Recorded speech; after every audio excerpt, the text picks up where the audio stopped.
How many? What do you want?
Oh, I see.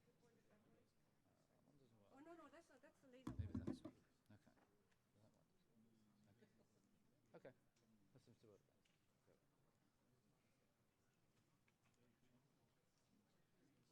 And also, there's also a green laser pointer in the. There's also a green laser pointer in this one, so they can. If you want to turn around and look something on the screen. Well, one can't see it in the last row. The little line is too weak. Oh, is it? Okay. That's why if you stand on the last row, at the back of the room, then they project something. Okay. This one doesn't seem to work at all. Though. I mean, that's the button. That's the button. That's ours. No. That's the laser pointer program, and said it was no good for some reason.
I'm just speaking for a few minutes and then I hand you over to Lisa. So we don't have a quorum.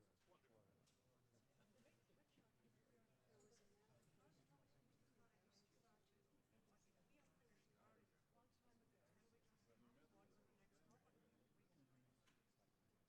a matter of fact that I used to I just remember because I'm it's just because it's life stream.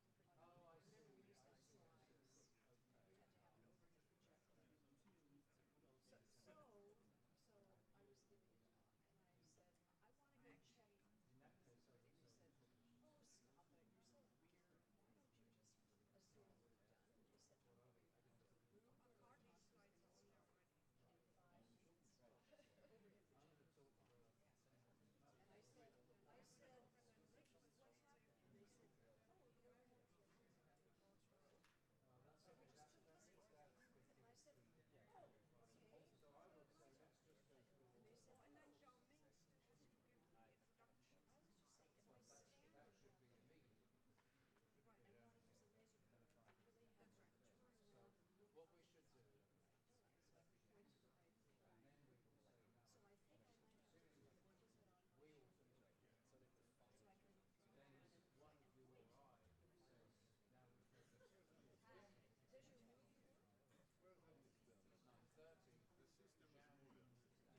Good morning, everybody. Welcome to the SAMSI workshop on statistics and optimization.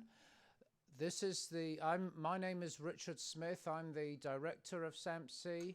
I'm going to make a few introductory remarks and then pass on to Ilse Ibsen, who is the principal organizer of this workshop. I'd like to welcome you all here. This is actually the first time that we have had an event in this particular venue, so we would welcome your feedback on how well that works as well. So I'm here, and something else I'd like to say just at the beginning. This entire event is being live streamed, and we obviously don't know how many people are tuning in from remote locations. But because of that, we would like to keep as closely as we can to the published timetable throughout the event, and I'd especially like to ask the speakers to remember that. So let me see if I can get yes, here we are. So what is SAMSI? SAMSI is one of 8 mathematical sciences institutes funded by the Division of Mathematical Sciences of the National Science Foundation. We are jointly part of all 3 universities, Duke, and 3 of the Triangle universities, Duke, UNC, and NC State. So technically, it's a grant that's awarded to the 3 universities. SAMSI was started in 2002.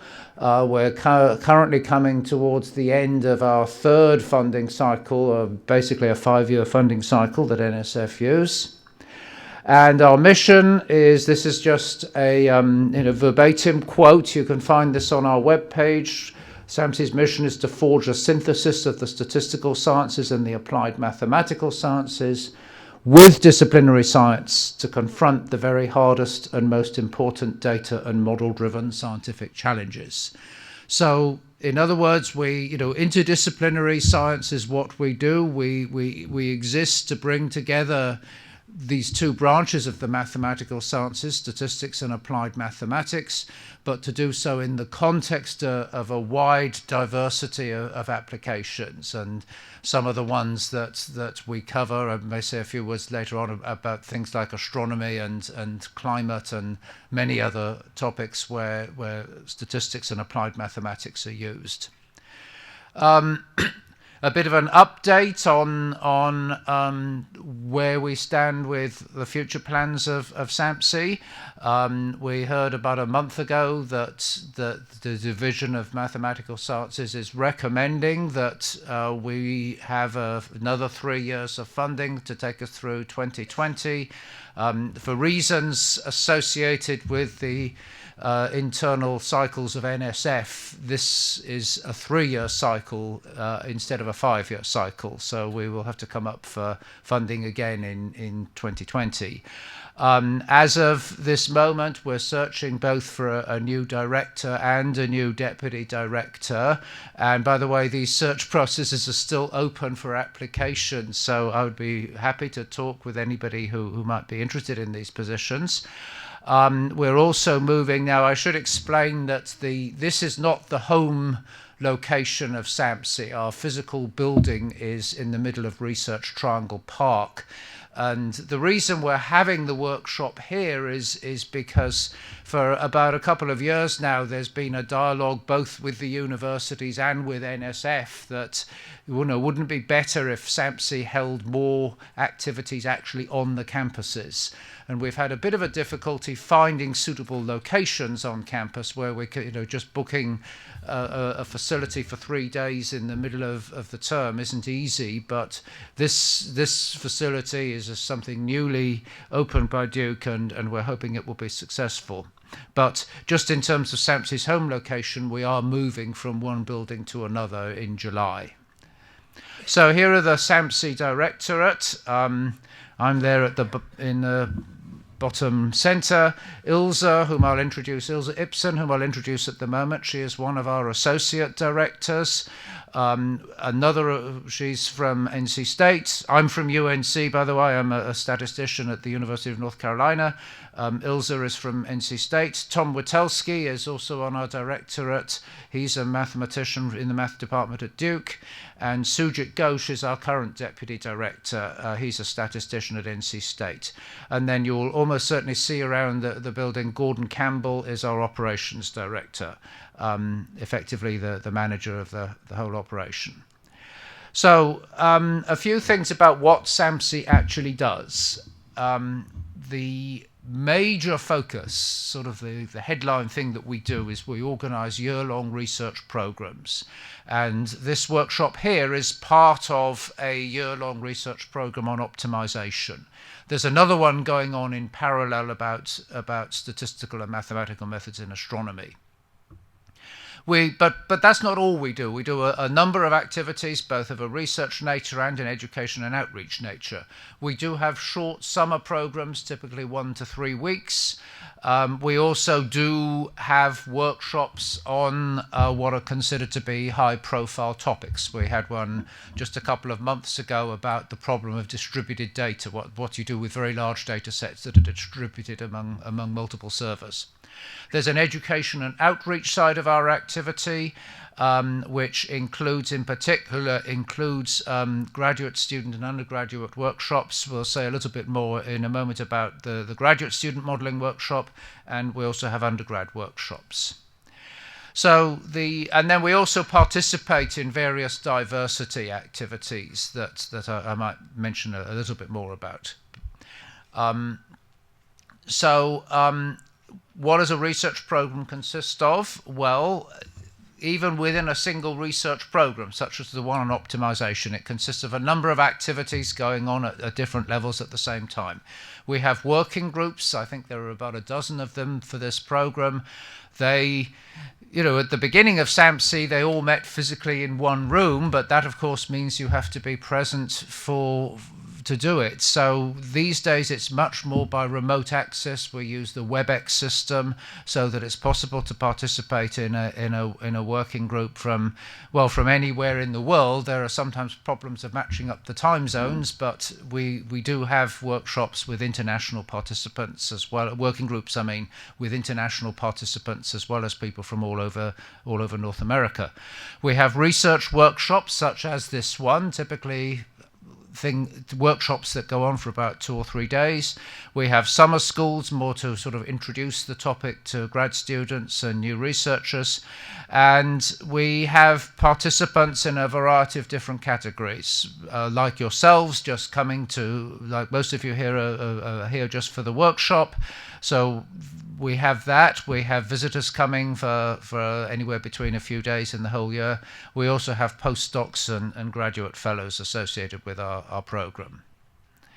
So I'm going to say a little bit more about the current SAMSI programs and then tell you the future ones that are coming up. So this is optimization. There's the poster.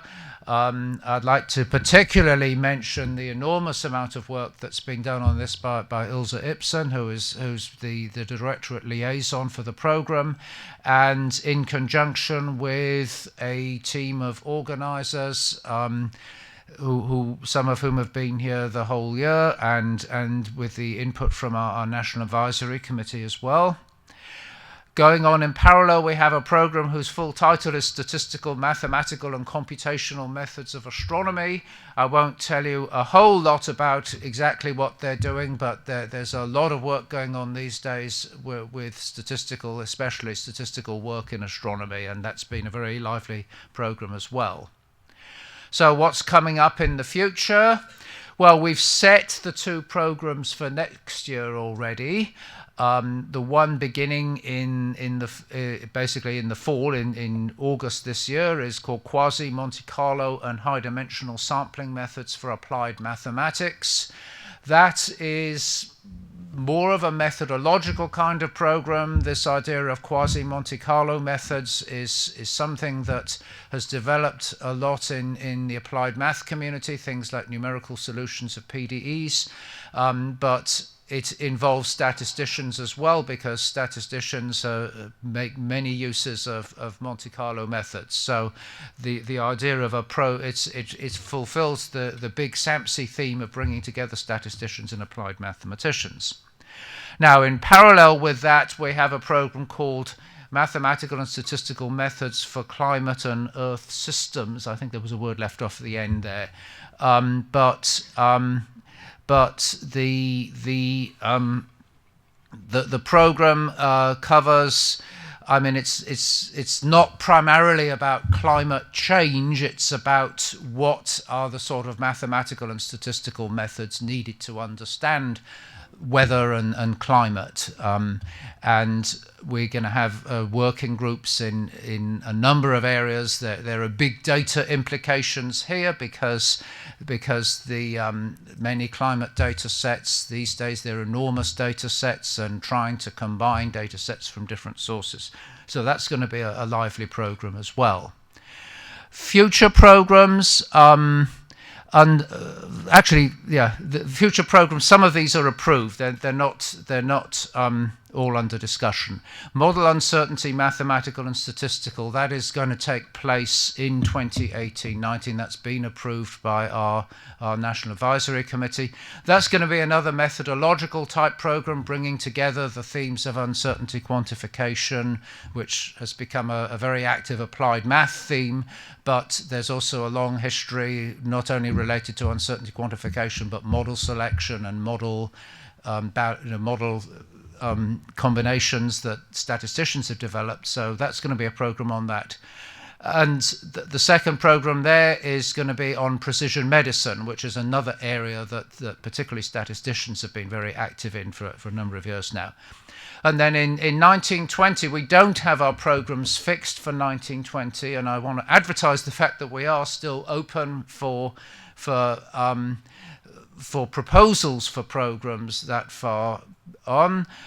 We have, however, been talking with a group of researchers in the field of causal inference, which is something that has come out of sort of the medical biostatistical field, but increasingly people in machine learning and areas like that ask about, well, when can associations be truly given a causal interpretation? So we think that's going to be a suitable topic for SAMSI. And the second program for that year, we don't know. We're still talking with a number of different groups about what it might be. I mentioned there's an education and outreach component to SAMSI. There's some workshops coming up. We have a couple of undergraduate workshops, one a 2-day workshop just end of the month, and we have a more substantial modelling workshop where we get undergrad students in to work on short projects for a few days. We also have a program aimed at graduate students called the Industrial Mathematical and Statistical Modelling Workshop. This year's workshop is from July the 16th to 26th, and the application deadline is there. So if you have graduate students who might be interested in coming to this, please encourage them to apply. I've actually been a faculty mentor for that workshop a couple of times, and I think it's a very worthwhile experience. If you haven't seen them do it, it's surprising just how much a bunch of talented graduate students can get through in a 10-day workshop. So I've said a few times we're open to people proposing SAMSI programs. You can go to our website and hunt around a bit. There is actually a template there if you want to propose a program, and we actively encourage that. We really like to talk to people in the community about what our future programs should be. Last thing I'd like to mention here is that we have recently started a SAMSI sponsors program. We are under some pressure to try to do more independent fundraising and not just rely on the NSF funding, and we are trying to pursue that in a number of different directions. most of you in US departments of mathematics and statistics, we've written to a large number of departments to try to encourage them to become sponsors, which essentially means a small, a modest annual subscription in return for which we provide newsletters and special access to events and things like that. So, please encourage your department chair to think about joining this program. We also want to contact with research laboratories and businesses. We've got good contacts now with a number of government research labs, Argonne, Lawrence Berkeley Lab, our climate activities. We have a lot of activities with NCAR, National Centres for Atmospheric Research, and other groups like that. And the sort of things that we're trying to cover with the sponsors program are paying for facilities, paying the sorts of things that we can't charge to the NSF grant. Childcare is something that is an example of this, that NSF will not allow us to set up any sort of a childcare program on their ticket. But we feel as an institute it's something that we should try to do to broaden access to our activities. So that's it from me. Thank you very much for your attention. I'm now going to hand over to Ilse, who will tell you more about this particular workshop. Thank you.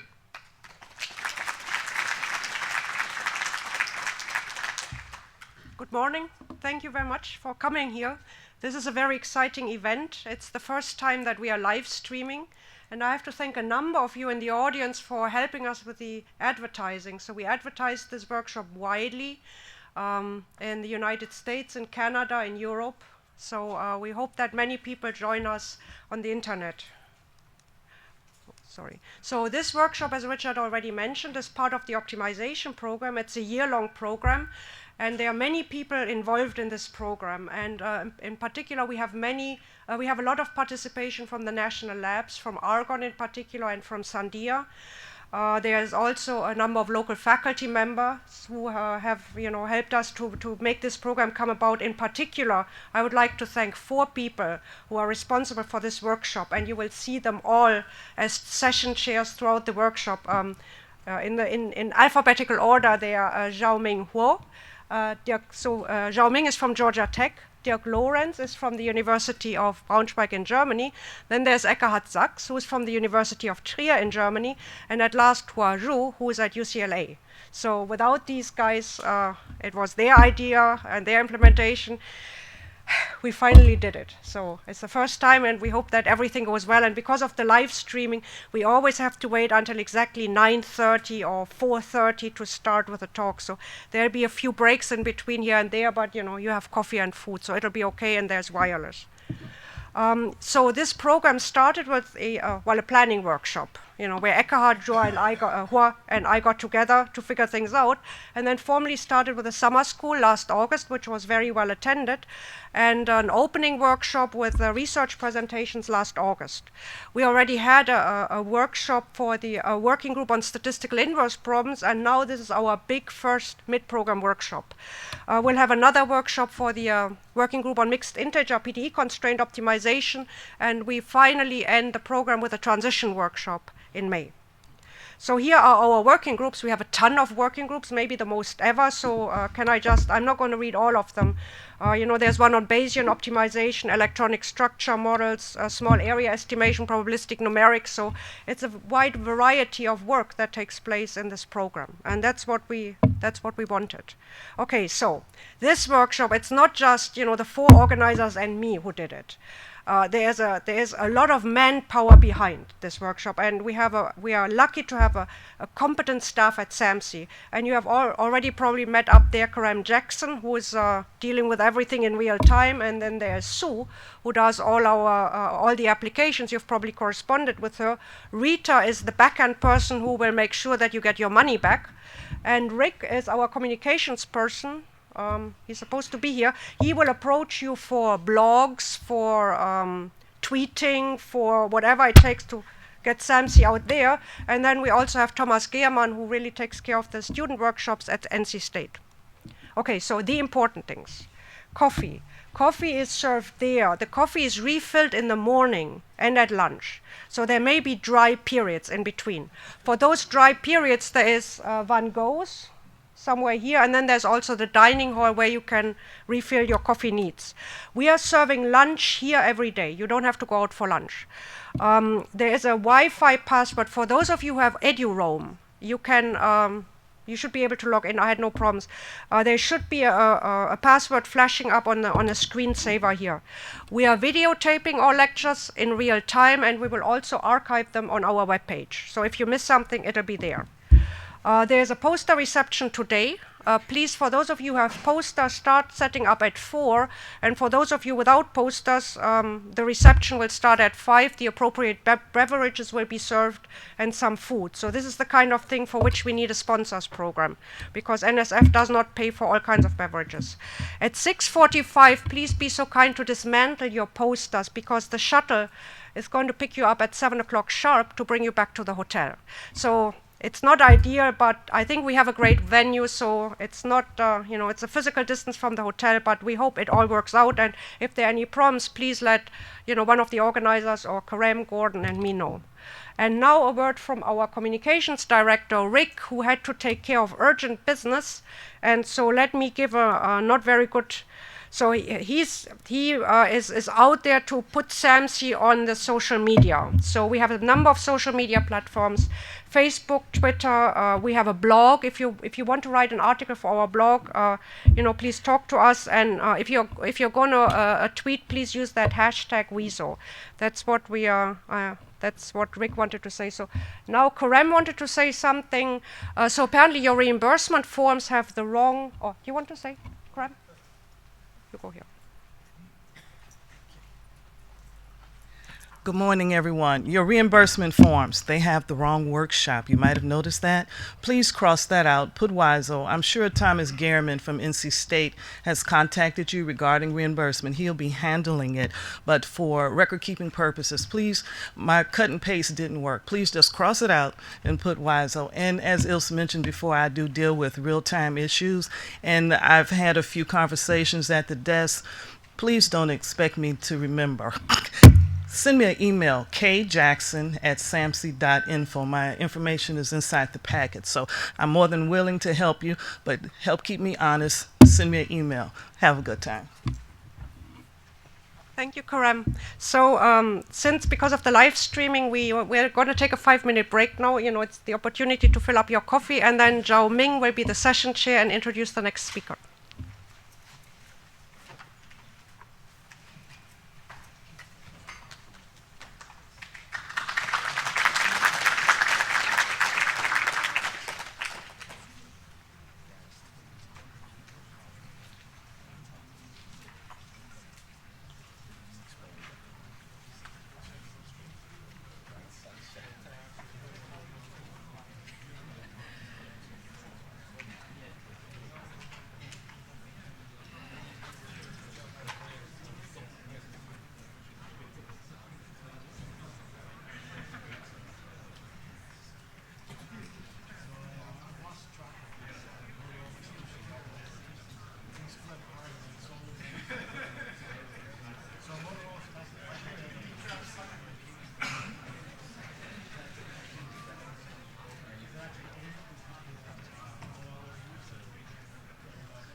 And your slides display. Oh, I see. So Serchan has a revised copy of your slides. Yes. Yeah. There was a few typos. Yeah, so they did not have the revised version of my slides. I let's hope they got it. I better check. But the original version displayed very clearly. One could even read everything. Exactly the same. That's just a few papers. Look, isn't it nice? It's very clear and crisp. Even from the last row, one can read it. Nice to hear. Oh, is it fun? Yeah. I just hate how it is called the standard thing. That is LaTeX.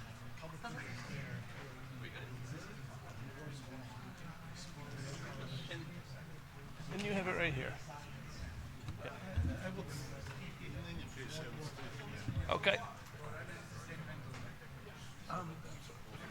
Yeah, we'll put this on for you. And if anyone, No, it's also fun because it's live streaming. and if anyone is,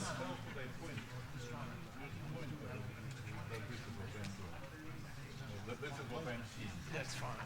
That's fine. I will point out that anyone who's speaking from the podium, if they want to be heard on live stream, you really have to do that. So if you fit the mic, then you are party.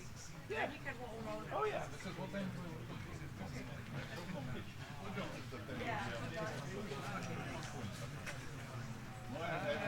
Pointer should be oriented. I was just. See what I'm pointing. No look. Right, so I see what you're saying, that pointer is not, No, it's not connected to the first one. Of course, so I'm supposed to look at the same marker.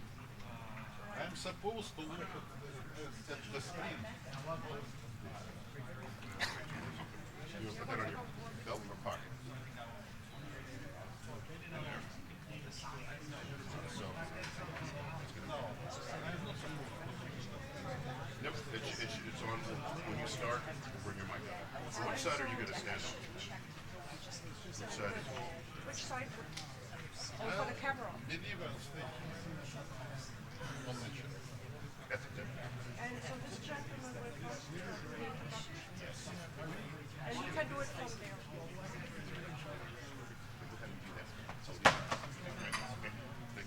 So it is okay. I'm staying. Yes. Please. Do whatever is most comfortable for you. You know what would be comfortable for me? Always scared. But okay. The second best thing. Minutes from now. This is the only thing. We're so happy you could make it here and you agreed to Thank come. you. Okay, So we'll all pay attention. It'll be worth your while. Excuse me? We will all pay attention. It will be worth your while. We will learn something from you. I don't think so. Okay. We will see in 66 minutes.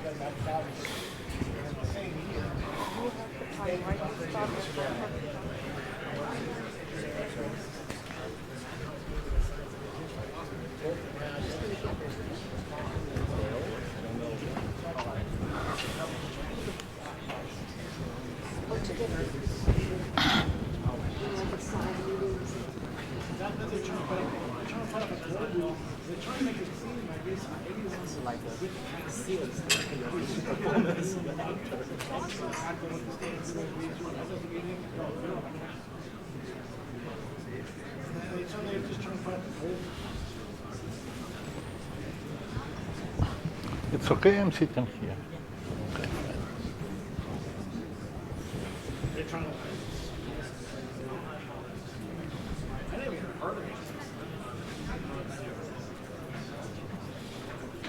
Analytical, actually.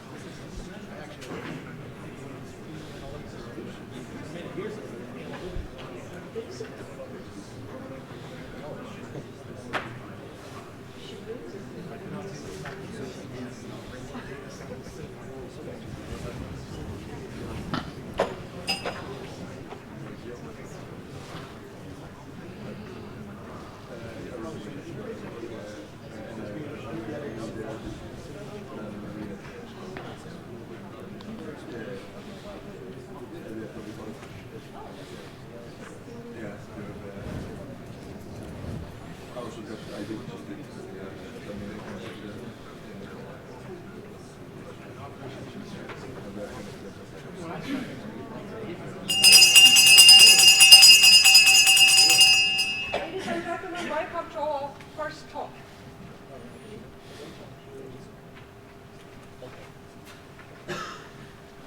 Welcome to the first session. It's an honor to introduce today's speaker, Professor Arkady Nemirovsky, who is a professor in the School of Industrial and System Engineering at the Georgia Institute of Technology. And Arkady is probably one of the most well-known researchers in our field, and in particular optimization applied mathematics. Before the session starts, he asked me to give a short introduction, and I guess he has probably suffered through too many long introductions. So this introduction is going to be short. He has won many awards, including Fulkerson Prize, Danzig, John Van Neumann Theory prizes, and I probably should not continue because it's too long. And I believe that many of you have been influenced or will be influenced at a certain stage in your career by the books and the paper he has written. And today he is going to talk about statistical inference via convex optimization. Without further ado, let's hear from Arkady directly. Okay. Thank you very much, Jiaming, and thank organizers for inviting me here. Okay, I'm not a statistician, so I'm scared, but okay, let's look. So this is joint research with Anatoly Yuditsky from University of Grenoble in France, and the title is Statistical Inferences via Convex Optimization. And okay, now everybody knows that optimization plays some role in statistics. So, for example, in maximum likelihood estimation, you need to maximize something. But this maximum likelihood estimation uses statistics only for number crunching. The procedure itself and its performance analysis has nothing in common with optimization. Okay, what you need is the algorithm, which allows you to maximize something. And there are many traditional applications of optimization statistics, to the best of my understanding, how this number crunching type. What will be in this talk is something different. The optimization is not just algorithms. There is also, say, convex optimization, which I'll speak about. There is duality, rich duality theory, there is convex analysis. And what I'll try to present are some situations where the statistical inferences themselves are motivated and justified by convex optimization. Okay, so there will be two parts. One is the detector-based hypothesis testing, and the second will be signal recovery. So we will start with this detector-based hypothesis testing. So we are looking at very basic problem. You have two families of probability distributions on some observation space. You observe realization, have an observation which is distributed according to distribution which either belongs to P1 or to P2, and you want to decide on two hypotheses. So the first says that distribution underlying your observation belongs to P1, and the second that belongs to P2. You could associate with those two families of distributions a detector. What is a detector? It's just a real valued function on your observation space, and you can specify the risks of this detector. So there are two risks. The first risk, you take exponent of minus phi, take its expectation with respect to distribution for the first family, and then maximize over those distributions from the first family, you get a number. And the second, you take e to the power phi, and take expectation with respect to distribution for the second family, and maximize over distributions from the second family. No, and so you can immediately see that you have this equality. Now, if you are given a detector, you can associate with the test, which accepts the first hypothesis when phi of omega, your observation omega is such that if you don't mind, I'll see it. It's okay? When phi of omega is non-negative, otherwise you accept the second hypothesis. Now, immediate observation is that those partial risks of our test, so the first risk is to the probability, the worst case of distributions from H1 to reject hypothesis H1.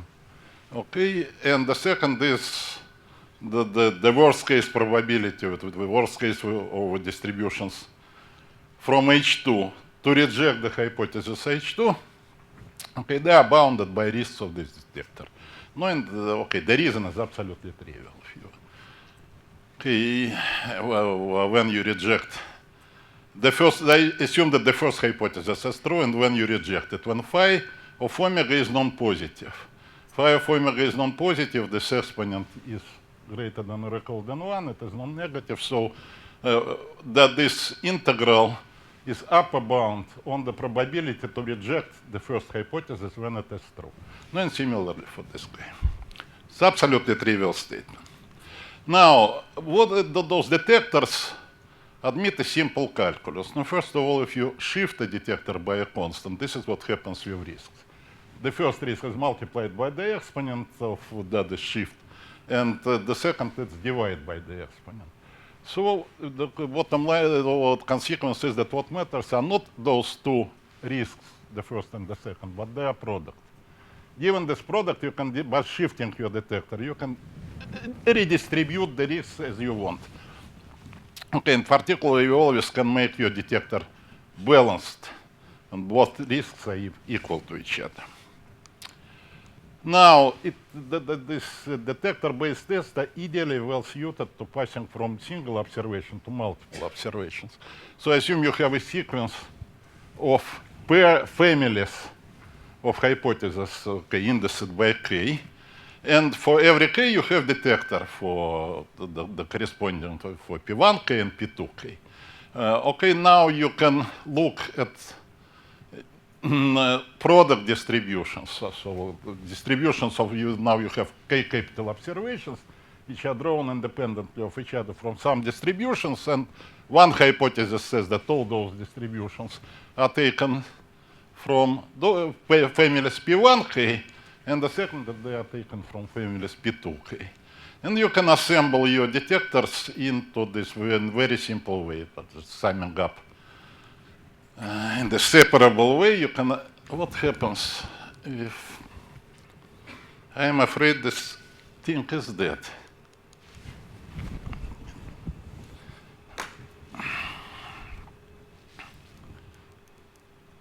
Okay.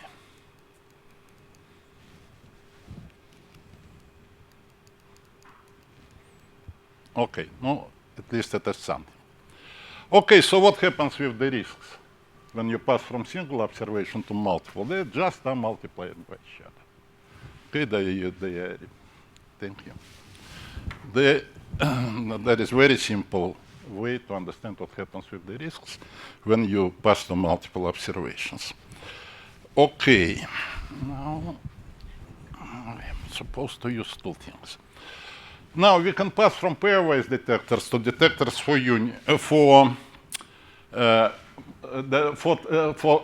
pairwise detector-based tests to tests for multiple hypotheses. So let's look at the following situation. You have several families of distributions, finitely many of them, R capital. They are called red families. And you have B capital, again, finitely many, brown families of distributions, everything on the same space.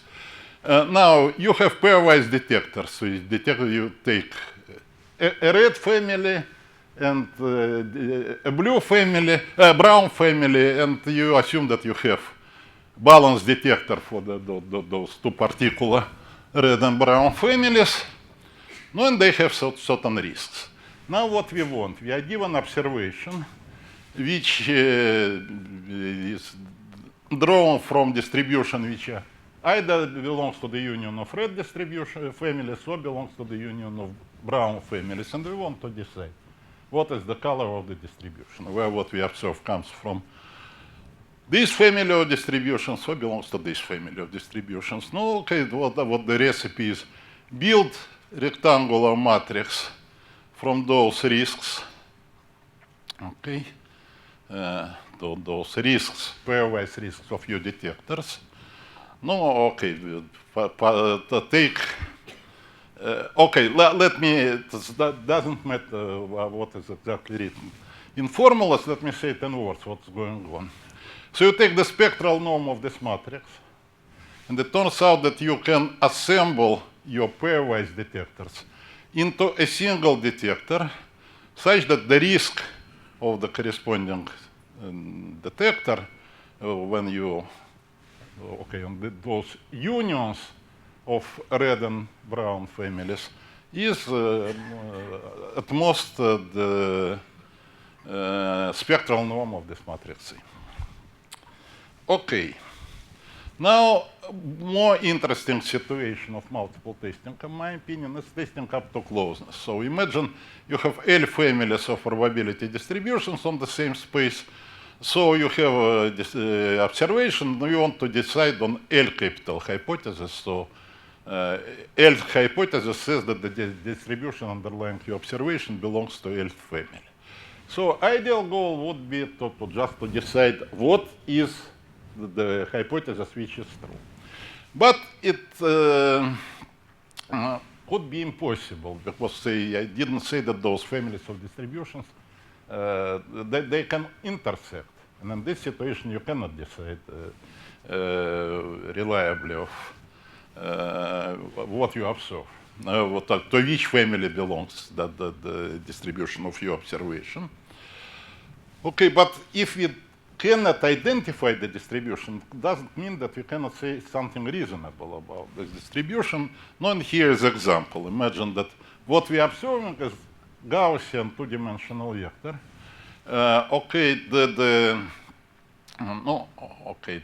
The mean we do not know, the noisy part of this Gaussian random vector. We know it is standard Gaussian zero mean vector. And what we know about the mean, the hypothesis say every one of them says something about the mean. So we have three hypotheses. The first says that the mean is in this brown rectangle, the second that it is in green rectangle, and the third is that it is in the blue rectangle. Now clearly you cannot identify whatever small the noise is. You cannot identify the color of your signal because say those two, brown and green, they intersect. But perhaps you can say something, perhaps you can eliminate some options given your observation. For example, imagine that the true signal is brown, you don't know it. But okay, if it is brown, then I definitely cannot guarantee that you will not say that it is green. Because again, brown and green intersect. But perhaps you can guarantee if the noise is small enough that it is not blue. And that is better than nothing. Okay, so how could we capture this situation? And you can make partial inference, not exactly identify the true hypothesis. Is called testing up to closeness. So you have L capital hypothesis, and you have a closeness relation C. It is just a set of pairs of indices of those hypotheses. Okay, and we interpret the fact that the pair of indices L and L prime is in the C capital. It means that hypothesis HL and HL prime are close to each other. Okay. For example, in the previous transparency, okay, we could say that 1 and 2 are close to each other, 2 and 3 are close to each other, but say we not necessarily should say that 1 and 3 are close to each other. Okay, so what we require from this closeness, it could be whatever it wants, but we require just two things. Every hypothesis is close to itself, so the C capital contains diagonal pairs, L with two equal entries, and it is also very convenient to assume that the closeness is symmetric. If pair L, L prime belongs to C, that so is the pair L prime L. Okay. Now imagine that you have system of balanced detectors, okay, for all those pairs. It makes sense to assume that the detectors are skew-symmetric in the indices, and those are risks of those detectors. It makes sense to assume that the risks are symmetric in the indices. Okay, so this is what we have. Per collection of functions of observation phi L L prime with this property. and symmetric in indices epsilon such that you have this inequality. Okay, you take expectation of minus detector, take the supremum for over distributions from the Lth, the first index, from the Lth family, and that this should be less than or equal. That's what you see here. So what does it mean, a test with C risk of at most epsilon? It means the following. A test which takes your observation, it is allowed to accept several hypotheses. For example, none of them, or all of them. But what we want, what does it mean that C risk is less than or equal than epsilon? It means that if L star corresponds to a true hypothesis, index of the true hypothesis, then probability of the following await. First, this true hypothesis will be accepted. And second, all accepted hypotheses will be close to it in this.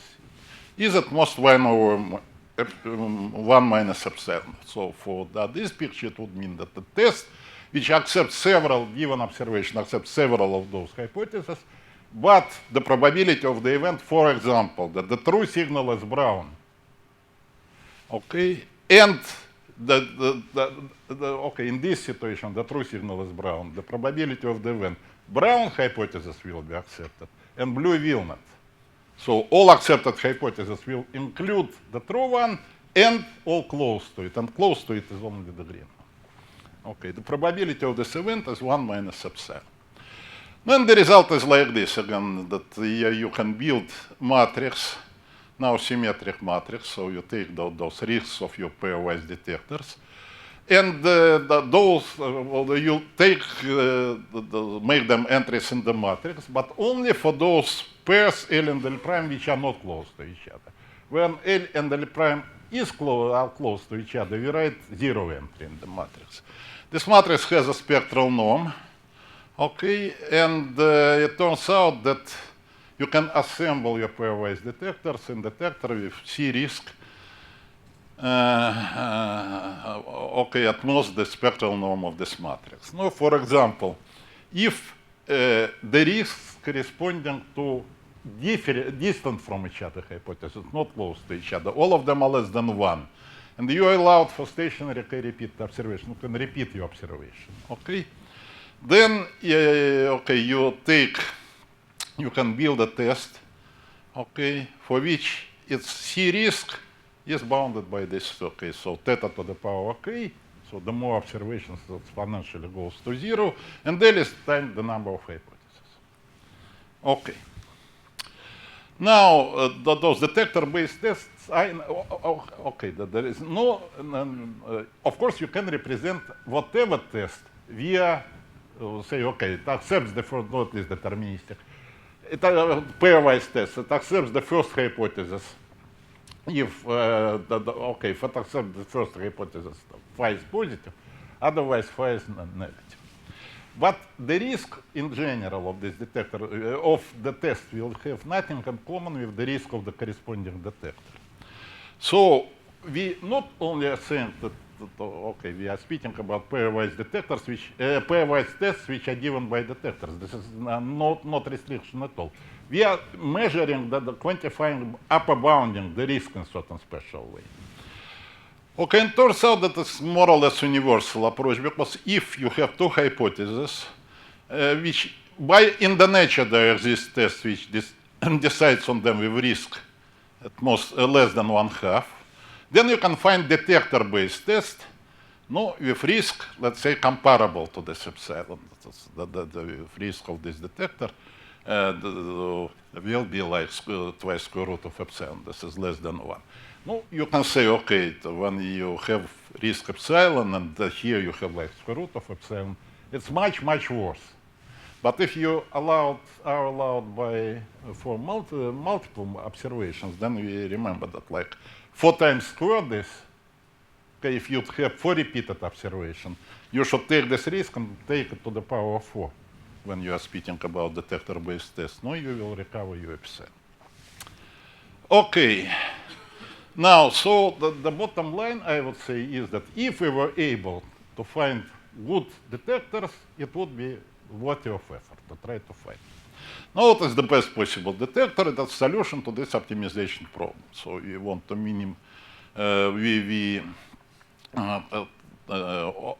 this is the definition of risk, again, for pair of hypotheses, for pair of distributions. So this problem, say, of minimizing the risk over phi, formally is a convex problem, because, what is written here, it's convex in phi inequality, and this is also convex in phi inequality. Okay, more, and we also have additional stuff. If you replace those families by their convex halves, you do not change the risk, because the inequalities you want to solve, those constraints are linear in P in the distribution. Okay, so like it is nice convex problem, but the only difficulty is that it is infinite dimensional problem. Phi is infinite dimensional. We have no idea how to represent it in computer. And it is also a problem with infinitely many constraints. Constraints are parameterized by distributions from a family. So even if I give you a phi, somehow we don't know how to compute the risk.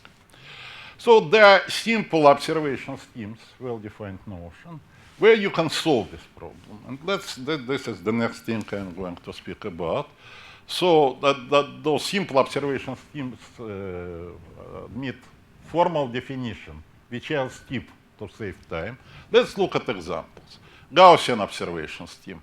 So your observation is you take a signal x, which varies somewhere in certain Rn. You take a affine image under given affine mapping, and add standard Gaussian noise. Okay? So this is the standard observation model in signal processing. And this is a good observation scheme, a simple observation scheme. Another scheme, this is Poisson. So your observation is integer vector with independent entries. And those entries are Poisson random variables. Parameters of those Poisson distributions are affinely parameterized by some signal, which again lives somewhere. Okay? No, we assume that the signal lives in an open convex signal space, and such that those parameters of the Poisson distribution on x is in this script x, they are positive. So this is what arises in Poisson emission tomography, in large binocular telescope, and nanoscale fluorescent microscopy. Now, discrete optimization scheme. You are speaking about distribution of random variable, which takes d capital, small d values. It is convenient for me to represent those values as basic chords in RD. Okay, so I could say that the variable takes values 1, 2, 3, and so on, d. I could encode those 1, 2, 3, and so on, d by basic chords in RD. No, and the probabilities to take value E1, E2, and so on, ED, they are finely parameterized by, again, a signal which lives in some open convex space. Now, so those are three basic simple observation schemes. Again, this notion has a formal definition, but those are the most important examples. And there is also the following thing. You have several simple observation schemes, you take their direct product. You look at k observations, the first stems from the first scheme, the second from the second scheme, and so on, and they are independent across the indices. This again will be a simple observation scheme. Now, all those distributions from simple observation scheme, they possess positive densities with respect to properly selected reference measure. And we will speak about convex hypothesis in simple observation scheme. Look, every time in all those simple observation schemes, you have signal which underlies your observation. And signal lives in a convex set, open convex set, the script X. Convex hypothesis is as follows. You take a compact convex subset in the script X and say, my hypothesis is that the signal underlying my observation belongs to this capital X. Okay? This I'll call convex hypothesis. If you want this hypothesis on the parameter of distribution, that the parameter of distribution belongs to convex set, convex compact set. Now, my result is like this. If you are given two convex hypotheses in a simple observation scheme, then this problem of identifying the optimal detector can be reduced to explicitly given finite dimensional convex optimization problem. This is how this problem. No, okay, this is what the problem is. Okay, you should minimize Hellinger affinity between the distributions from the families. That's all, not minimize, maximize the Hellinger affinity. And it turns out for the simple observation scheme, this is an explicit convex optimization problem. You can solve it efficiently. Okay, and the problem is solvable. If you take a solution, it defines you some detector, which is just like the likelihood detector for those two distributions. Okay, and it turns out that this is the optimal.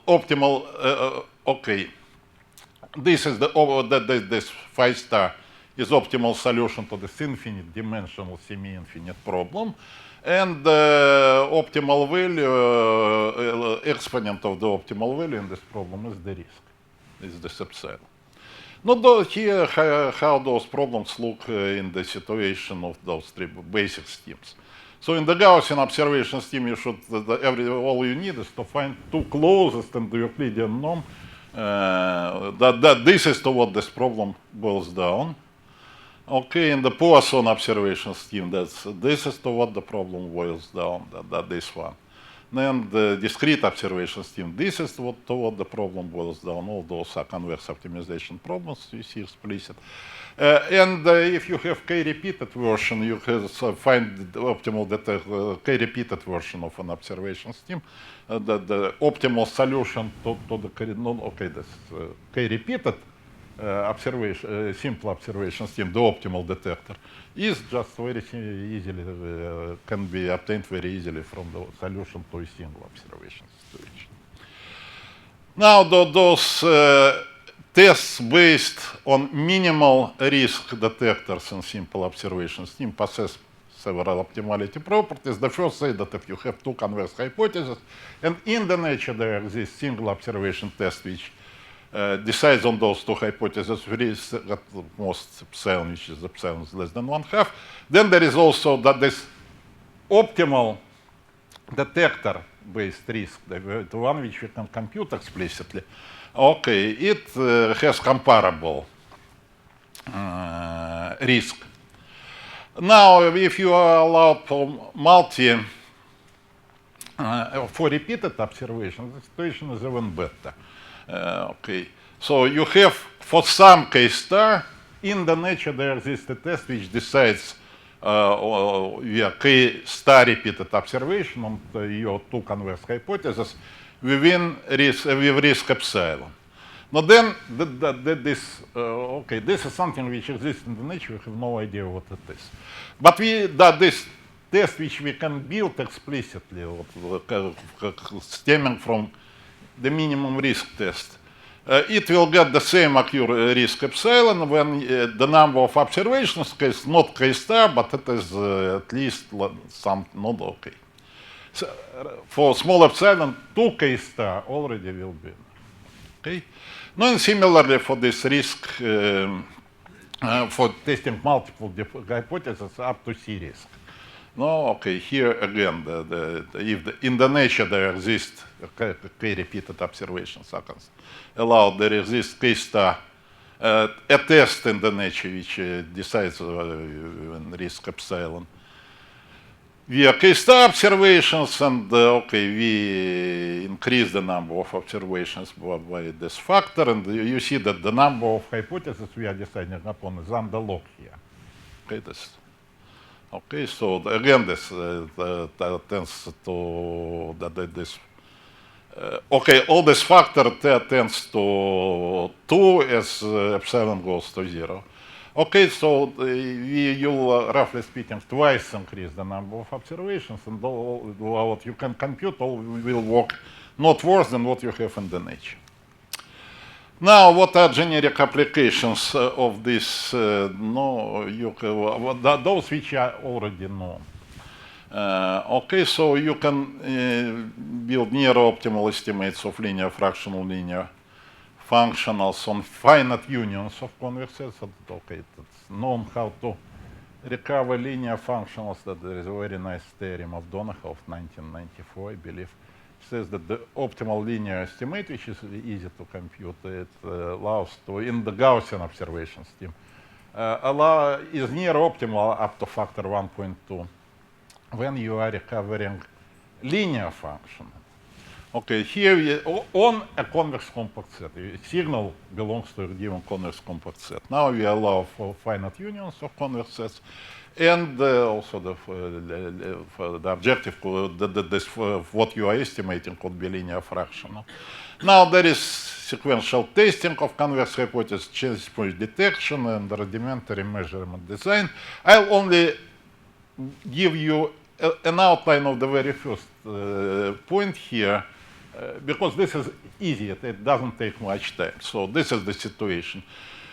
You have a signal X, you observe it via simple observation scheme. You know that it belongs to a union of M given to you convex compact sets. And this is what you want to recover from observation.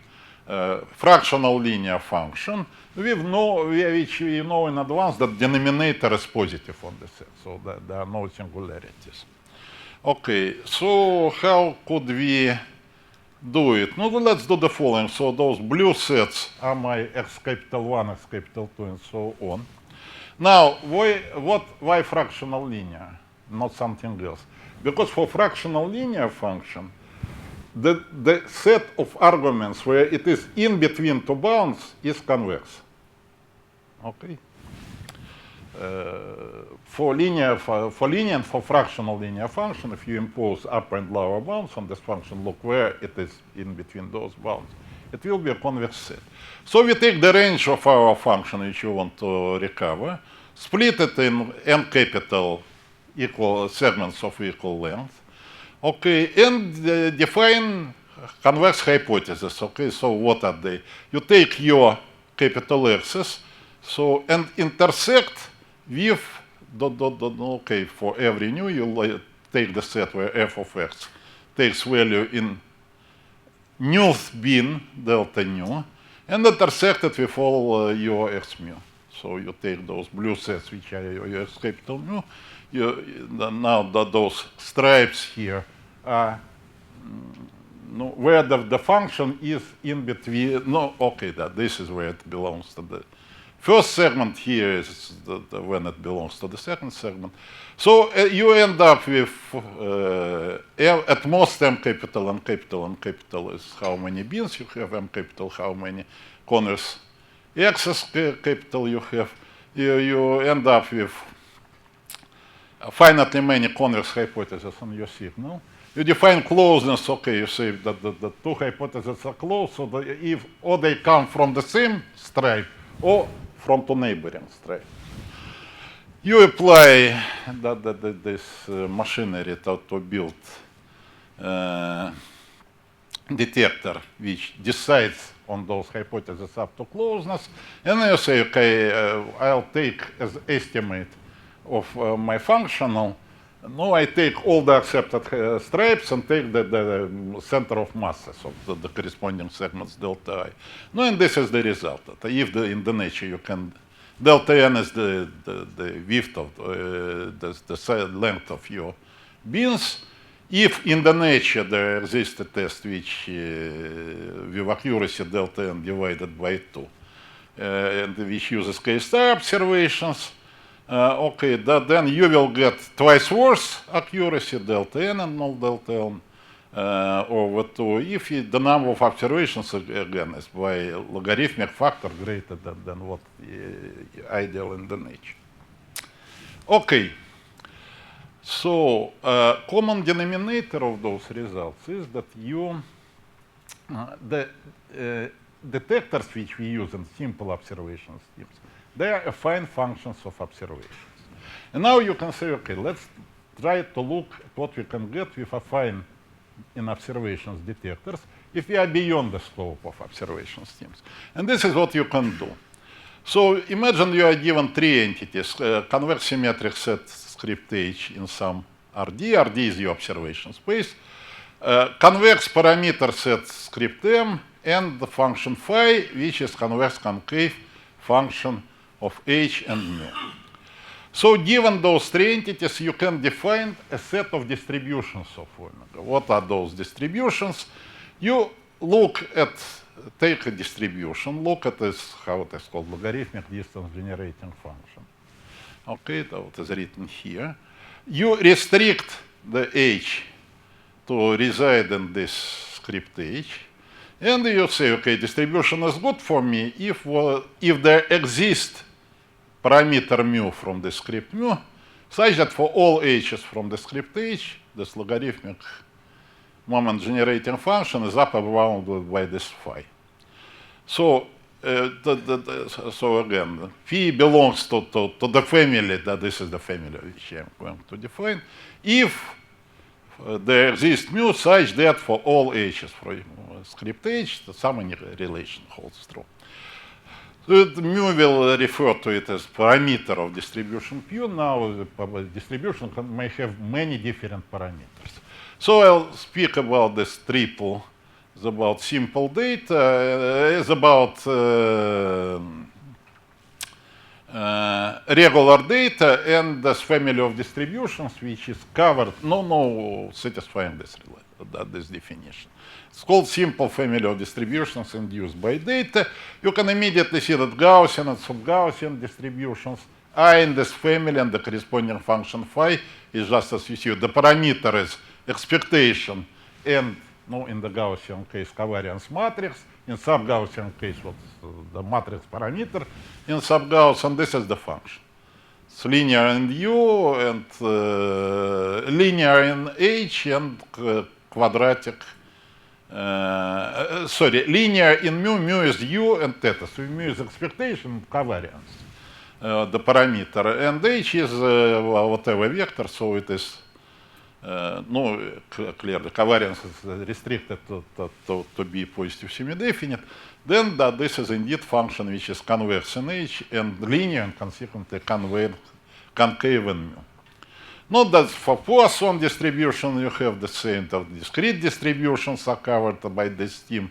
Distributions with bounded support can be covered by this scheme.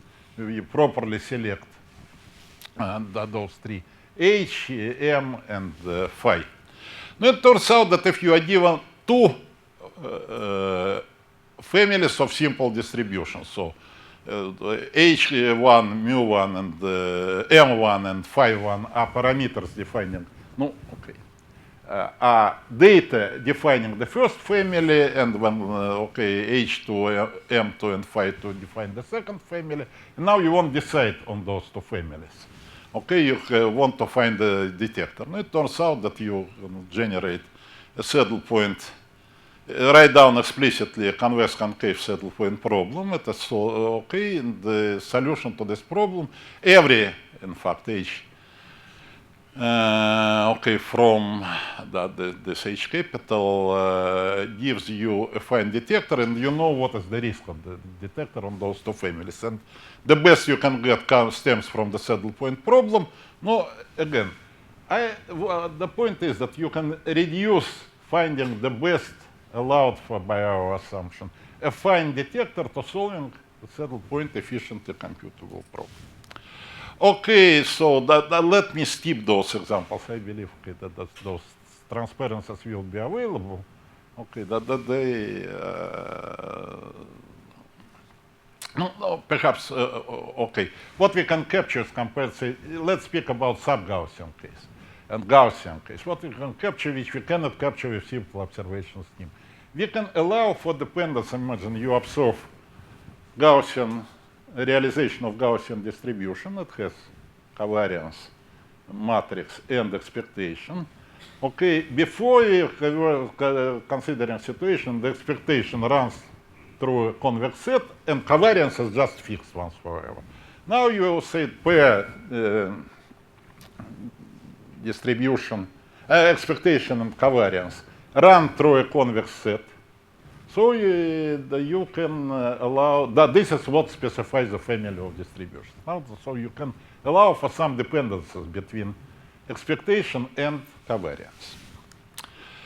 Okay, now this what I was just telling works when you are trying to find the fine detectors.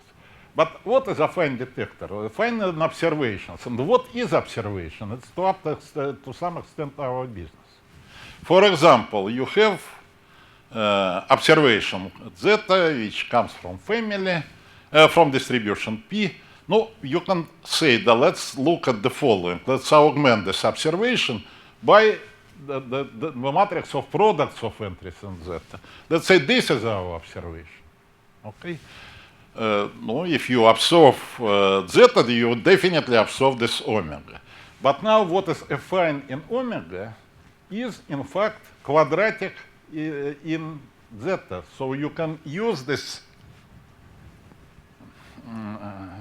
technique for building good affine detectors to build quadratic detectors also. Not the only bottleneck is that you should be able to so you pass from your original observation, true observation zeta to its quadratic lifting.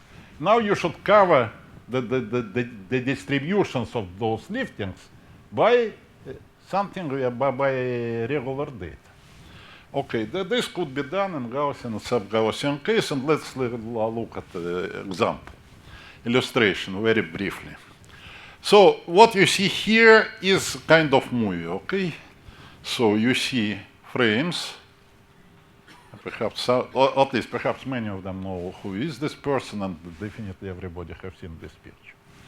Okay, and you see, okay, it's time, so we pass from frame to frame. Now one picture starts to change, and you start with this, you end with this. So the question is, where the start change, where the change starts? Now, what is your opinion?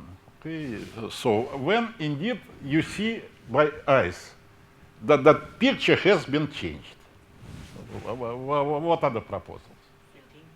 15, okay, fine. The true answer here is 3. And the procedure which you can get from this theory which I have presented, okay, it detects that the change already have taken in time 4. Okay, there is some explanation of very high level explanation of how this procedure works, but that's not the point. But okay, for me it is strange that I definitely cannot see any change at time 3. And I would say that I can say that I see change at time 55. No, okay. So that this procedure uses this quadratic lifting, all those business.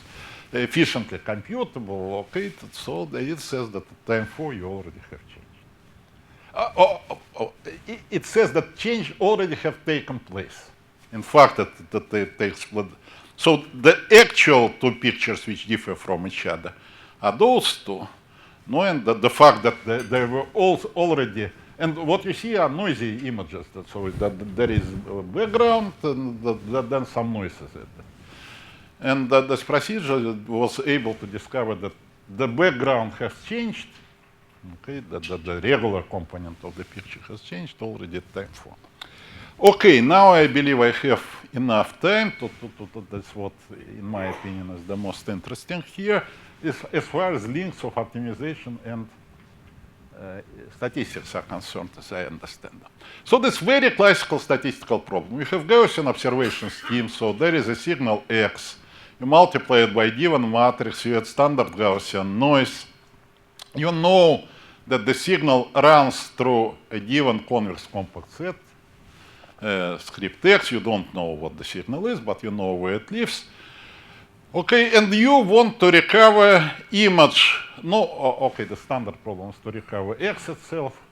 We will try to recover image of this X under multiplication by a given matrix.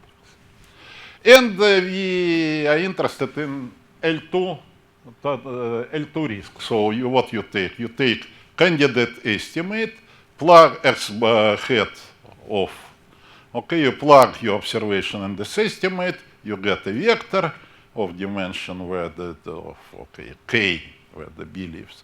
Subtracting from Bx, you take squared Euclidean norm, take expectation. Now it depends, given the estimate, it depends on the true signal. You take supremum over all signals from your signal space, script X. Okay, and take square root. Okay, that you call this risk of estimate X hat on this X script.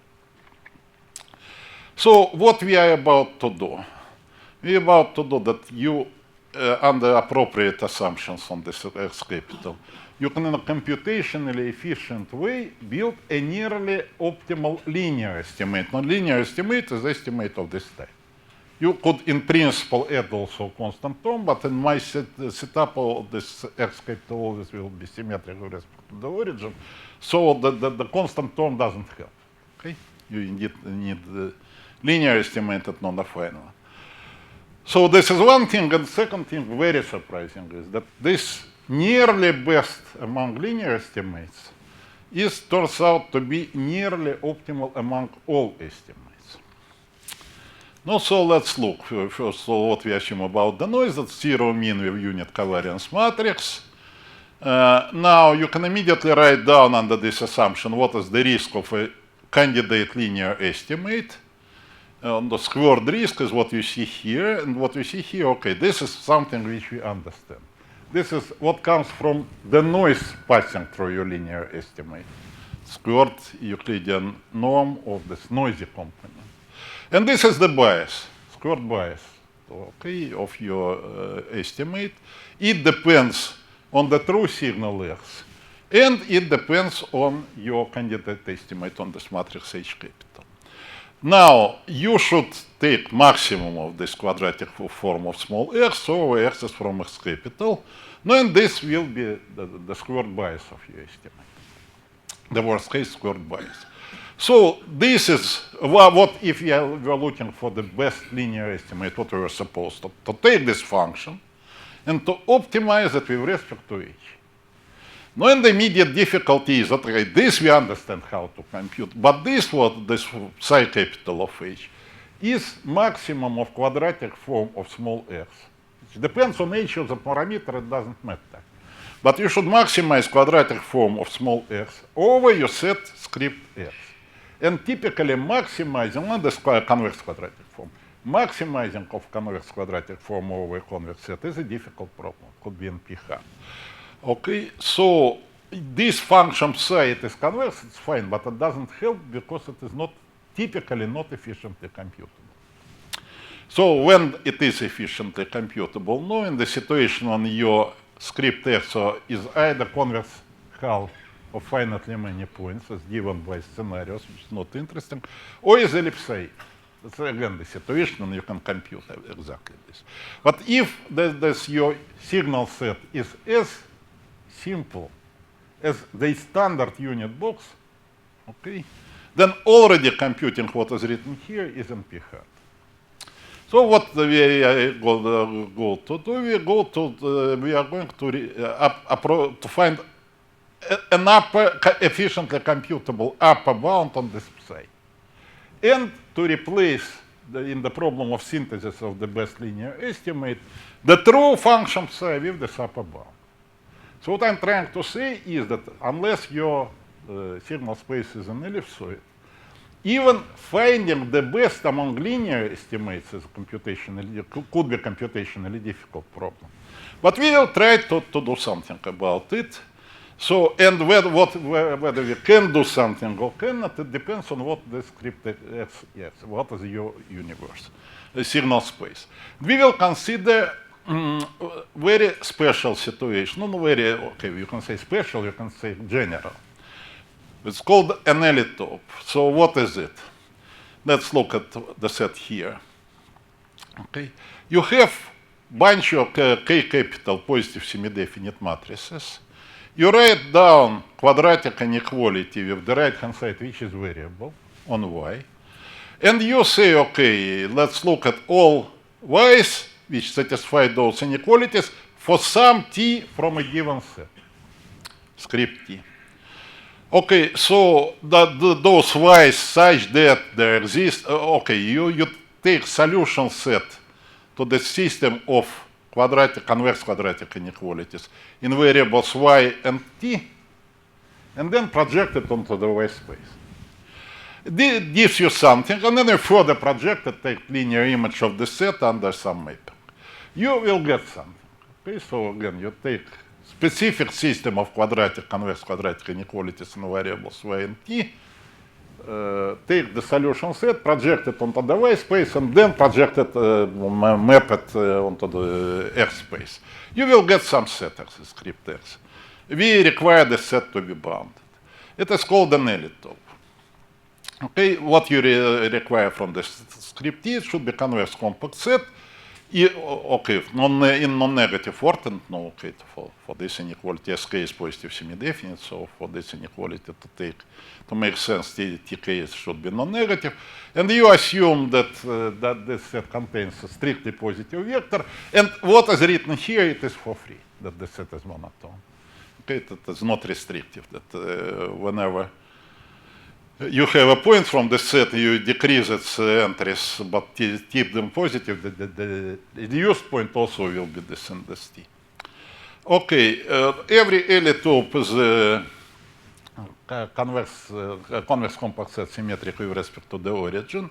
Examples include intersection of finitely many elliptic cylinders, intersection of finitely many, let's say, LP Both cylinders where P is between 2 and infinity. Now you can extend it by much wider family of sets to what follows, but let's stick to what we have. So what is nice is that those sets admit fully algorithmic calculus. The set of those ellipses is closed with respect to all basic operations, which preserve convexity and symmetry with respect to the origin. So let's say what is built in this ellipse is symmetry with respect to the origin and convexity. Now, what are those operations? So intersection of finitely many ellipses is an ellipse. Direct product is an ellipse. Convex hull of finite union. Arithmetic sum, linear images, inverse linear images. So that this is not everything we would like to get. You cannot get the standard simplex in this way. It is not symmetric. Okay, but this is pretty okay. Indeed, wide family of sets. Now it turns out that you given a quadratic function on this ellipse, you can efficiently upper bound it. So what you are doing? I want to. I have quadratic form. Why we are interested in? Because the bias of candidate linear estimate to compute to upper bound it, we need to maximize quadratic form over x capital. So and here is how could you upper bound this maximum. So you have quadratic form. You look at this, the script less than or equal to is matrix less than or equal to. So this difference of right-hand side and left-hand side is positive semi-definite. Okay, lambdas are non-negative variables, so every you take solution, every lambda which satisfies this. No, and then you have upper bound on your quadratic form. So you take this set script T which participates in description of your x capital. You take its support function. Phi t of lambda, you get an efficiently computable convex function. No, and you see that, okay, and that this is what is written, that is convex constraint. On lambdas, that this convex function of lambda upper bounds the maximum you are interested in. And the immediate conclusion is that let's look at this convex optimization problem, which you see here, explicit convex optimization problem. Okay, in variables lambda and h. It is solvable. It's, you can compute efficiently its solution. And if you take the h component of this solution and you use it in your linear estimate, it produces a linear estimate. This is how you can,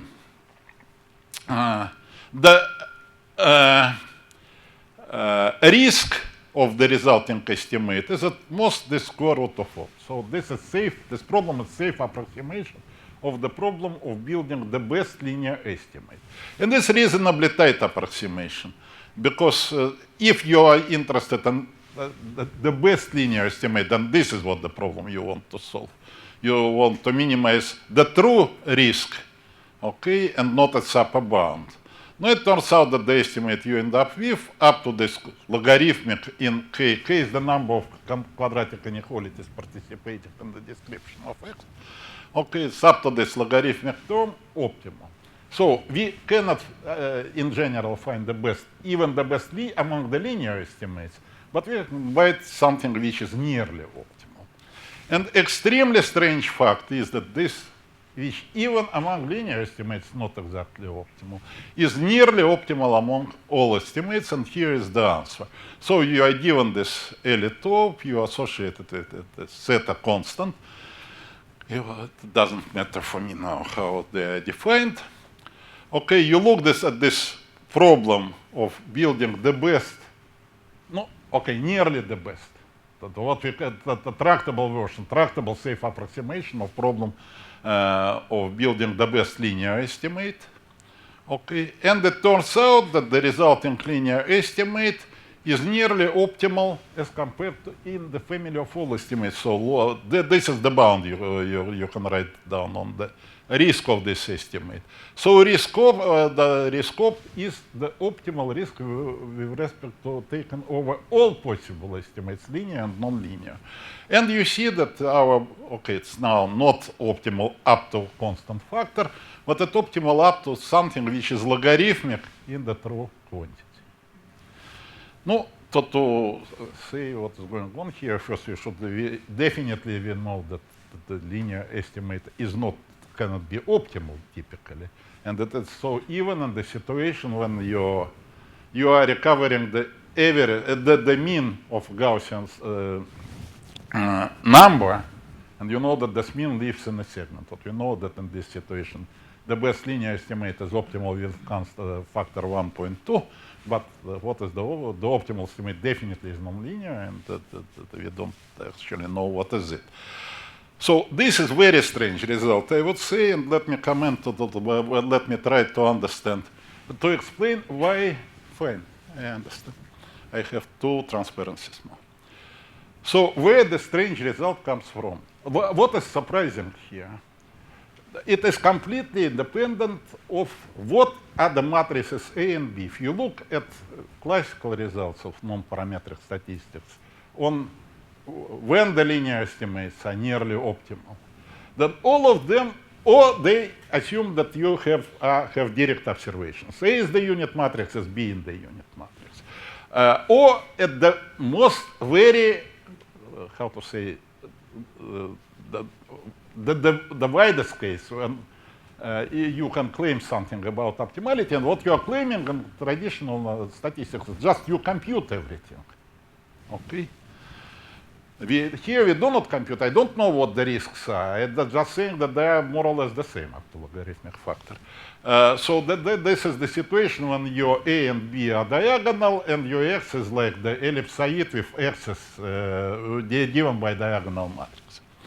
Okay, so this is our problem, which is responsible for nearly optimal linear estimate. Sorry. Let's look at this problem, which is, okay, the objective here is what you see here. It is, so the problem is like this. You look at Gaussian distribution, the Q is covariance matrix of this distribution. And this is distribution of eta. You now say eta and xi are independent Gaussian. Okay, xi is standard, and eta has like this. And now given A eta plus sigma xi, I want to recover B eta, and I want the expectation taken with, so this is a Bayesian risk what we are speaking about. I try to look for minimal expectation taken with respect to both H and psi, expected squared recovery error. Okay, so this is by, then we know that if you have Gaussian vector recovering one component through another component, that is, the optimal estimate is linear.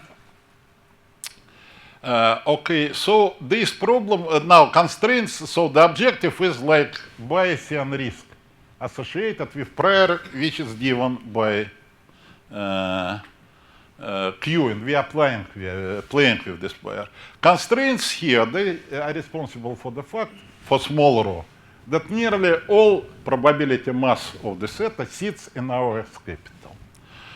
Okay, so you can lower bound the optimal risk in terms of this Bayesian risk, in terms of this optimal value of rho.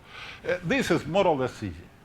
So which also easy, but it is a miracle. It turns out that when rho is equal to 1, this quantity is exactly the optimal risk of this linear estimate. That's what is responsible for linear estimate. Why it is so, I don't know, but I know that you look at this problem, you take set rho equal to 1, you compute the conic dual of this problem, and you end up with problem of building optimal linear estimate. So this is it. Thank you.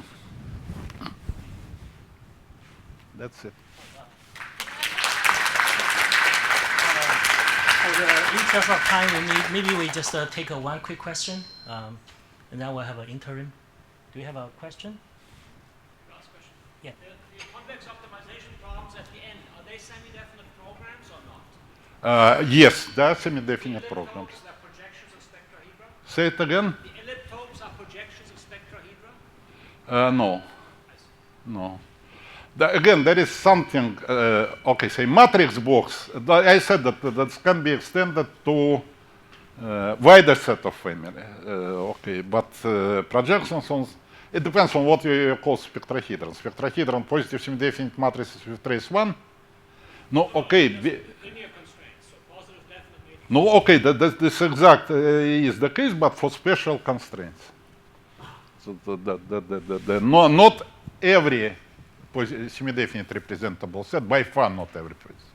And this should be so, because say, on one wall, we know that the linear estimates are far from being optimal, so that there should be restrictions on this script X indeed to make the result possible. Okay. Okay, thank you all. The next session will be start at 11, and let's thank the speaker again. Thank you. Very interesting talk.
optimization and statistics, and Arkady led it off as well as only he could. So now we are, it's my great pleasure to introduce Margaret Wright. Margaret is the Silver Professor of Computer Science at the Courant Institute at New York University. She received all her degrees from Stanford, including a PhD in computer science. And before joining NYU, as the chair of the department, she was a distinguished member of the technical staff at Bell Labs Lucent Technology. Margaret is very widely recognized. She's a member of the US National Academies, both of Engineering and of Science, and also a member of the American Association for the Advancement of Science. And of course, she's a fellow of SIAM and of the AMS. She also holds honorary doctorates from the University of Waterloo in Canada and from the Royal Institute of Technology in Stockholm, Sweden. Margaret has made, the reason I know Margaret is because of her contributions to linear algebra rather than optimization. She's also made contributions to scientific computing and to the useful application of optimization for real-world problems. And in addition to tons of research papers, Margaret has co-authored 2 very influential books, and I think that's most important, pioneered the development of reliable and user-friendly software for optimization. In addition to her research contributions, Margaret has made a strong and lifelong commitment to serving the scientific community. In particular, she was the president of the Society for Industrial and Applied Mathematics, SIAM for short, from 95 to 96. And this is important because SIAM, in addition to the American Statistical Association, is one of the core pillars in the governance of SAMSI. And Margaret's involvement, she probably forgot about this, but Margaret's involvement with SAMSI goes way back to the very beginning of SAMSI. She was the inaugural co-chair of our National Advisory Committee, and she was one of the earliest speakers in our distinguished lecture series. And there she gave one of her usual trademark talks on direct search methods, the sound and the fuss. Margaret has also chaired and served on countless high-level committees for the National Science Foundation, the National Academies, and the Department of Energy. Her current research interests focused on derivative-free methods and interior point methods for non-linearly constrained problems. Okay, so now there's Margaret with her talk, Old, New, Borrowed, and Blue in the Marriage of Statistics and Optimization. I hope here that the blue has a negative connotation, because if it doesn't, then since blue is the color of UNC and Duke, I'd be very upset since the color of NC State, which is red, was left out. So I'm really hoping here. Okay, Margaret, it's yours.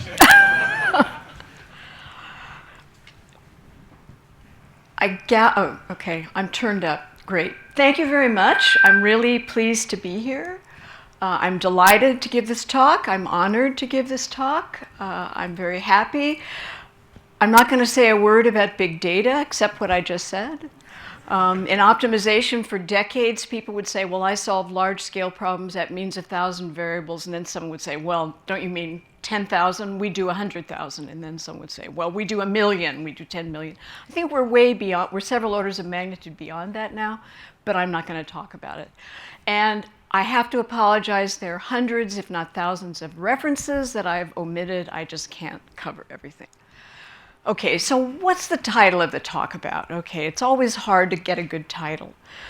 North Carolina, which is part of the United States, has been in the news a lot recently. The United States, for various political reasons. I'll try to not to make any cheap shot political jokes about the United States.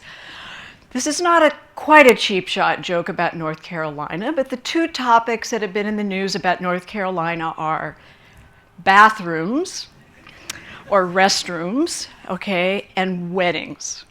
I, for obvious reasons, chose weddings, okay? So if you're in North Carolina today and you find the right judge, certain things are up to the judge to choose, we could celebrate the marriage of statistics and optimization with a Victorian tradition from England, okay? Which is something old, something new, something borrowed, something blue. Okay, so this is my interpretation of that for this marriage we're talking about. Something old would be to honor past contributions. Something new would be to signal that you're welcoming new ideas. Something borrowed would show that you're not exclusively saying it's only the people in our field that we're going to listen to. We'll listen to everybody. But now there's been this question about BLUE. Well, BLUE means best linear unbiased estimator. There are tons of websites about BLUE and statistics. There's also BLUP. There are a lot of others. So it has nothing to do with the school colors. And I thought it was particularly appropriate for this. Okay, so when I started thinking about this talk, this is sort of sticking a personal note in here. I thought I would do sort of a big sweep, talk about lots of topics. When I faced reality and started to put the talk together, I realized that was not going to be possible. There are way too many, so I'm going to talk just about two things, okay, which are related to statistics and optimization and numerical analysis, which is really what I do, okay? So the name Gauss has been mentioned several times already, so I thought it would be good when we're dividing the world up to think about Gauss, because he fits in every category. He's actually, of course, a mathematician, a statistician, a numerical analyst. He made his name as an astronomer, so that would fit in with the previous next coming SAMSI workshop. And there's a great 1995 paper by Pete Stewart, which I strongly recommend, called Gauss, Statistics, and Gaussian Elimination. If you haven't read this paper, you should read this paper. This is a quote from that paper. Gauss introduced Gaussian elimination as a mathematical tool to get at the precision of least squares estimates. I don't have time to go through it, but that's what he was looking at. We tend to think of Gaussian elimination as the LU factorization when we're solving systems of linear equations. He was actually thinking about least squares estimates. Gaussian elimination was not conceived as a general numerical algorithm. It was a procedure that sprang from the interface of statistics and computation. So Gauss is a perfect example of what this workshop is about. And so I think we should think a little bit, that's what I will be talking about aspects of what we do that are connected to statistics and numerical analysis, which is called scientific computing today, especially linear algebra and optimization. Okay, so let's have the first instance. This is from both statistics and optimization, regularization. I tried to think of terms that were used in all three fields. So I'm now going to go through regularization, some history. This is the old part. An interesting aspect of this is what some people consider old is completely new to other people. You know, you could say, well, this is really well known in my field, and people say, well, actually, I've never heard of it, and the other way around. Okay, so regularization, famous 1943 paper by Richard Courant, founder of the Courant Institute. It's called Variational Methods for the Solution of Problems in Equilibrium and Vibrations. Okay, it's actually online. You can read it. It's a really great paper. I'd want to point out for future reference, the word penalty does not appear, but it has a big idea. The idea is when you're trying to satisfy a hard boundary condition in partial differential equations, and you can't do it very easily. What you do instead is you pose a sequence of related problems with mild constraints, and you relax them.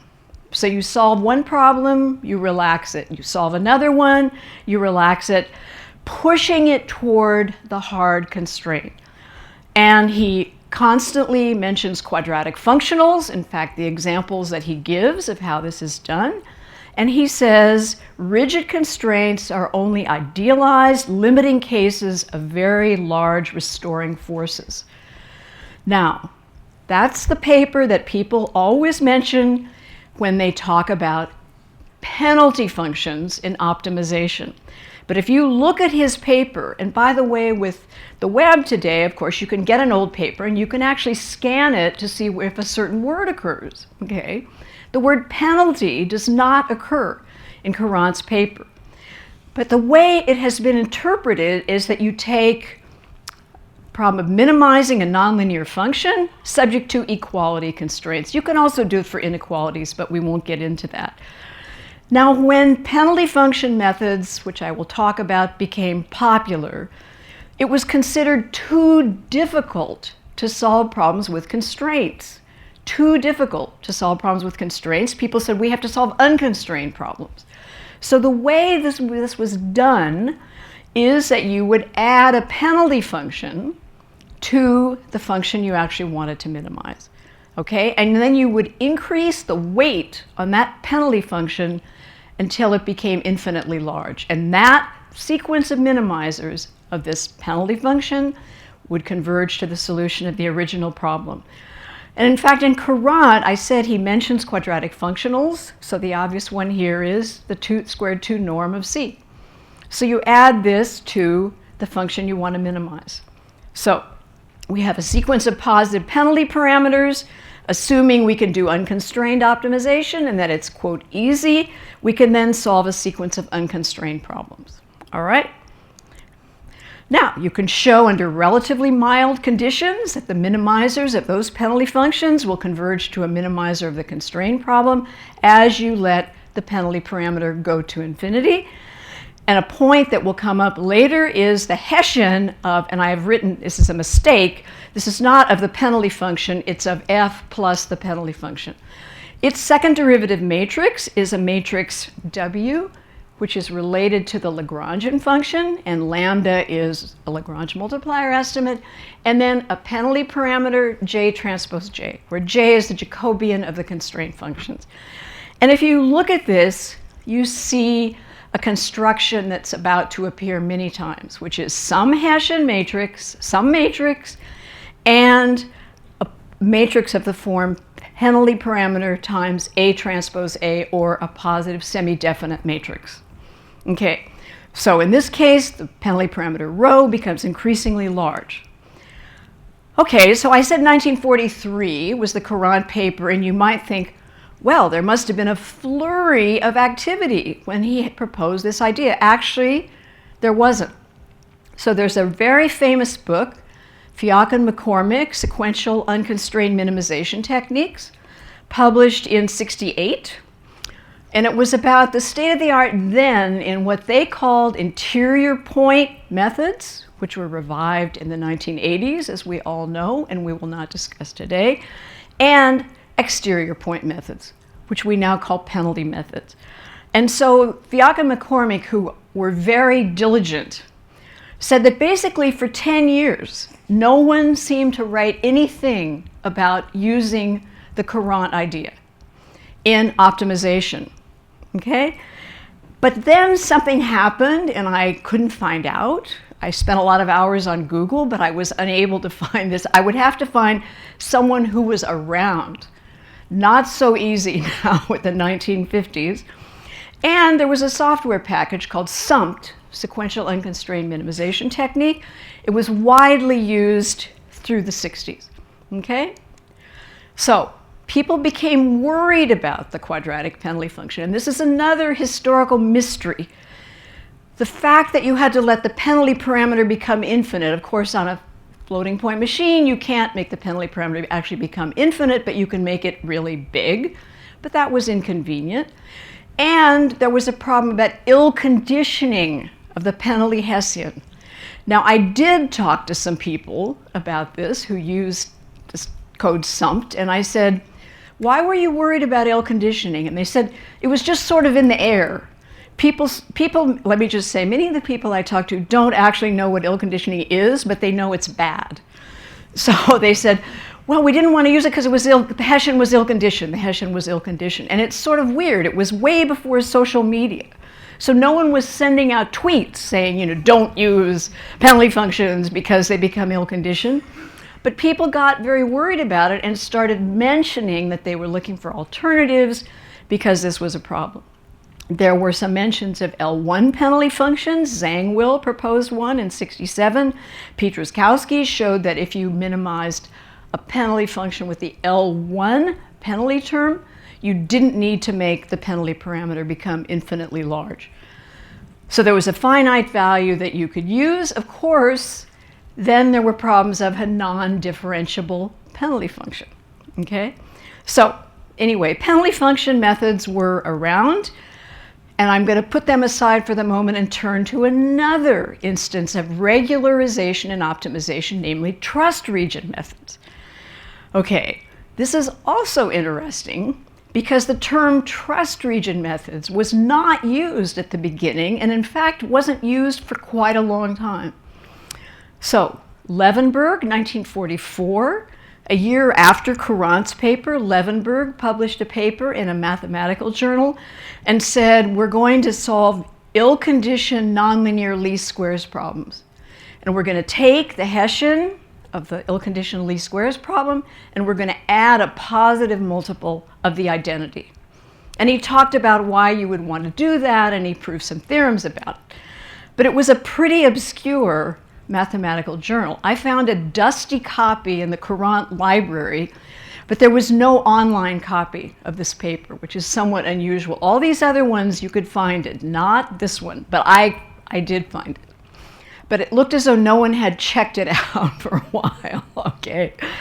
So the next citation is a 1963 paper by Marquardt in the Siam Journal of Applied Math, an algorithm for least squares estimation of nonlinear parameters. It actually doesn't mention Levenberg, and as far as I could tell, people always make comments that could be sarcastic, like apparently unaware of Levenberg.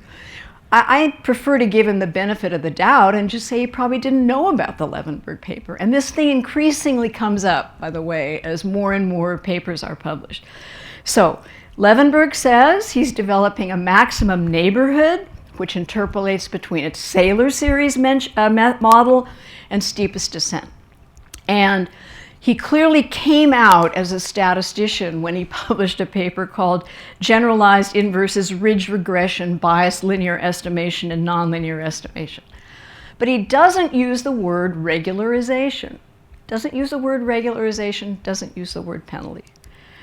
Okay. So here's what a trust region method is all about. I know most of you know this, but what you're trying to do in unconstrained optimization. So remember, in the penalty case, we had to solve a sequence of unconstrained problems. So in an unconstrained method, you tend to have a model of the function you're trying to minimize, which in general will be nonlinear. The model can be either linear or quadratic. So let's take a quadratic model. That would be Newton's method if you're using the quadratic from the Taylor series. But what if there's something wrong with that? What if the quadratic model isn't a good model of unconstrained minimization? E.g., the Hessian matrix is indefinite, which means the quadratic model is unbounded below. It means you have a lot of problems. So here's the idea. You say, we have a local model. We all know Taylor series models are good, but they have this step in them that reflects how far you're going. And if you go too far, the model isn't accurate anymore. So the idea is this model is not accurate except close to where we are now. Okay, so you choose a search direction by minimize the model subject to a constraint on the size of the step you take. So you might have minimized quadratic model subject to the norm of p less than or equal to delta, where delta is some step. That's the trust region. Okay, so the idea of trust region is trust the model up to this limit, and after that you don't trust it. Okay? So you have a solution of a constrained problem, which minimizes the quadratic model subject to this norm constraint. Usually it's the 2 norm. And look, we're getting the same linear system that we had before with the Hessian plus lambda I. And you can show, even though in a trust region method, what you're adjusting is the trust region, it translates directly into this, where you have a parameter and you're making this matrix positive definite, which is sort of what was happening in the penalty function method. So you want to produce good steps to the minimizer. If the model were great, you wouldn't even have to worry about the trust region constraint because it would satisfy it, and that would be perfect. So this is the idea of a trust region method. There's hundreds, if not thousands, of papers written about it. The norm can vary. It's either the 2 norm usually or the infinity norm. If it's the infinity norm, then you have bounds on the components of a search direction.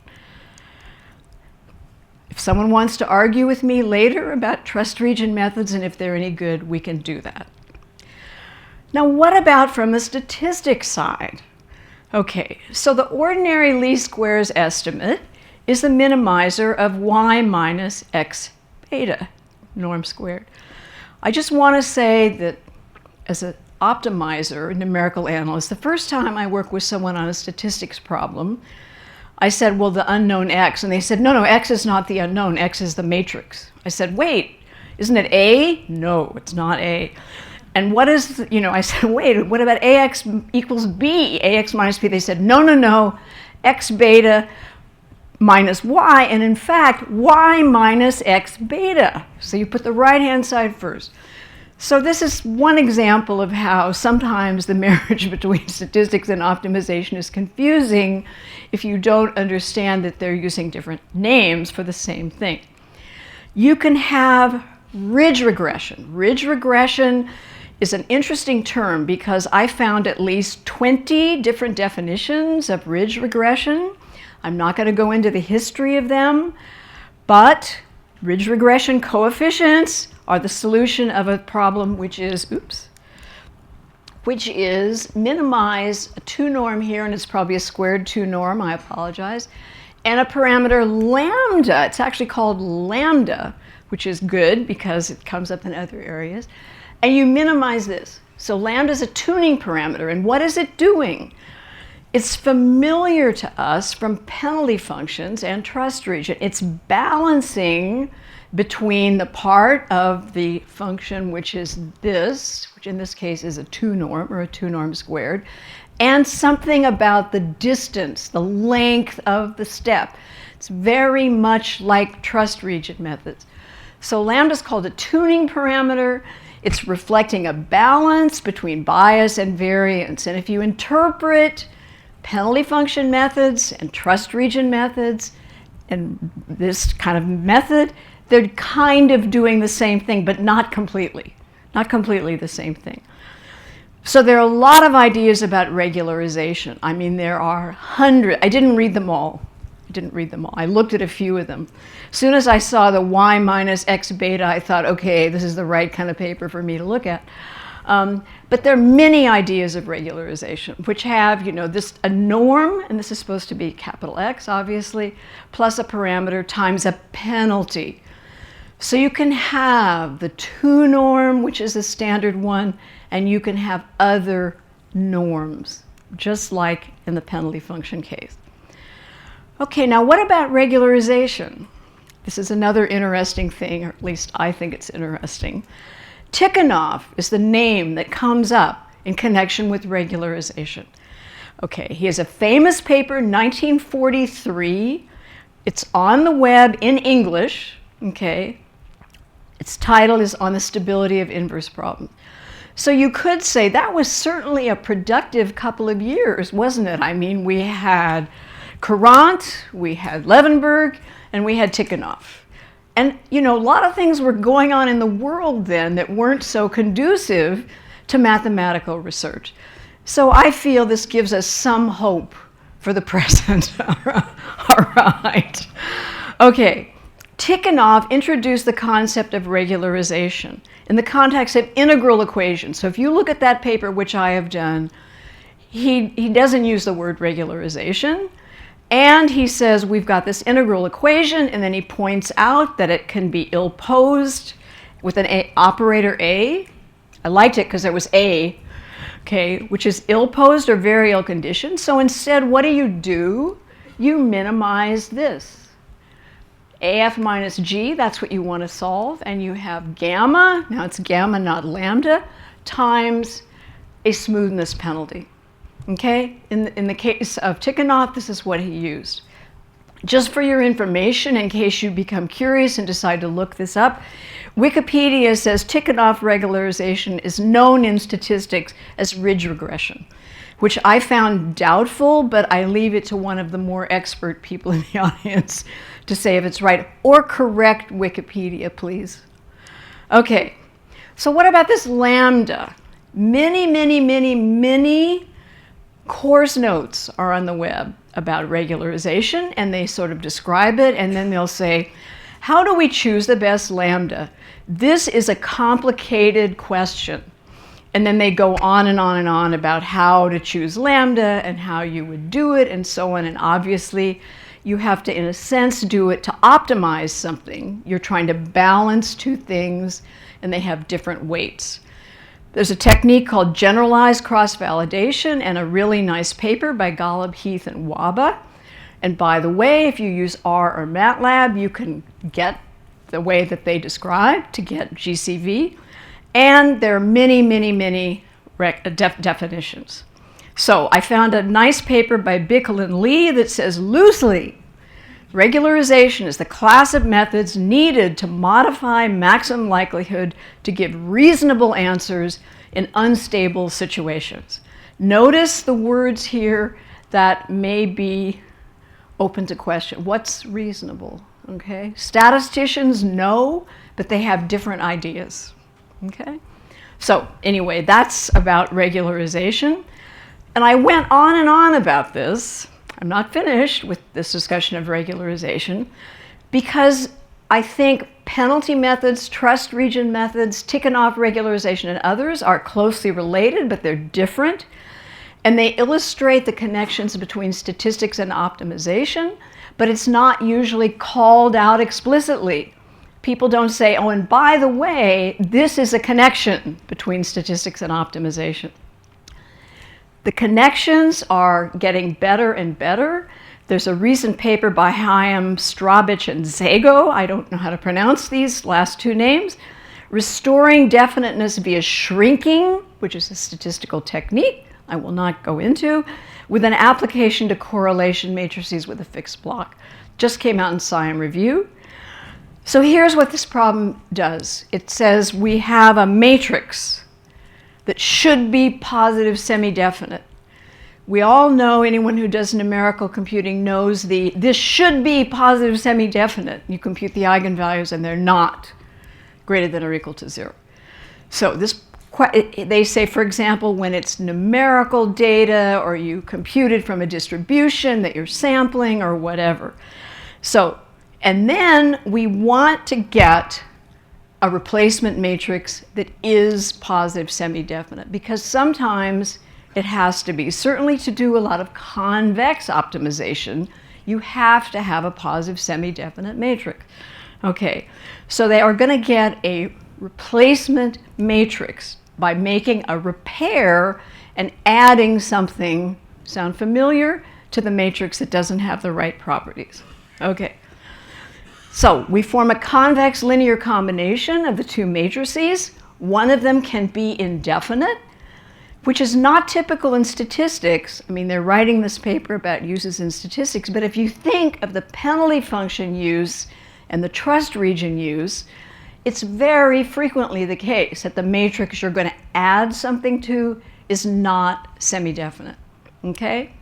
So they make no statistical assumptions about either of the matrices. So in fact, it's clear to me that what they're saying could be applied directly to optimization and to statistics, which is the application they have in mind. Now, for a numerical analyst to read this paper, and notice I'm not a co-author, so I have nothing to gain by telling you this is a really interesting paper, is that there are 3 methods for doing this shrinking, and they're based on ingredients that we know and love. We know and love them. Newton's method, we all love Newton's method. That's one of them. Solving a symmetric, definite, generalized eigenvalue problem. Okay, that's another problem. It's less familiar, but we know how to do it. And bisection. Bisection. How great that you can use bisection to do this. Okay, but when you do bisection, you have to check for positive definiteness. So you use the Cholesky factorization. Again, something that numerical analysts truly love. Okay, and here's the icing on the cake, maybe the wedding cake. I will come back to this later. There's software. So you need to have software for people to use these ideas. They're fairly straightforward to write down. I didn't write them down for you. But they say we have code in the NAG library from 2015, and they're making it available on GitHub in MATLAB and Python. So if you want to try those techniques to add your two matrices together, you can use software that's right there. Okay, now Ilse mentioned that I've worked on derivative-free optimization for several years. This is about as far from gigabytes of data as you could imagine, because these problems usually do not have that many variables, okay? But they're still important, in my opinion. So we're minimizing this function f, and we don't have any derivatives. Don't have any derivatives. We have automatic differentiation today. In theory, you can take any code, no matter how horrible, and you can run automatic differentiation, and it will give you code for the derivatives. Sadly, that's not true. It will do it for a lot, but if you have many if statements or strange constructions, which you can certainly have in most programming languages, it doesn't know how to differentiate those. Okay, so you can't assume that you have derivatives, okay? Furthermore, we tend to assume the function's very expensive, meaning it takes a lot of time. You might have to collect the data in real time. One of my favorite examples to illustrate this, because people say, well, just run it on a supercomputer. Just run it on a supercomputer. It'll go fast. Some of these techniques are used in cancer chemotherapy, where the objective function comes from a human going in, getting blood taken, and they take measurements. And then you come back in 2 weeks. Well, you can't run that on a supercomputer. You have to wait for the data. And that's an example where these techniques are used. The function's unpredictably non-nice. What we mean by that is it might have discontinuities. It might have discontinuities in the gradient. You don't know, it might have singularities. And again, with the best will in the world, sometimes you can't tell this in advance. If a physicist comes to you and says, I have this code and I don't even know what it does, we've been using it for 25 years and you have to minimize it, and you say, well, wait, what does it do? You try modern software techniques that analyze the code, they give up. They say it's too complicated. You just have to say, okay, it can be a nasty function. It may have low accuracy data. You may have to run a simulation. That's a very common instance of these things, where you, the optimizer, says evolutionary algorithm, genetic algorithm, swarm algorithm, simulated annealing.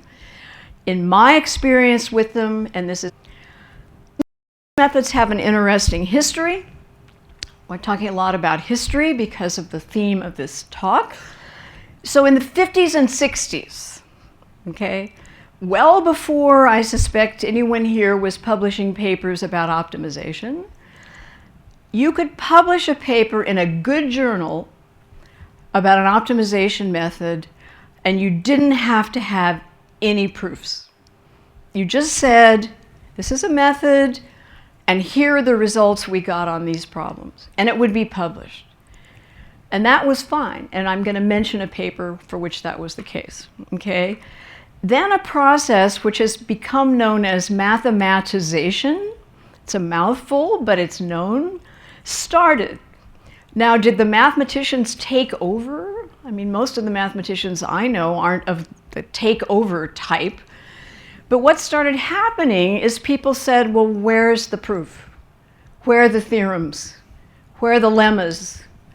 I don't care about these numbers. I just want to know, does it work in theory? And that started, and I again tried to find out a date. You know, someone saying, from now on, you must have convergence proofs. But I don't know when that happened, but it did happen. Okay, and at that point, papers started being completely rejected. I mean, you'd apply to it, submit it to an optimization journal, it would be rejected. There's no theory, there's no theory, there's no theory, there's no theory. Some people thought that even having a paper where you didn't have proofs was embarrassing.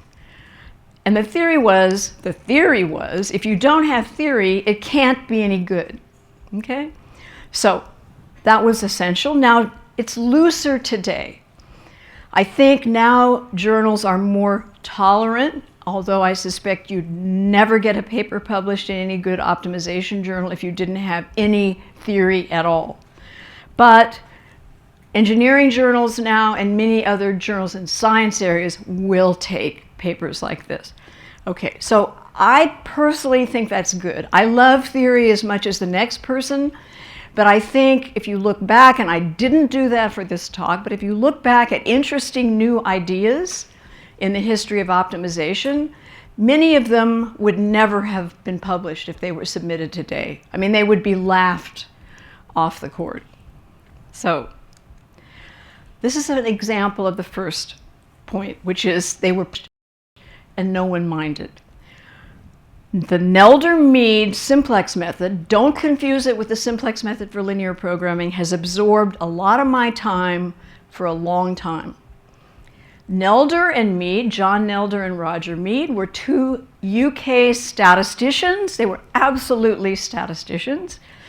And they worked at the National Vegetable Research Center in Wellesbourne, Warwick. I had the privilege of meeting both of them, and John Nelder told me that when this paper was published, people said, we can't possibly take this paper seriously. What's the National Vegetable Research Center? Well, apparently it doesn't exist now, but at that time, it's where a lot of statistics was used. Crops, productivity, many examples in agriculture were important, and they had a place where statisticians worked on those problems. Okay, so the Nelder-Mead method was inspired by an earlier paper by Spenley, Hest, and Himsworth called Sequential Application of Simplex Designs in Optimization and Evolutionary Operation. It was published in Technometrics, which was a good journal. And what it was about was you form a regular simplex and you move it around. Basically, you should read the paper. It's extremely interesting because they say a plant manager can use this method, and here's an example of a little form that the plant manager can fill in, you know, I guess while standing there, watching the process and writing things down. Because the simplex stays the same size, it stays the same shape, and it just moves around.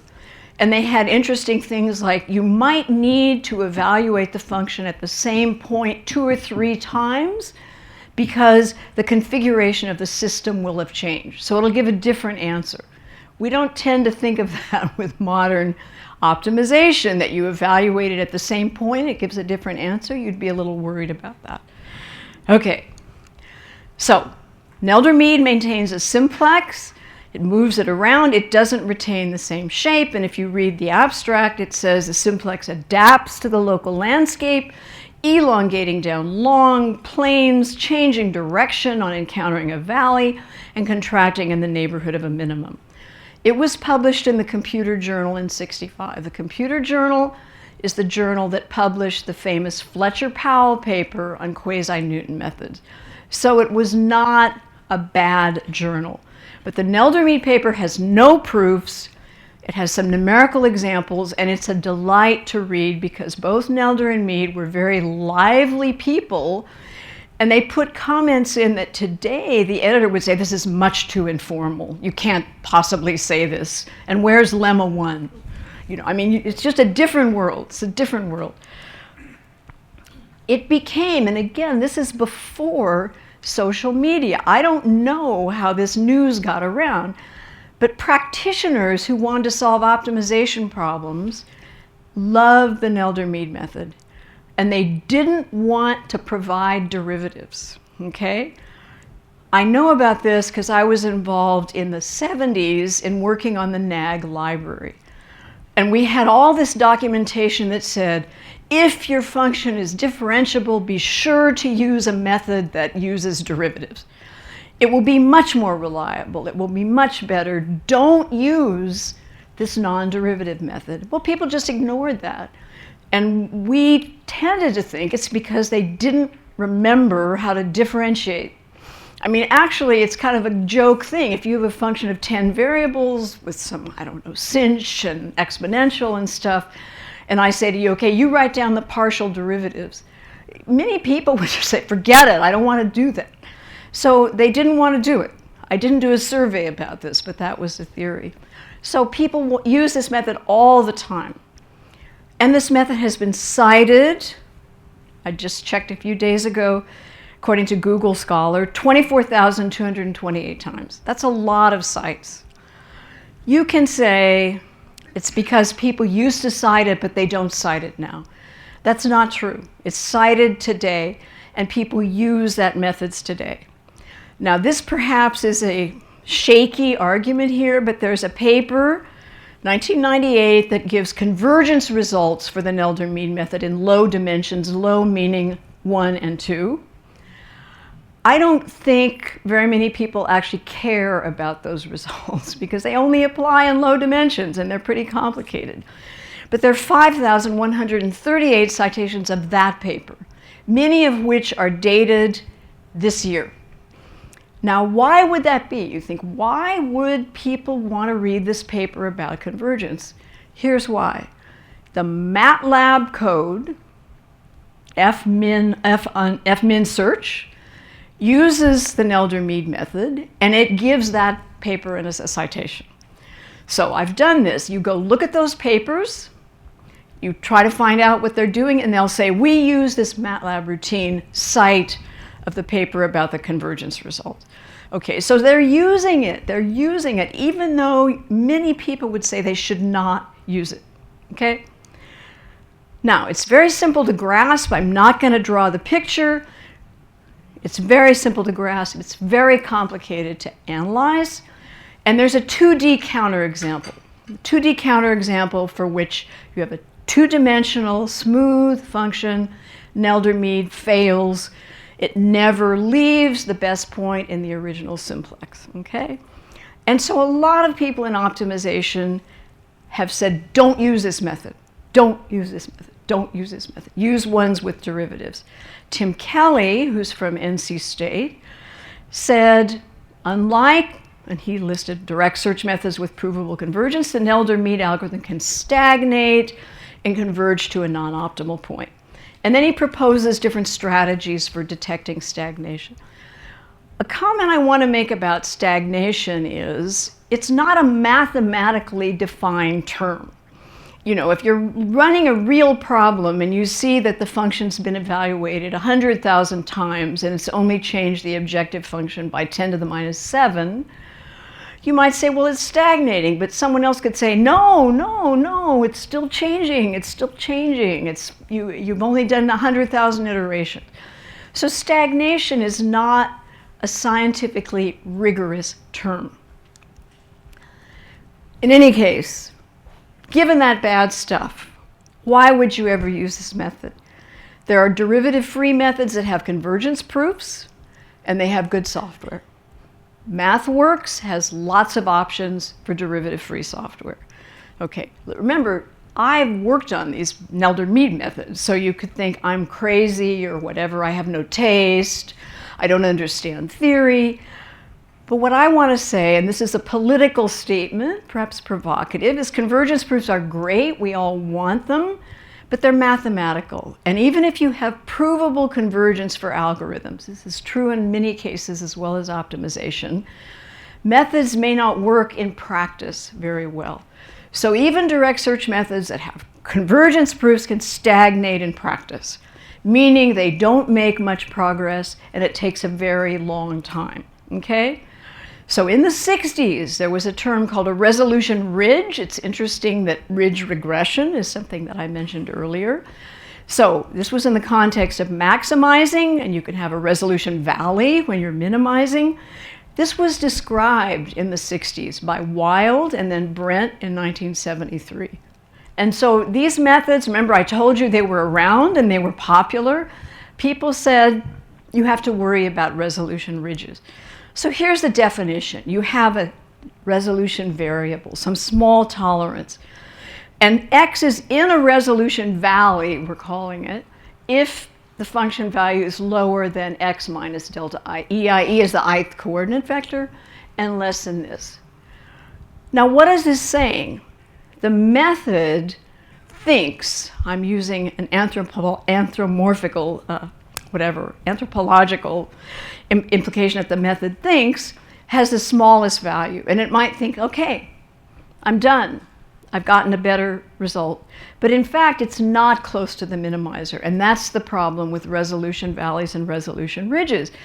But of course, you can't tell because you don't want to sample the function at all these points, and you don't have the gradient. All right, so this is a function with a resolution valley, and here it is. You'll have to take my word for it. I can give you the mathematical formulation of this, but this is a resolution valley.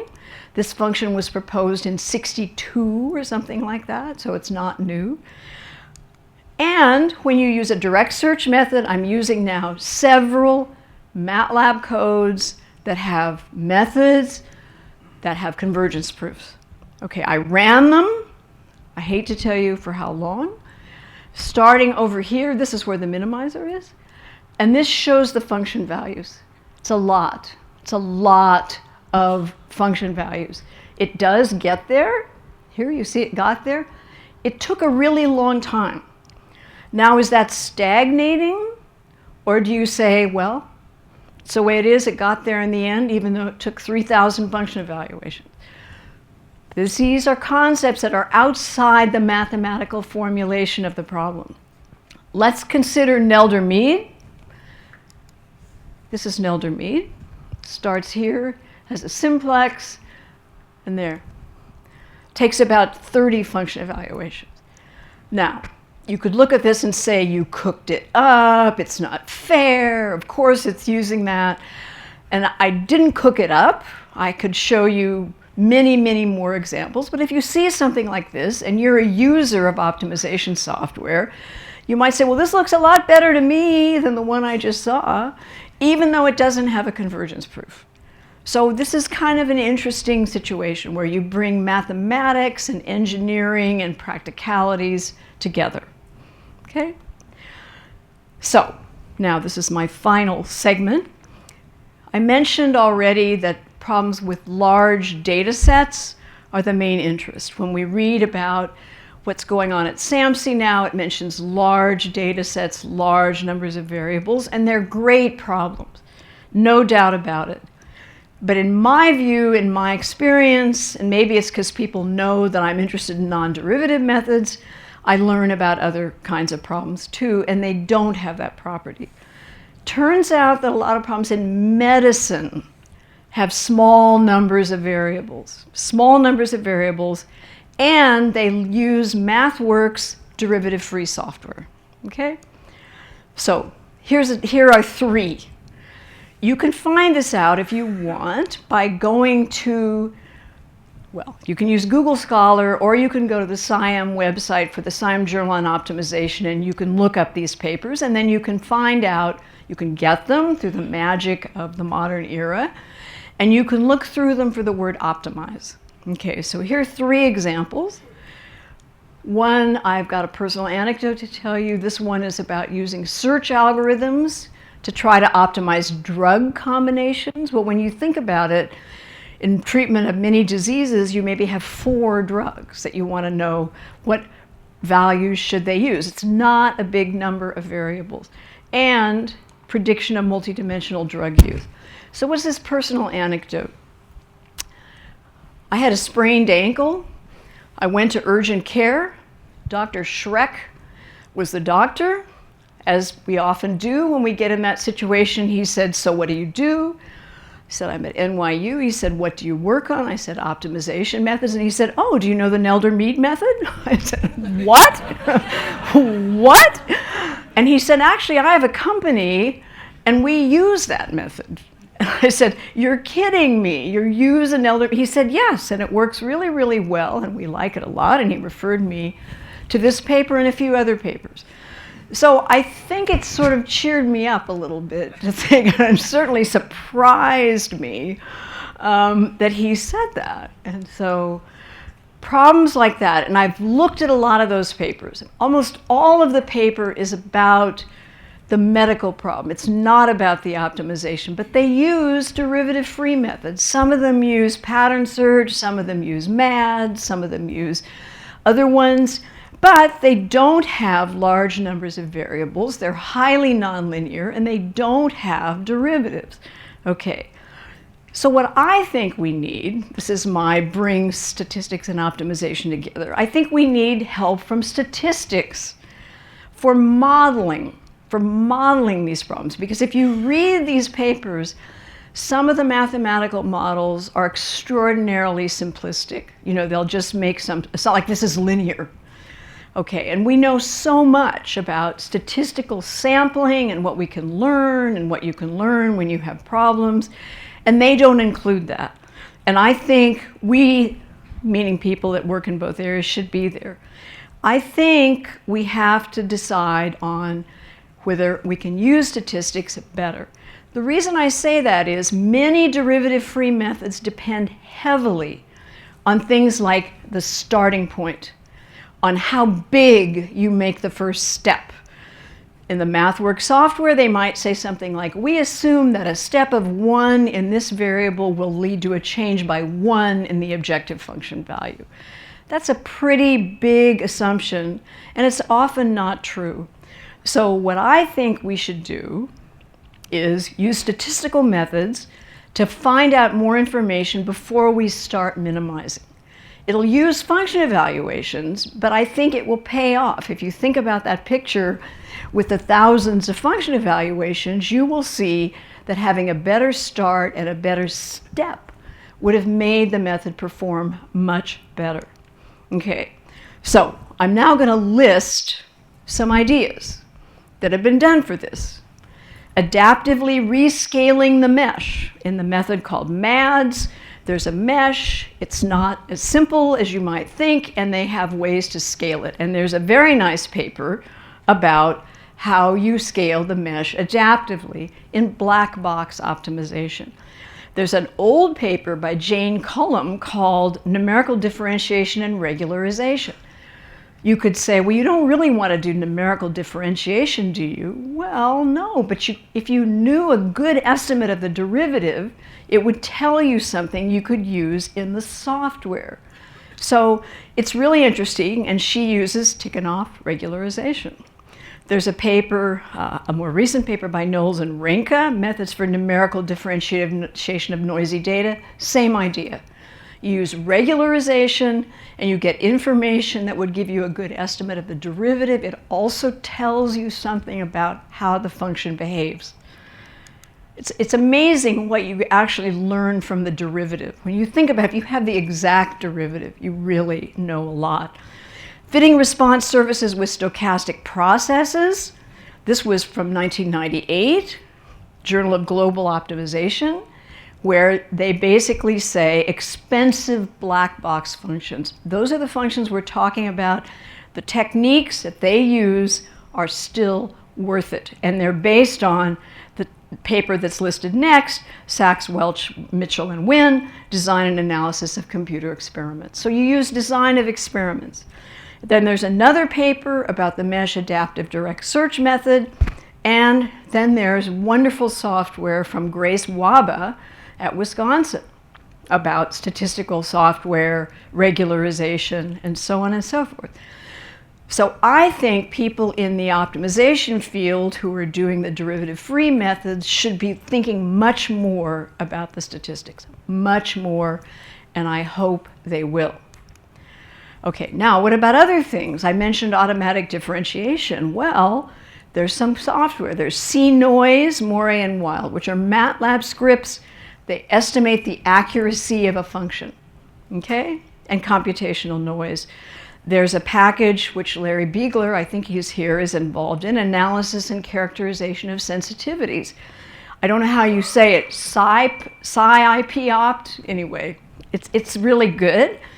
There's a convex optimization modeling framework called Convex, and there's JUMP, a language for mathematical optimization. So I mention these because I had my little joke about AX minus B and Y minus X beta, but often the language in which you express a problem makes a huge difference to whether someone thinks it has anything to do with what they do. you might say, oh, y minus x beta? No, I don't do that. Then someone says, what about ax minus b? Oh yeah, okay, I do that. So, and if you think about what I said about the Courant paper and the Tikhonov paper and the other papers, it took people a while to figure out that they were talking about something relevant. Okay, so the big message, I think, my big message, is that we need to have great theory. I do think we need theory. I still am hopeful we can get theory about some of these methods, but I think we need code. I really think software is what you need. Why are so many people using these MATLAB routines and R? I have to confess, I use MATLAB and not R. Knuth has a quote that I love about his main conclusion is that software is hard and that it's much harder than writing a book or proving a theorem. I often use this, although they don't care, to people that write books and prove theorems, and I say, you should write code, you should write some software that does this, and they say, no, who cares about software? Well, the answer is if you want to maximize impact, that's what you do. You write software. And I think we're incredibly lucky that people have developed the codes in the MathWorks suites. There's statistics, learning, optimization, global optimization, and there's R that we can use to help us solve these really important problems. Okay, so I started off with the wedding one hopes in North Carolina, done by a judge who agreed to performance between these two different kinds of people. They lived happily ever after. Thank you.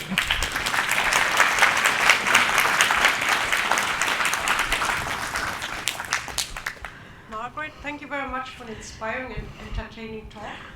We have time for a question or two.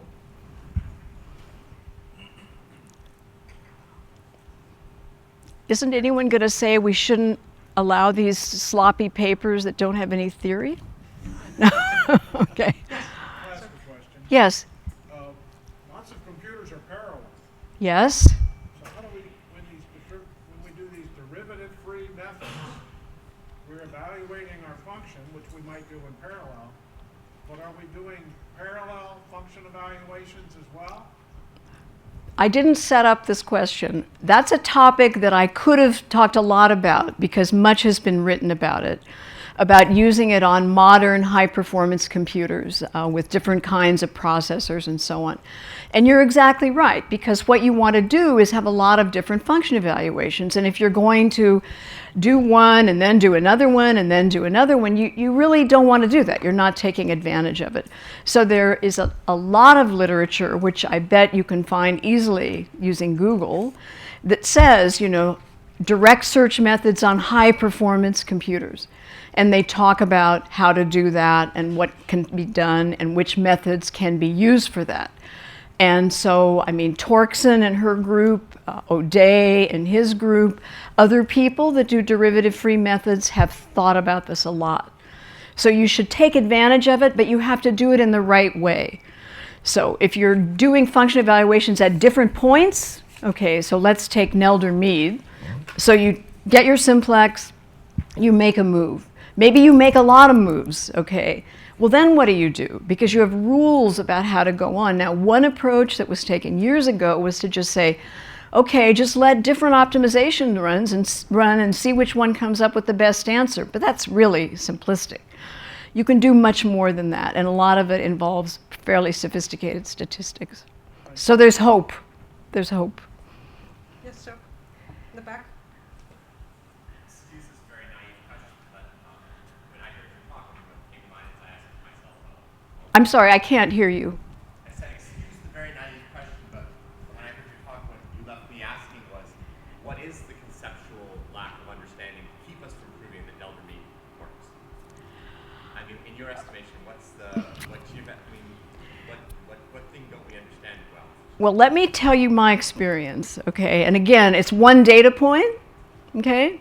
I've given talks about Nelder-Mead many times because I like it. You sort of get fond of methods. And I met Nelder and Mead, and I think they were great guys, and they were statisticians, and they had this view of this method, and you see those simplices. So I've given talks about it in different ways, going through the counterexample. And it's happened many times, and I didn't write this down. People would say, you obviously need to use dynamical systems. You obviously need to use various sophisticated mathematics. And I'd say, great, why don't you work on that and let me know? And I've never heard from any of them. Now, does that mean that, that they've solved it? If you look at this paper that it's Jeff Ligarius, Bjorn Poonen, and I wrote in 2012, I think it's the SIAM Journal on Optimization. It's about proving convergence for the so-called restricted Nelder-Mead method, where you don't take a certain kind of step called an expansion. I don't know if you know Ligarius and Poonen. They are serious, serious mathematicians. It's an unbelievably complicated, for me, I contributed to it, but it's very complicated. And one of the referees said, I certainly hope the journal is not expecting me to check these proofs. So that's for two variables. So I don't know what the conceptual problem is. I think there are many examples in the history of our fields where someone comes at it from left field, or whatever the right metaphor is, with a completely different idea. I urge you to look at descriptions of Nelder-Mead. There are some papers published about it, and see if we have a new way to think about it. We know it doesn't always converge, and you can fix it in a certain sense. You can't fix the original method. It's known to fail. Here's another anecdote. I was giving a talk about this in England. This is a while ago. And I said, we're hoping for a convergence proof. Okay? This person in the audience raised his hand and he said, I think I know a counterexample. And I said, what? Of course, I was thrilled. Right. And he said, let me come back tomorrow and I'll give it to you. And he did. His name is Ken McKinnon. He's at the University of Edinburgh. And he has this counterexample.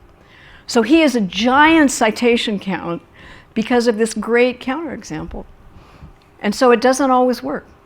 And Nelder and Mead were happy to learn about this, but of course it did sort of blow out of the water their hope that they would magically get a convergence proof. And that's probably a lot more than you wanted to know. Well, on this note, I think we are ready for lunch. Let's thank Margaret again. And please, may I ask you to go through both doors? Lunch is in the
She graduated from Tel Aviv University in physics and electrical engineering and got a PhD from MIT, also in electrical engineering. And now she's a professor at Technion, which is Israel's Institute of Technology. But she's also been a visiting professor at various places, including Stanford, Zurich, and also Durham. So, and I will do not list all of them. She's extremely productive in numerous fields. For example, probably most notably sampling theory, but also optimization and statistical estimation theory for signals. This is reflected in several papers she read. She authored. It's not several. It's over 200 already. On top of that, conference papers, which is also makes them more than 300. She won numerous prizes, and her list of only the best paper prizes is probably longer than my whole publication list, I guess. But anyway, without any further ado, our speaker is Yonina talking about phase retrieval and analog to digital compression. Please go ahead. Okay, so thank you very much, and thank you for the very kind and exaggerated introduction. So it's a great pleasure to be here. Thank you very much for the organizers for inviting me, especially when I saw the other list of speakers. So really distinguished list of speakers. So I feel honored to be among them. So thank you very much for giving me this opportunity. So what I want to talk about today are two topics that seem very unrelated, and hopefully by the end of the talk you'll see that they are related. And those are phase retrieval and analog to digital compression. So we'll see that the common ground to both of these problems, that in both of them we treat recovery of vectors or signals from nonlinear measurements. So we're going to start with the phase retrieval problem, which is a long-lasting problem in different areas of science and engineering. And it's really all about recovering a signal or a vector when what we're given is the magnitude of its Fourier transform. So in many cases this problem is considered unsolved, but we'll see that by using a combination of sophisticated measurement techniques together with optimization theory and statistical analysis, we'll be able to recover the vectors and solve problems that were previously considered unsolved. So that will be the first part of the talk. And then in the second part of the talk, we'll see how the same tools, so measurement design, optimization, and statistics, will enable us to do what we call analog to digital compression. And that means sampling continuous time signals, so going from analog to digital at very low rates, lower rates than what's predicted by the Shannon-Nyquist theorem. And we're not going to look at cases of, for example, sparsity or structure, which is kind of the common theme when reducing rates, but rather we'll see that even when we have no priors on the input, but we have nonlinearities in the measurements or in the processing task, we'll still be able to reduce the sampling rate. So that will be kind of the common ground to both of these problems. So let's begin by a very well-known problem that I'm sure all of you are familiar with. So there's been literally thousands and thousands of papers on sparse recovery from linear measurements. And this is, of course, the basis for the well-known field of compressed sensing. And in this case, the problem is to recover a sparse vector x. So this is a vector that could be very long. Its length is, for example, n, but n could be large. But we know it only has k non-zero values. So this is what we refer to as a sparse vector. And what the theory of compressed sensing or sparse recovery tells us is that such vectors could be recovered from short measurement vectors. So by short, we mean on the order of k log n, where k is typically much smaller than n. Okay, k is the number of non-zero values. And this can be done as long as the measurement matrix satisfies some good properties that we won't go into. But roughly speaking, it looks like a random matrix.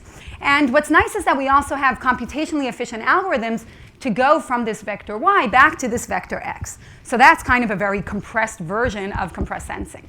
Okay, so this is kind of the fundamental of many different algorithms in signal processing and many other fields. But in practice, very often our measurements are nonlinear. They're no longer linear. And one area where this happens a lot is optics, and this will bring us to the phase retrieval problem. Another area where we encounter nonlinearities all the time is in the presence of quantization, which is what we have when we sample continuous time signals. So these are two areas where we have nonlinearities. So that will be one part that we're going to be focusing on. There's many other applications when the measurements are linear, but what we're interested in is not the vector x, but rather some nonlinear function of x. And this happens, for example, it happens, of course, in many different areas, but one area that we're going to be focusing on where this happens is when what we want is to recover statistics of the signal. Okay, and for example, in signal processing, many of the algorithms are not based on x, but they're based, for example, on the power spectral density or the second order moments, which are, of course, nonlinear or quadratic functions of x. So in this case, we're sampling x, but what we want to recover is some nonlinear function of x. And again, the question is, how does this change the theory of compressed sensing in the presence of nonlinearity? So that's really what we want to focus on. And in particular, the types of questions we want to look at is, first of all, can we even recover x from these nonlinear measurements? How many measurements do we need? So is it still k log n? Is it some other bound? What type of measurements should we use? So in the context of compressed sensing, there's a lot of theory about what the measurement should look like, but what happens in the presence of nonlinearities? And finally, we're going to look at sampling rates when we're going from continuous time to digital. So when we have nonlinearities, what does this do to the rate? Some people would say it should increase the rate if we have nonlinearities. What we're going to see, I think quite surprisingly, is actually, at least in the context of the specific nonlinearities we're going to be focusing on, we could actually reduce the rate, even though we're not assuming anything about the input. So these are going to be the types of problems that we're looking at, and we're going to treat them by using a combination of optimization, statistics, and sampling theory. So this is the connection, of course, to the workshop. So in the first part, we're going to be focusing on phase retrieval, and then in the second part, we'll look at these analog to digital compression. And let me say at the outset that even though the talk is really more about the theory behind these techniques, we also actually built implementations of these various ideas in our lab. So everything we're going to be talking about today could actually be used in practice as well. And here are some of the examples that we'll see later on in the talk. Okay, so we're going to start by looking at the phase retrieval problem. And like we said, this is really the problem of recovering a vector x when what we're given is its Fourier magnitude. So we'll go into more detail later on, but unfortunately this turns out to be a very difficult problem. So there's no uniqueness in one-dimensional cases. In 2D, in some cases there's uniqueness, but we don't know how to recover the underlying true vector x. And therefore a recent trend in phase retrieval, and there's many papers about this recently, is to move away from Fourier measurements that are difficult and instead look at random measurements. So we look at taking the magnitude squared of the inner products of x with a set of random vectors. And this is what's called the generalized phase retrieval problem, or the random phase retrieval problem. So this is much easier to analyze. It's still complicated, but it's easier to analyze because of the randomness. But of course, if we go back to optics, that's not the problem. The problem is the Fourier transform. And the question is, could we go back to the original problem and still be able to analyze it and solve it? So what we're going to show today is that at least in some cases we can. So by modifying the way we do the measurements, still using the Fourier transform, and using appropriate optimization tools, we'll be able to solve this problem in cases that were previously considered unsolved. We're then going to see how the exact same tools could be used in this analog to digital compression problem. So we're going to be focusing on sampling in the presence of quantization. And then we'll look at sampling when what we're interested in is not the signal itself, but rather its second-order statistics. And finally, depending on time, we'll actually look at applications of these ideas to different problems in engineering. So we'll look at a cognitive radio application, which is what you see over here. This is the prototype we developed in the lab based on these ideas. And we'll also look at an application to ultrasound imaging. And in this context, we actually built a prototype which could take ultrasound images very efficiently. So we have a wireless probe because of the low rate. And again, this low rate comes from the nonlinearities. So these are not only theoretical ideas, but they could actually potentially be very useful in practice. Okay, so let's begin with the phase retrieval problem. And as I said, this problem appears in many different applications in science and engineering. So one of the areas where we see this problem a lot, and that was the motivation for our work in our group, is in the context of optical imaging. Now, the reason you find this problem in optical imaging is because it's well known that if you illuminate an image with coherent light, then what you're going to see in the far field, or in the output of the lens, what you're going to see is the Fourier transform. And when you try to perform a measurement in the far field, then you can only measure the magnitude because the phase varies too quickly. Okay, so any measurement device will only be measuring the magnitude, and that's how you end up getting the Fourier phase retrieval problem. Now, of course, what you'd like to do is algorithmically try to retrieve the signal even though you only have the magnitude.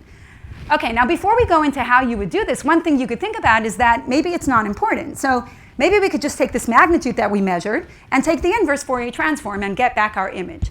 So to show you that that won't work, I just want to show a very simple experiment. And this was easily done in MATLAB, so you could go ahead and repeat it. So we took two images, which I think everyone would agree are different. So here's a cat and here's a dog. And we went ahead and measured them. Okay, so of course this was just done in MATLAB, so we took their Fourier transforms. And then we kept the magnitude of each one, and we swapped the phase. Okay, so we took the phase of the dog and combined it with the magnitude of the cat, and vice versa. And then when you go and perform the inverse Fourier transform, what you end up getting is quite surprising, I think, if you're seeing this for the first time. So the cat becomes a dog, and the dog becomes a cat. Okay, and this is a real experiment, okay? It's very easy to do. So we see that the phase is in fact very important. We can't just ignore it. It has important information in it. Okay, so that's to motivate why we even need to look at the phase retrieval problem.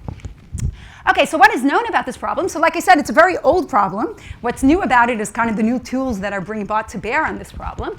So there's results already from the 60s that show that there's no uniqueness in 1D problems, and this is beyond the trivial ambiguities. Okay, so there's trivial ambiguities because of the Fourier domain, right, like shifts, global phase, etc. But beyond those trivial ambiguities, there's still no uniqueness in 1D problems.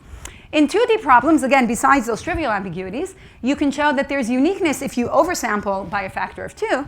But surprisingly, even though we know that there's uniqueness, there's no known stable algorithm that will actually retrieve this unique solution.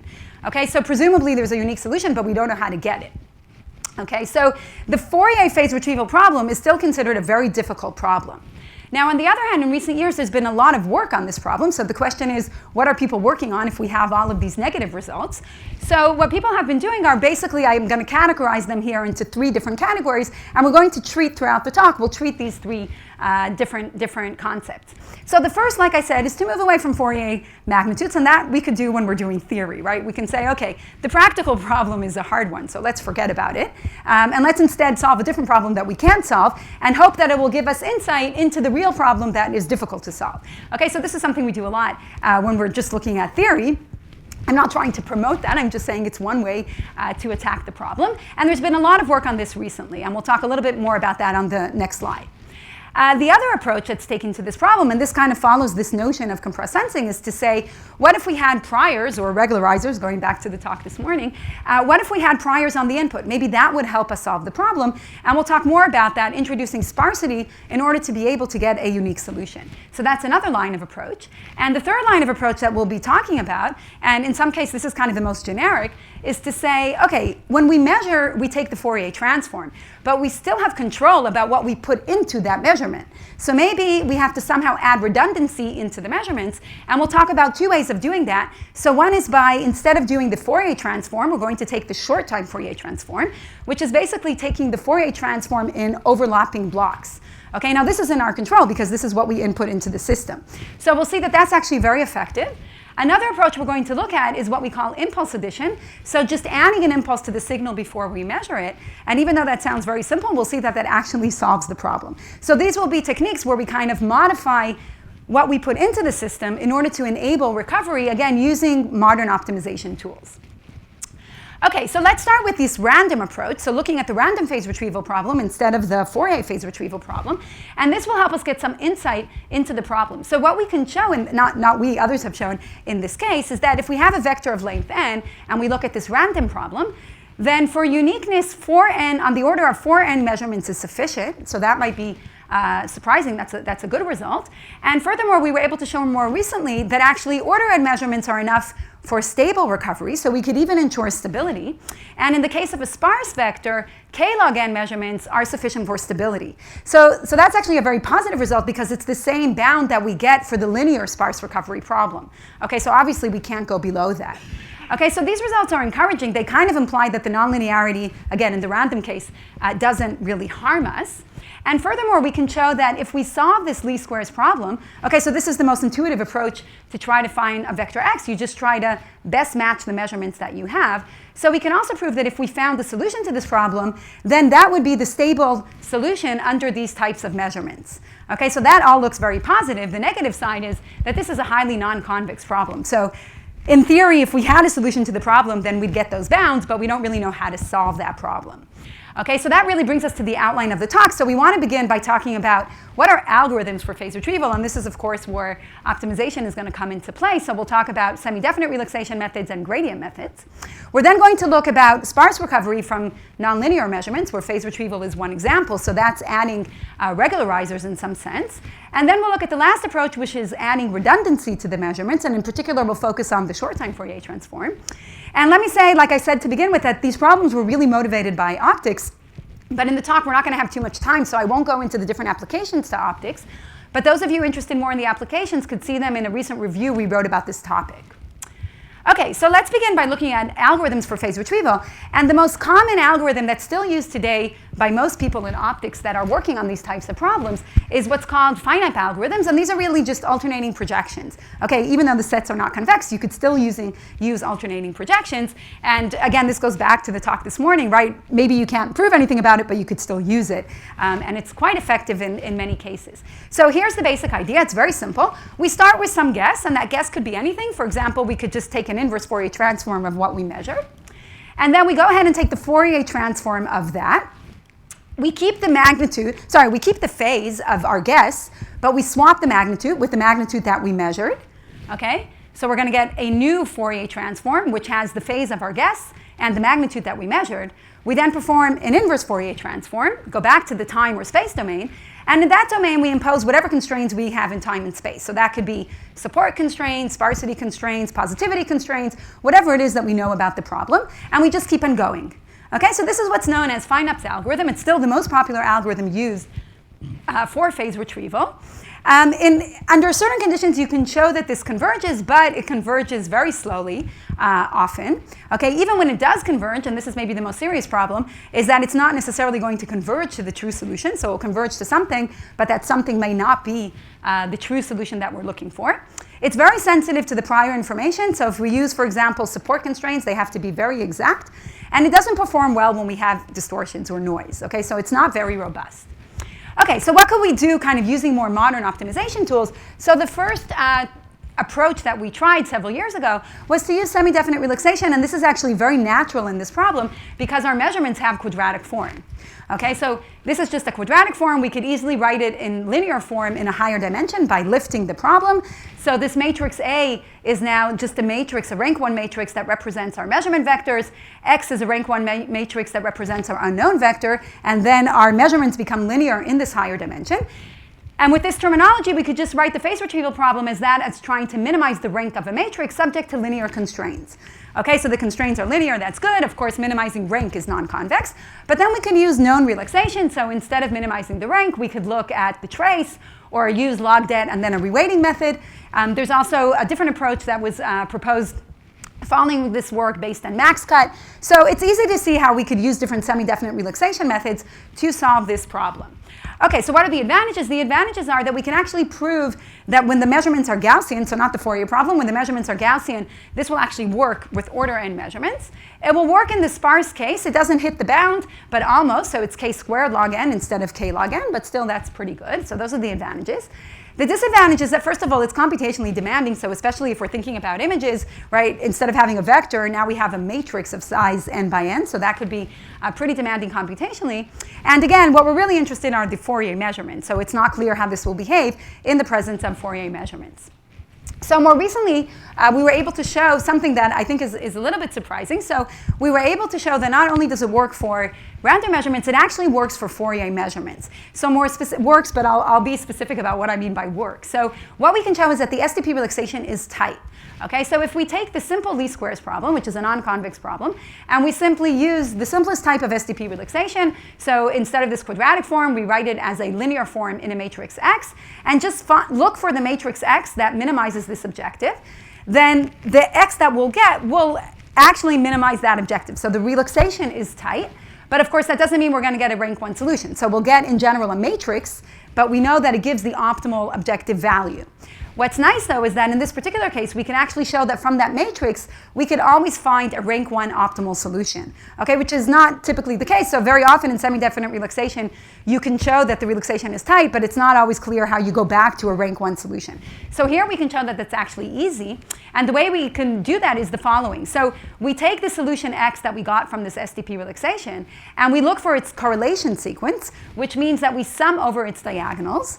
And then we can show that any vector X that has the same correlation sequence will in fact be optimal. Okay, so this is basically just turns down to a spectral factorization problem. We solve the SDP relaxation, we get a matrix X, we compute its correlation, and then any spectral factor of that correlation function will be an optimal solution X. Furthermore, what we can show is that there's a particular factorization that we could get by solving another SDP relaxation problem. So if we now look from all matrices X, that satisfy this correlation sequence. If we look for the matrix X that has the largest first value, then it turns out that the solution to this problem is always rank 1, and this is the optimal solution to the original least squares problem. Okay, furthermore, this solution has a very particular property, which again is common in the context of signal processing. I don't know how many people here are familiar with this concept of minimum phase. So this particular solution will be a minimum phase solution. And what that means is that if you look at the Z transform of this solution, okay, so it's just this polynomial, where the Fourier transform is a special case when you look at Z on the unit circle.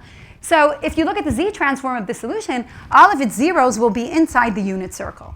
Okay, so that might look like a very weird property to those of you not familiar with it, but it is a property that this particular vector is going to obey. Okay, so putting it all together, what we've showed is the following. We have this general problem which looks highly non-convex, and these are Fourier vectors, no longer random vectors. And what we've said is that we can actually get an optimal solution to this problem that actually strictly minimizes this objective by solving 2 SDPs. So we first do a simple SDP by relaxing this objective function. We then compute the correlation, and then we solve another SDP with respect to this correlation. And what we're guaranteed is that this will give us a rank 1 solution that is minimum phase and optimal. Okay, so that might sound positive, but the only problem with all of this is that even though we minimize the least squares objective, that does not guarantee that we found our true underlying vector x. And remember that we said to begin with that in this problem there's no uniqueness. Okay, so unless our signal was minimum phase to begin with, we can't guarantee that we found our underlying vector. In fact, we know that this approach will give us a minimum phase solution. So if our original vector was not minimum phase, then this will not give us the correct solution. It will be the optimal solution in terms of the least squares error, but it's not going to be the correct solution. Okay, so there's a difference between being correct and minimizing the objective. Okay, but then the positive news again is that we can still use this to measure arbitrary signals, and that is because we could take an arbitrary signal, very easily convert it into a minimum phase signal, and we'll see how to do that on the next slide. And then once it's minimum phase, we can measure it and retrieve it, and then just go back to our original signal. Okay, so how do we do that magic? So we do it by a very simple theorem, which says that a signal is minimum phase if its first value, actually it could be any arbitrary value, okay, so if it has some value whose magnitude is larger than the L1 norm of the rest of the vector. Okay, so this is just a property of minimum phase signals. So now what we do is very easy, right? You want to measure some arbitrary signal, and all you have is an optical device. So what you do is you take your signal, you add a known impulse to it anywhere in the signal, okay? Then that is what you put through your measurement system.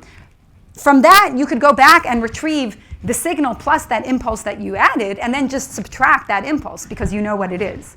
Okay, so this gives us a method to perform Fourier phase retrieval from any one-dimensional signal. Okay, so that's the first idea that we wanted to show, and here are quickly just some simulations to show that it works. So what we see over here, the red is the original signal. It's just a randomly generated signal. The blue is what we would get if we did a combination of phase lift, which is this SDP relaxation, with FineUp. So we kind of try to get the best of both algorithms, and we see that the recovery is far away from the original signal. And the black is what we get using this technique. Of course, it perfectly recovers the signal.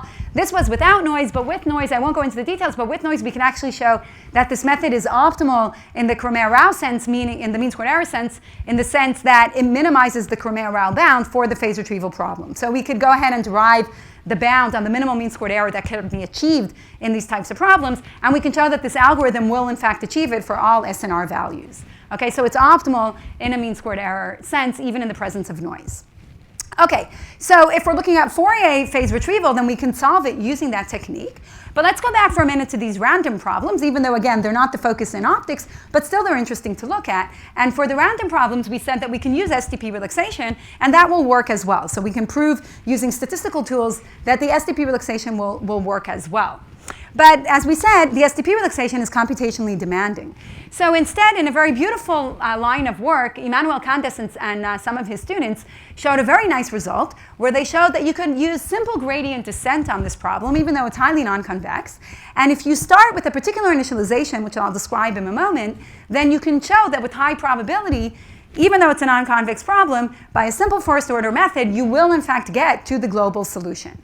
Okay, so this is a very beautiful line of results, and they call this Rittinger flow because these are convex problems, so instead of using the regular derivative, they're using Rittinger derivatives. Okay, but it's really just a regular kind of gradient descent over the complex domain.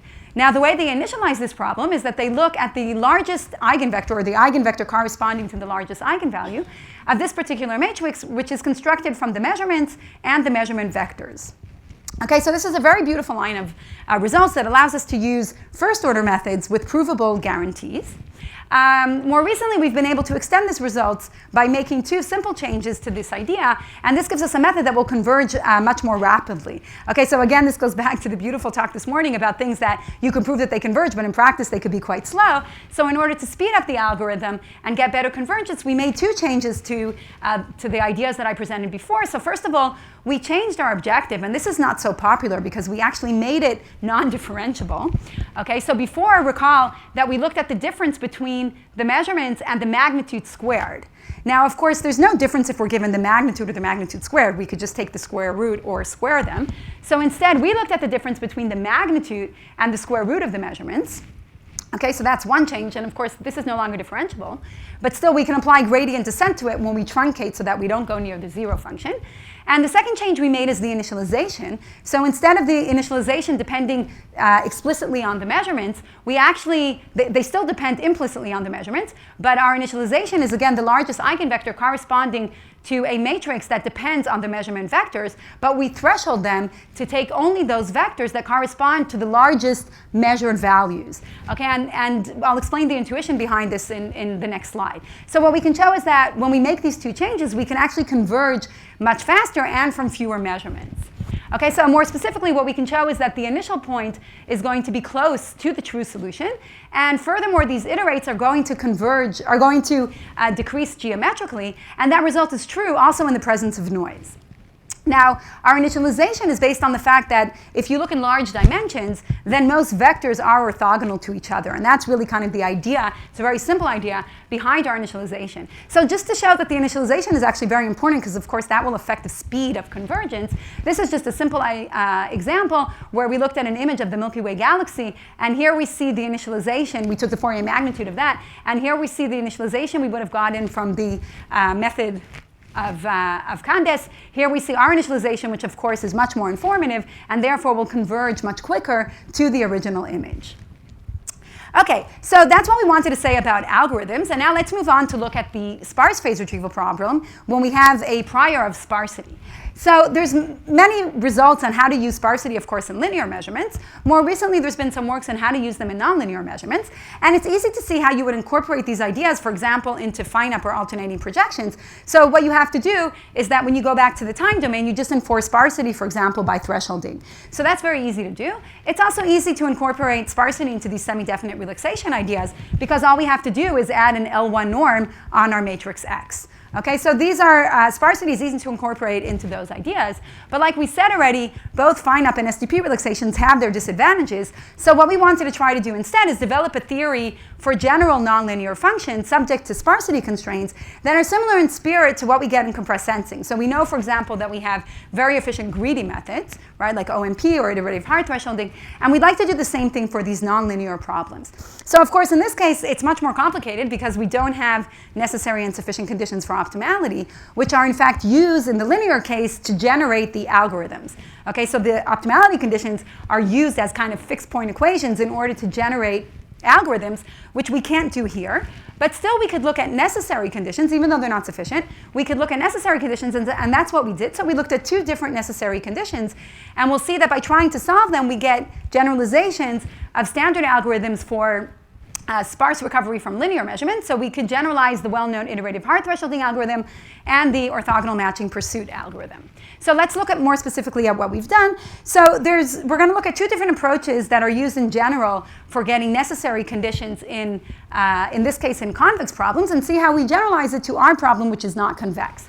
So in general, one necessary condition that's known when we try to minimize a function over a convex set is this fixed point equation. So we know that if a solution is optimal, if we take a gradient step and then project back onto the set, we'll get the same solution. Okay, so now what we want to do is take the same condition in our case. So in our case, the set is not convex. It's the set of all sparse vectors. That's not a convex set. But still, we could look at the same condition. The only difference now is that we no longer have equality, and that's because the projection is no longer necessarily unique. Okay, if it's not a convex set, we don't necessarily have uniqueness of the projection. But still, we could define this as a condition, and it turns out this is what we call L stationarity because it depends on this Lifshitz factor L. But we can, in fact, prove that this is a necessary sufficient for, and this, sorry, not sufficient, of course. It is a necessary condition for optimality. Okay, so even though we just kind of copied a condition from the convex case, we could prove that it is necessary in our case as well. And what's nice is that this is a very convenient condition to use to generate algorithms. So all we have to do is we have some guess, that's xk. We take a gradient step. We then project onto our set of sparse vectors, which just means taking a hard threshold, right, choosing the k largest values, and that will give us the next iterate. Okay, so very simple algorithm. In the linear case, this is the very popular iterative hard thresholding algorithm, those of you familiar with for-compressed sensing. Okay, so it's a very simple algorithm. The disadvantage is that, first of all, of course, we have to know this Lifshitz constant, but more importantly, it does converge to a necessary point, but it's not sufficient. So it very often will converge to the wrong solution. And therefore, we need to get a stronger necessary condition. So surprisingly, at least to me, I think, is that we got a stronger condition by looking at a condition which actually seems, at least to me, it seems like a simpler condition. So another condition for optimality that we know about any problem is that if a vector is optimal, then it's optimal with respect to each one of its coordinates, right? That's like almost a trivial statement. But it turns out that we can use that to derive a necessary condition in our setting of sparse vectors. So what we do is we'll say, okay, a vector is optimal in our sparse setting if the following. So if its sparsity is smaller than k, then it has to be optimal with respect to each coordinate, meaning that if you move in the direction of any specific coordinate, you'll only increase the objective value. So that's trivial. When the sparsity is equal to k, then we can no longer move in the direction of each coordinate, right? Because that might be increasing the support. So we'll say that a point is optimal if we can perform a coordinate swap and then increase the objective. Okay, so that's a very simple generalization of this condition. But again, it turns out that it is, in fact, a necessary condition for optimality. And furthermore, this, at least to me, was a surprising result, that it's actually a stronger condition than L stationarity. Now, what's also nice is that we can use this to generate algorithms, and this actually leads to a generalization of orthogonal matching pursuit. So at each point, what we do is we have some guess. We then try to optimize with respect to each one of the coordinates, and this is exactly what orthogonal matching pursuit does in the linear case. And if the sparsity is equal to k, then we allow for coordinate swaps and then try to optimize with respect to each one of the coordinates. So this is a very simple generalization of orthogonal matching pursuit, and we can prove that it does in fact converge to this necessary condition. And what's nice is that we can now go back to our phase retrieval problem and use this approach for phase retrieval, and this leads to what we call guess bar, greedy sparse phase retrieval. It's basically an extension of orthogonal matching pursuit to the phase retrieval problem. So it's a very simple idea. At each step in the algorithm, we have some guess of our support. We then perform a simple Dampf-Gauss-Newton iteration over the support, and then we kind of look for the best support, or we modify the support by swapping the index with the smallest value of the magnitude of x with the largest value of the gradient. And like I said, we can prove that this does in fact converge to a necessary optimality condition, and it works very well in practice. So here's just one set of examples over random different instance of the problem. So what we're plotting here is the probability of success as a function of sparsity for guess bar, which is this blue curve. The green curve is the SDP relaxation, which is computationally, of course, much more demanding. So it's also computationally more demanding, and its performance is not as good as guess bar. And the red is fine up, which is very quick. Okay, so guess bar is almost as quick as fine up, but fine up is always going to be the quickest method. But the performance is, of course, much worse. So it gives us pretty good performance in practice. So until now, we looked at kind of greedy approaches. We can also, of course, extend the very vast literature on L1 optimization for sparse cases. So in this case, we want to take our nonlinear values, right? So we want to look at this least squares objective plus an L1 norm constraint, which will basically reflect the sparsity. And here again, we can show that if we look for a solution to this problem, then it will recover the true value x with vanishing error, even by using a simple gradient descent algorithm. Okay, so we could get greedy methods, and we can get L1 regularized methods that will in fact recover our true underlying vector x. Okay, so that's in the case of sparsity. So when we have sparsity, we see that we could get very effective methods for solving these nonlinear methods, where we use optimization in order to derive these nonlinear methods, and then we use statistical analysis in order to prove that they actually recover the true solution x with some vanishing error, which of course will depend on the noise. Okay, so the last topic I want to touch on in the context of phase retrieval is the short-time Fourier magnitude. And this is another very nice idea in order to enable Fourier phase retrieval. So the idea is very simple. Instead of measuring the Fourier magnitude directly, we're going to take blocks of our signal. Okay, so we have the sliding function g. This is a window that slides over our function. And it will slide over with overlapping blocks. Okay, if the blocks don't overlap, then we're really back to the standard phase retrieval problem. So we want to slide over our window and then take the Fourier magnitude over each window. Okay, so in signal processing terminology, this is just the short-time Fourier transform. What's nice is that it actually has been used in optics for a long time, but the connection with the short-time Fourier transform and the analysis that I'm going to show now was not made before. So people use this. They observed that it works well in practice, but they didn't necessarily use the Bethe algorithms to solve the problem and didn't have any theory that will say when it's going to work and when it's not going to work. So in the context of optics, there's two cases or two types of measurements where people use this. So let me go through that quickly. So one is what's called FROG. And this is an acronym of frequency resolved optical gating. And this is a method that people actually use to measure very short pulses. So suppose we have a pulse that's very, very short and we want to measure it. Our measurement device cannot keep up with it, right, because it's an attosecond pulse. So what people do in the context of optics is that they measure it by gating it with another very quick function. Okay, and it's gated through some nonlinear medium like you see over here. And then you have a spectrometer, which basically is taking the magnitude of the Fourier transform. So this is really how they measure the signals. And this leads exactly to the types of problems that we're talking about. Another application in optics where this is used a lot is in what's called tychography. Okay, so it took me a while to learn how to pronounce this. So it's pronounced tychography. And again, what they do in this case is just a short-time Fourier transform. So this is used in imaging. Okay, before we were talking about measuring short pulses. This is imaging applications. And what they do is they take a plane wave and they put it through a mask, and then this mask slides over the image. Okay, so that's exactly this window function that we have in the short-time Fourier transform. So these are measurements that can be used in practice, and therefore it's very fruitful to try and understand if they work, how they work, and what type of algorithms you may want to use in order to recover the signal. So what we were able to prove is that, of course, the results will depend on the step size, right? You have this window. How much are you moving it each time? So the most oversampling you're going to get when you just move it each time by a step size of 1.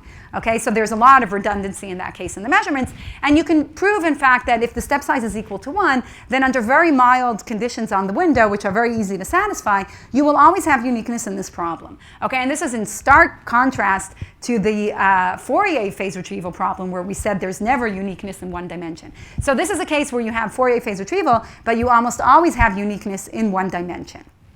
Now, furthermore, we can show that if we want to get better results in the sense that we don't want so much redundancy, so we want to move the step size to be much larger, then as long as we have some overlap, okay, just epsilon overlap, we could recover almost all signals. Or in other words, the signals that we can't recover have measure 0.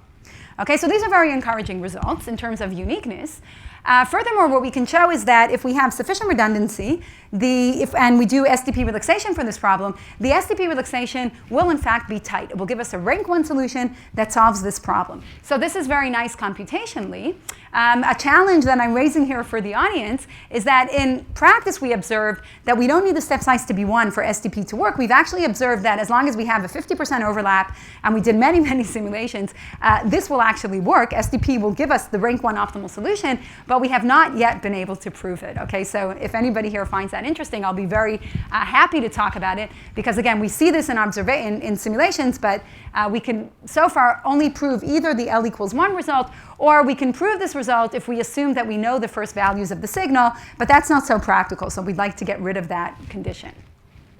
Okay, what's nice is that we said STP relaxation will work, but of course it's computationally quite demanding. We could also show that gradient methods will work in this case. And recall that when we talked about gradient methods, we assumed random measurements. Okay, the randomness was important because the results were not deterministic. They only worked with high probability. We used statistical ideas in order to prove them.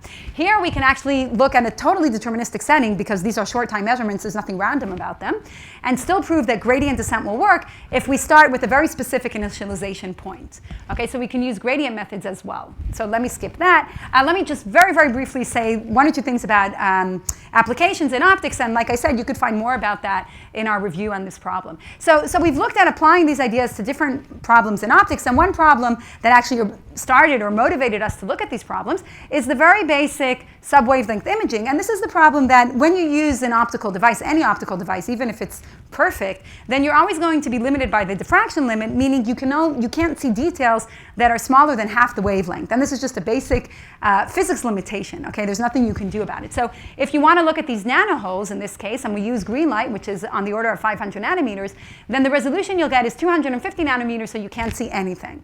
Okay, so this is seen by electronic microscope, that's why you can see it. But of course, optics is much cheaper, so we'd like to be able to use optics and not have to have these sophisticated, for example, electronic microscopes.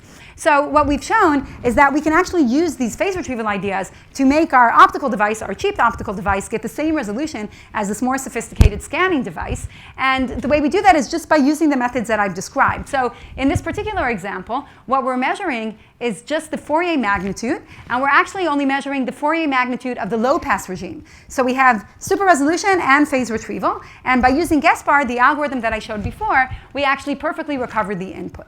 Okay, so it could be quite effective in practice. We've used this for other examples as well. So another problem we've been looking at, which a lot of people are looking at today in physics, is what's called ankylography. And this is a technique used in order to try and find the composition of a molecule. So you have this molecule, you want to know what it's composed of. You could shoot it with X-ray, which will give you very good resolution, but it kills the molecule, so you'll see one diffraction pattern, one 2D diffraction pattern of this 3D molecule. And from that, you have to go ahead and retrieve your image. So of course, there's a lot of loss of information here. You lose the phase, you lose the high frequencies, and you lose an entire dimension.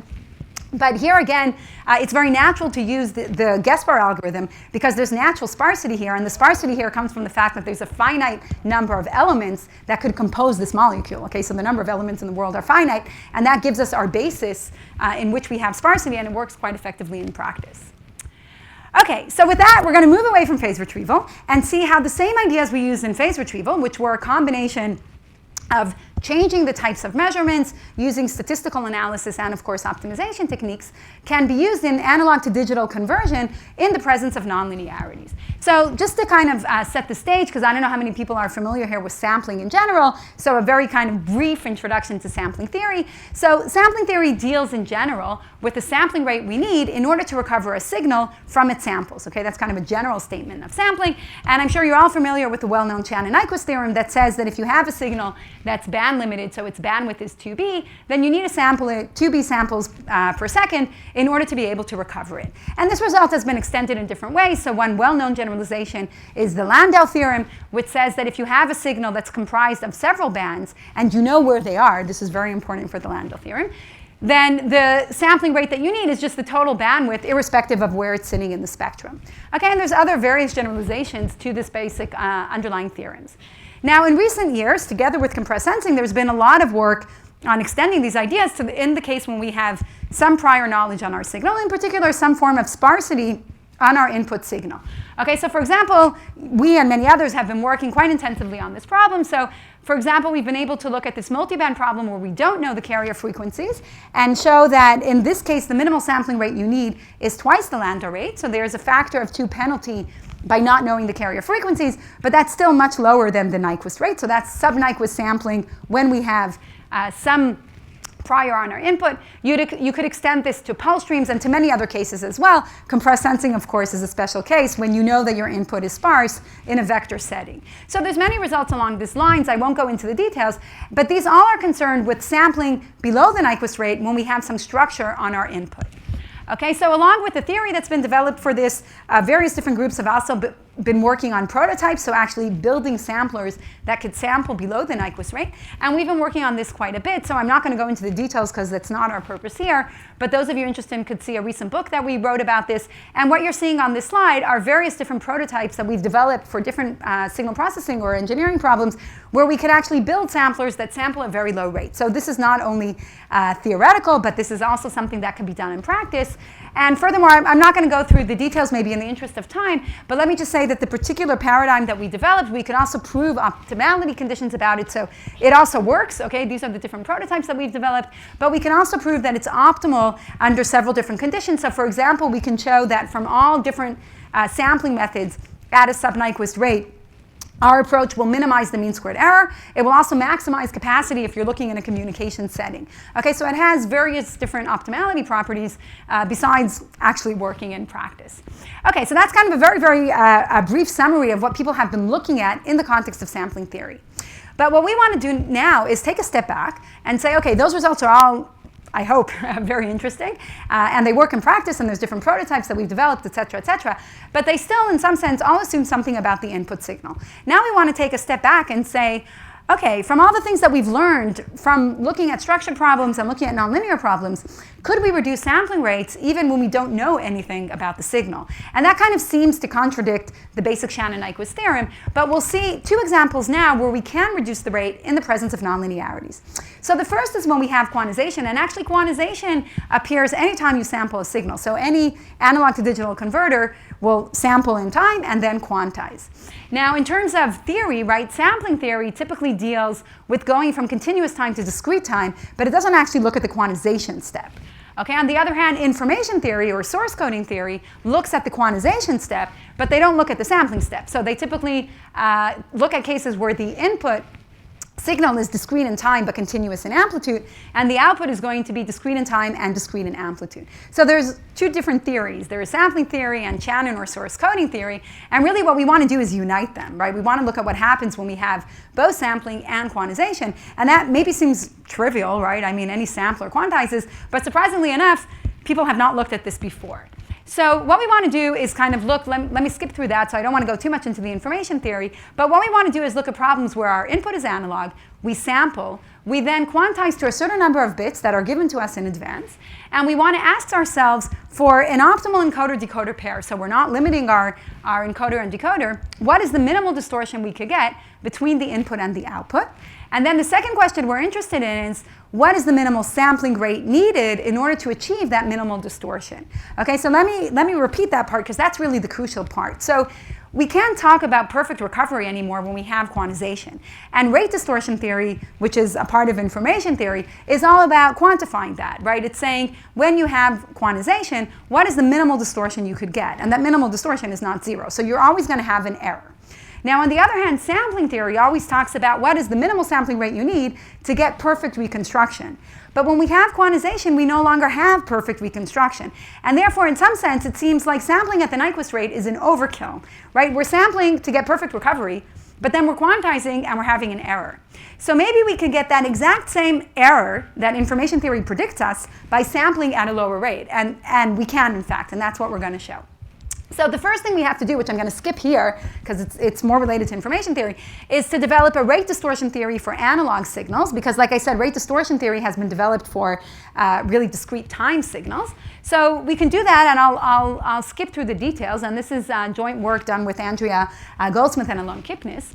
But once we have those analog rate distortion curves, we could go ahead and look at the minimal sampling rate needed in order to achieve them. And it turns out that for almost all inputs, we could actually sample below the Nyquist rate and still achieve the minimal distortion. So what we're showing over here is the sampling rate needed for these different types of inputs as a function of the bit rate. Of course, when the bit rate goes to infinity, we're back to the analog problem, and then the sampling rate will be the Nyquist rate. So this black curve corresponds to what we get from a flat input, and there's nothing we could do to lower the sampling rate.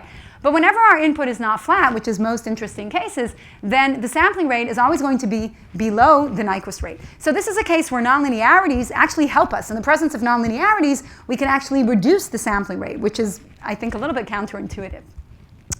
Okay, another case where we could reduce the sampling rate in the presence of nonlinearities is when we're trying to estimate nonlinear functions of the signal. And like I said, there's many applications in signal processing where we're not interested in X itself, we're interested in its power spectrum. So I'll skip through some of the applications. Let me move right along to the results. So what we can show here again is that if all we want is the power spectrum, we could reduce the sampling rate quite substantially. And let me try to give the intuition before I actually give the statement of the result.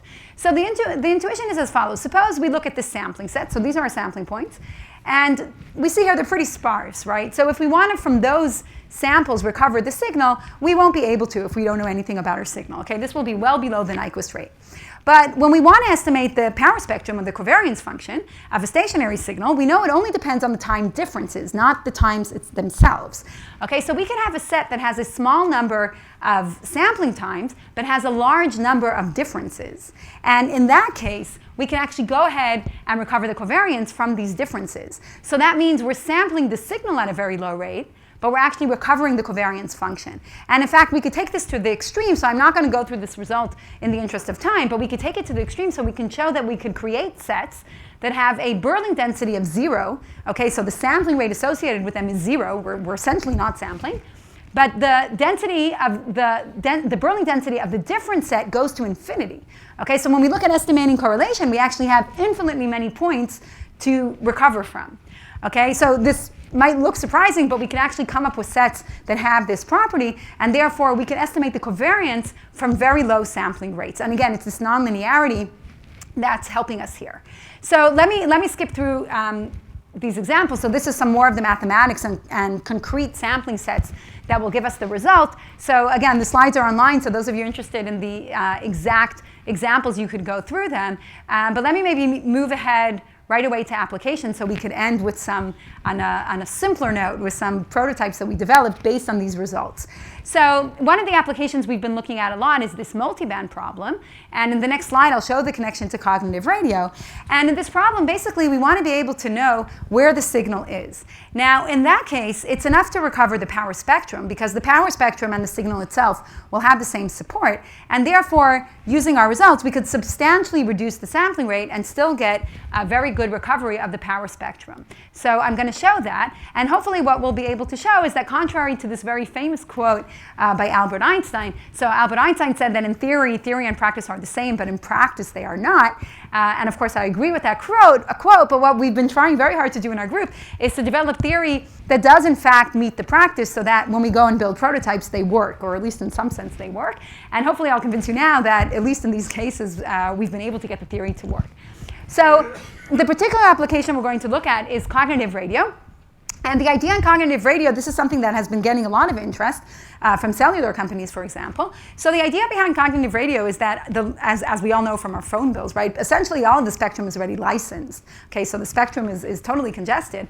But in practice, if you actually look at the usage over time, you'll see that there's many different frequencies that are not being used either over time or in different geographical locations. And this is actually a real-time plot, for example, in Chicago that shows the usage, and you see that there's many vacant bands. So the idea is that if we had a smart radio, which is the cognitive radio, that could kind of look at a wide spectrum all of the time, and that's kind of the costly part, and be able to identify where nobody is using the spectrum, then you can have secondary users kind of jump on the channel in an opportunistic fashion, use that, and whenever the primary user gets back to the channel, they'll move away. And that, of course, will increase the revenue to the cellular companies, because multiple people will be using the channel at the same time. So maybe I care a little bit less about the cellular companies, but of course this will increase the capacity of the network, so we all benefit from that. And there's many defense applications for this as well, which was originally the motivation. I come from Israel, so their defense generates a lot of our research.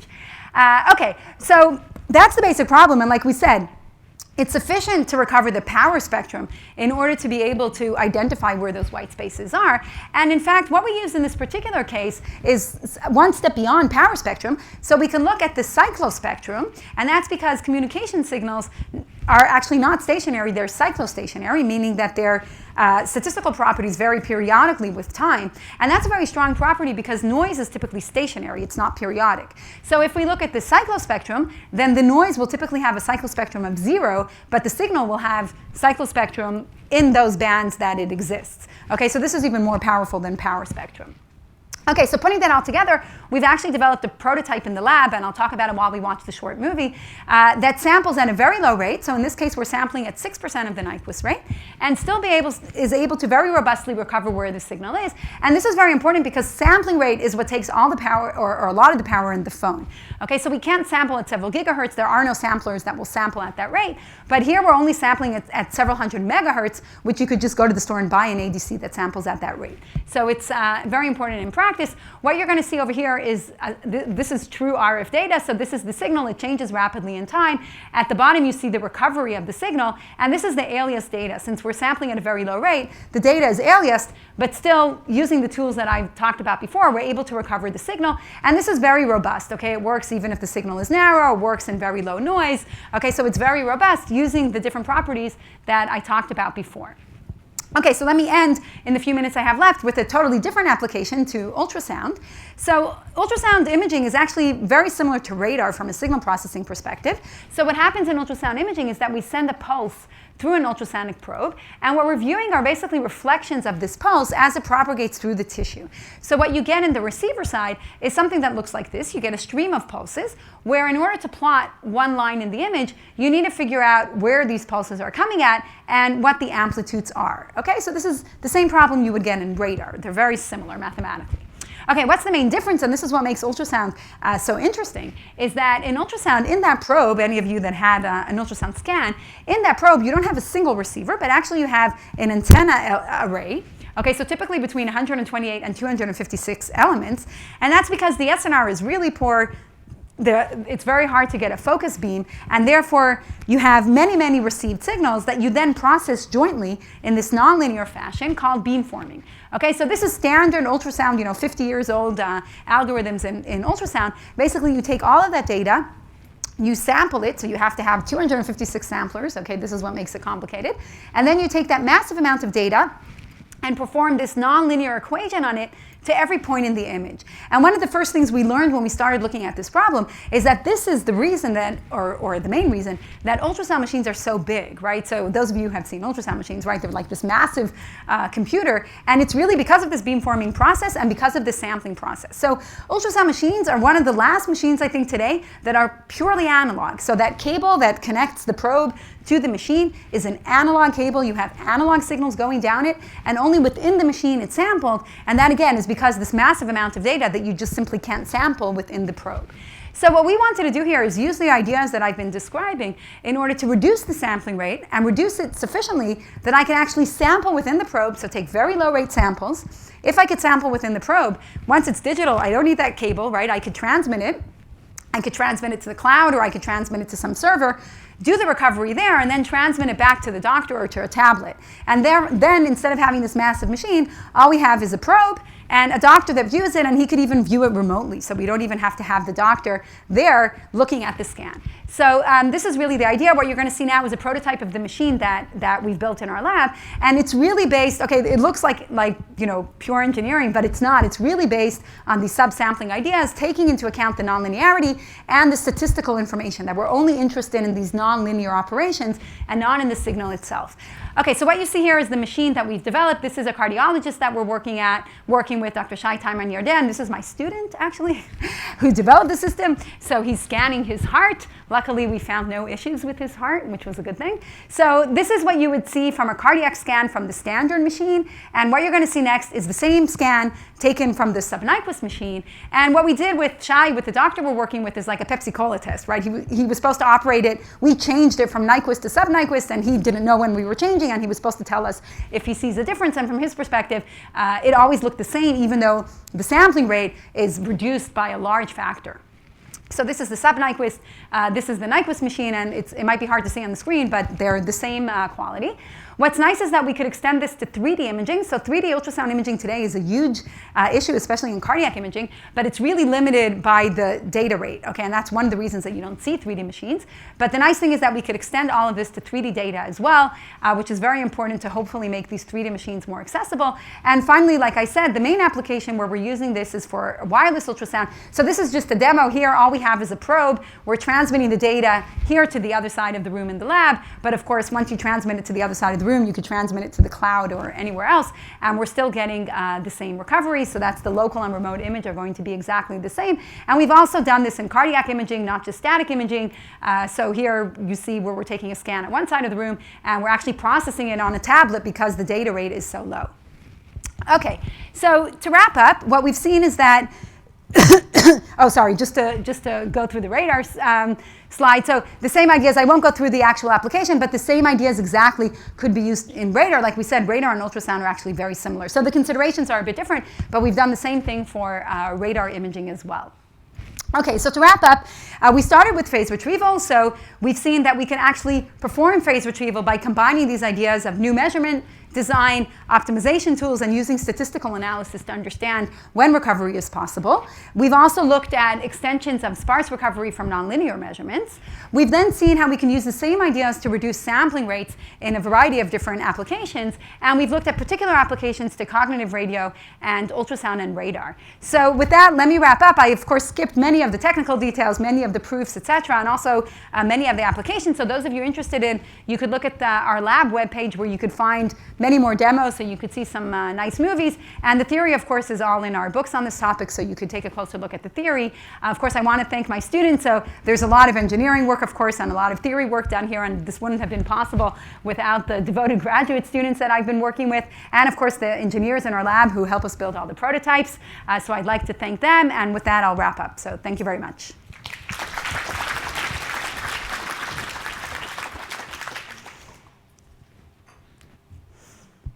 Thanks a lot. Time for questions. Is there any? Okay, please go ahead. You talked about the convergence of the moisture flow and the truncated amplitude flow. Mm-hmm. Start at this point, the gradient descent is not coming from. I was just wondering, it's pure gradient descent and it's the initialization that makes the difference? Yeah, it's pure gradient descent. So the gradient descent, there's nothing special about it. It's the initialization that makes it work. So you can show that the initial point is in the bassin of attraction of the global optima, and that's why you converge to the global optima.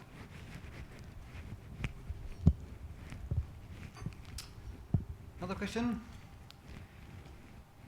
So if not, so this one. Okay. Yeah, very interesting talk. Thank you. When you described the FINUP algorithm, there was a procedure at the loop that correct for any positivity constraints and other things.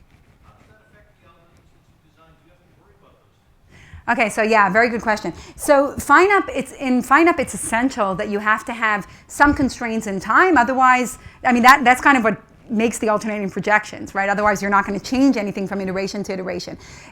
In the methods I talked about, they work even without those constraints, okay? So they're not essential to make the algorithm work. Now, on the other hand, if you have that prior information, then it's easy to incorporate it because all of the algorithms I showed are basically based on convex optimization, and those constraints are all convex constraints. So once I have an optimization setting, for example, if I'm using gradient descent, then I would use projected gradient descent and just project onto this constraints.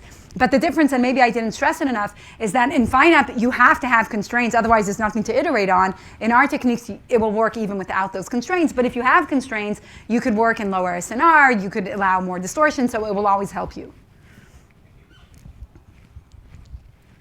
Okay, so we could head for the coffee break, but not without thanking you again. Thanks. Thank you. Once the video's off, I'll take the mic out. Okay.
He studied at Arkansas State University and received his PhD from the University of Oklahoma.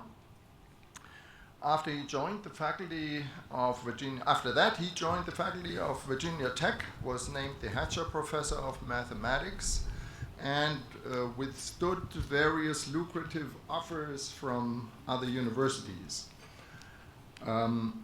He was a member of more than 12 editorial boards and is the founding editor of the SIAM book series on advances in design and control.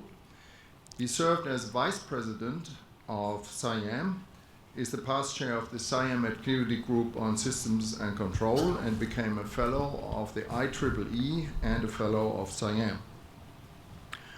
Dr. Burns was awarded the 2010 Reed Prize for his fundamental contributions in computational methods and applications in control, design, and optimization of infinite dimensional dynamical systems. John, we're looking forward to your talk. Thank you, Eckhard, and I'd like to thank Eckhard Nielsen for inviting me. And it's a big stress for Eckhard because he just informed me his soccer team's playing right now. So he'll be on his phone if you want. So this meeting, I read the purpose of the meeting, and I was trying to figure out why I was here. Okay, I like the idea.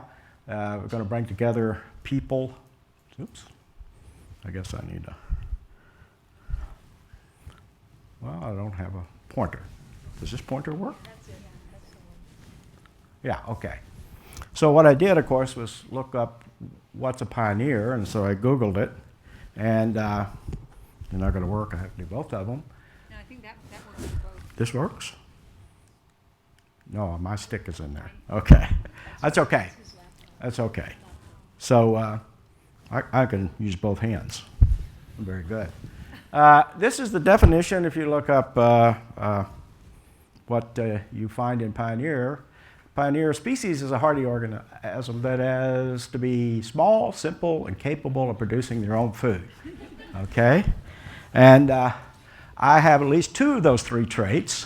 I'm pretty simple, and I'm not real small, but I can produce my own food.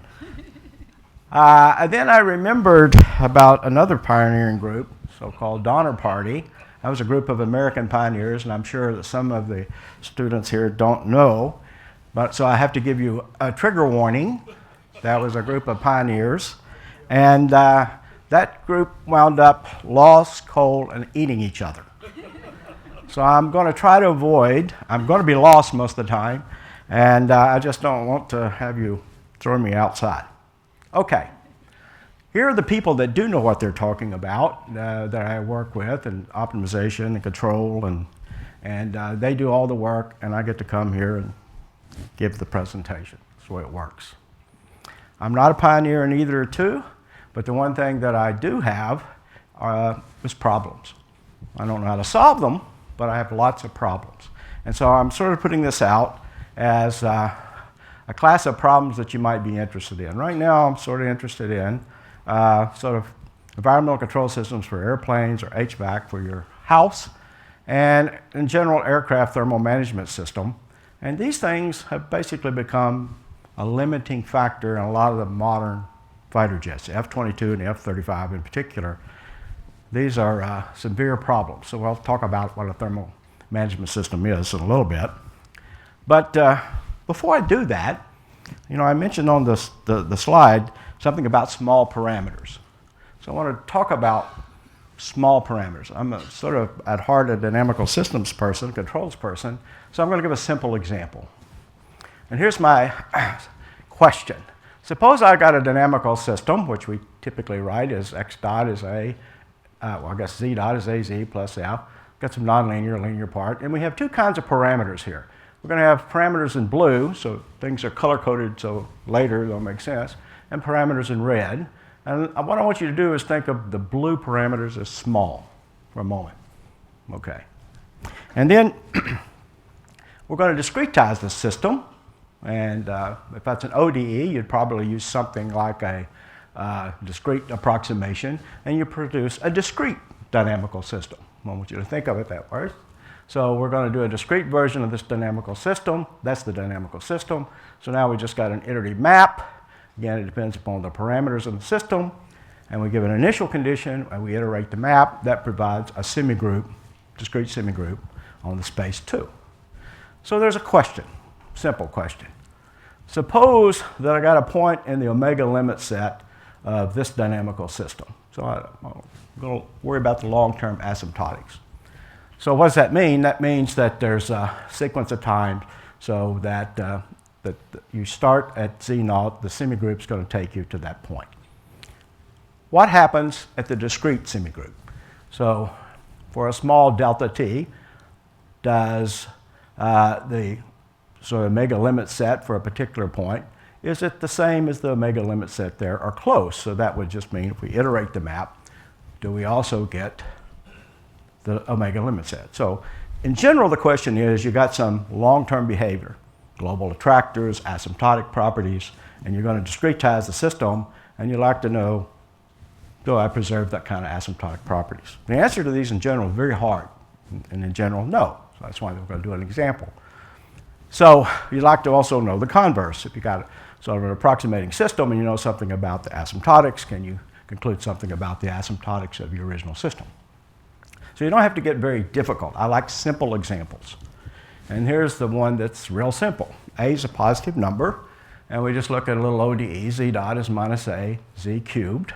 We give it an initial condition. We can solve this directly. Everybody can do this.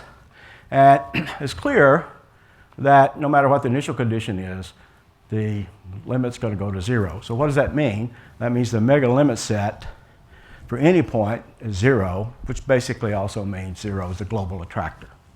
Okay. So the question then, suppose I do something like, and note I'm going to take H, you can think of as a mesh size, or in this case it's a delta t, and I'm going to take a uniform 1 over n. It's going to be important later. So we discretize this problem, and we'll get a discrete dynamical system, and I want to know if I have the same initial condition starting here, am I going to capture the same global attractor? Okay. So what's the system? We'll do what everybody knows, Euler's method. That works, right? We know that if I use Euler's method, it turns out looking like this.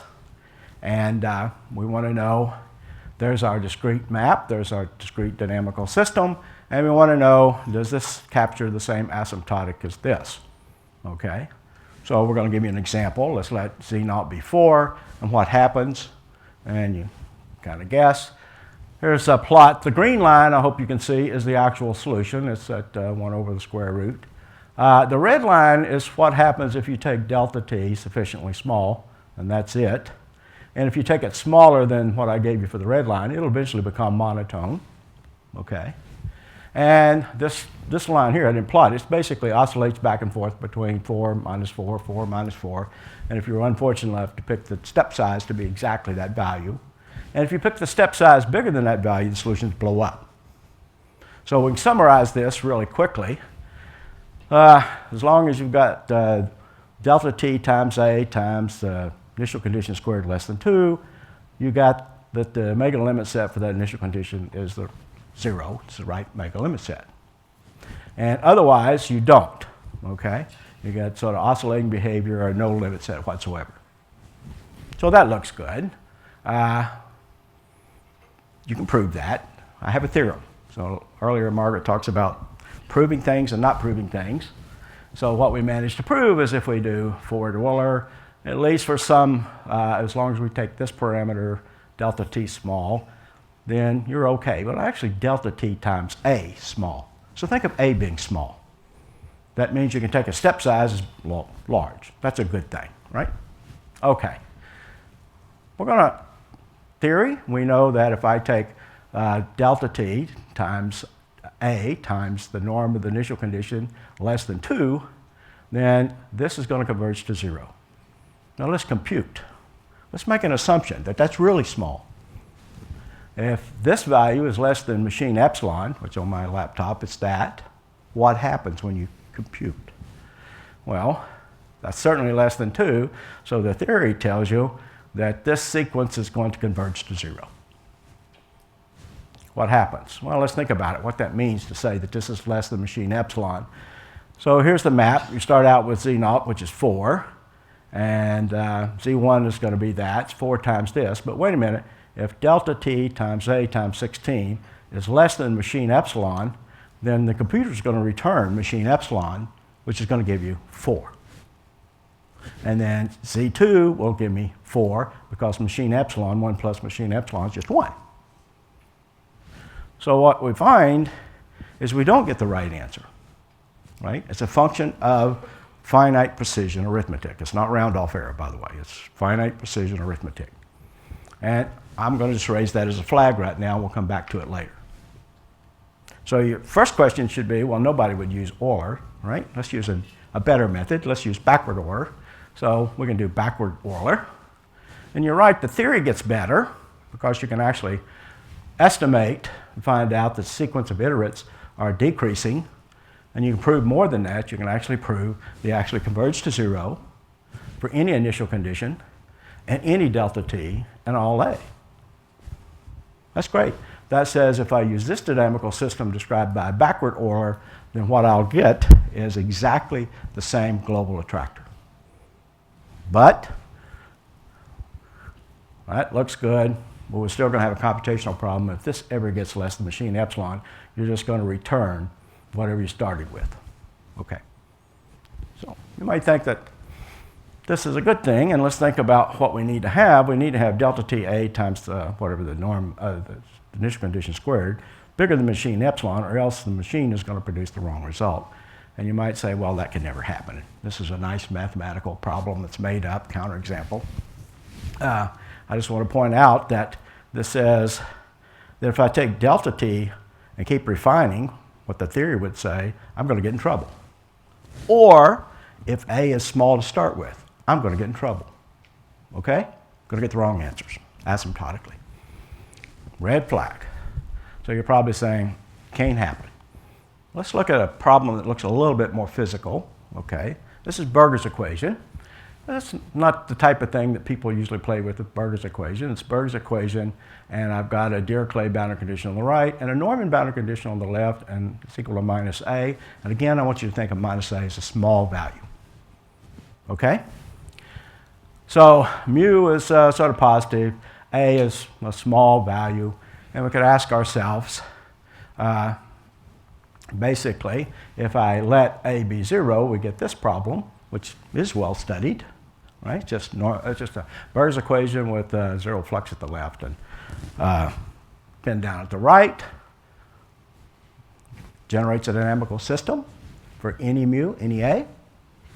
Okay, and you can prove the following. There's a theorem. Even when a is 0, or a is greater than 0, when a is 0, this has an equilibrium, namely 0, because you solve this 2-point boundary value problem. The only solution, primarily because of that, is 0. Not only that, it's a little harder to prove. It's amazing how hard it is to prove. But about a few years ago, you can prove that this dynamical system is asymptotically stable. All solutions converge to 0 globally, which means, again, 0 is a global attractor. Okay? So all the theory is there. That's really nice. This first proven by Gilliam and Shuboff in 1999, so it's not 100 years old. But what happens? Nothing seems to be amazing, so I'm going to solve this problem right here.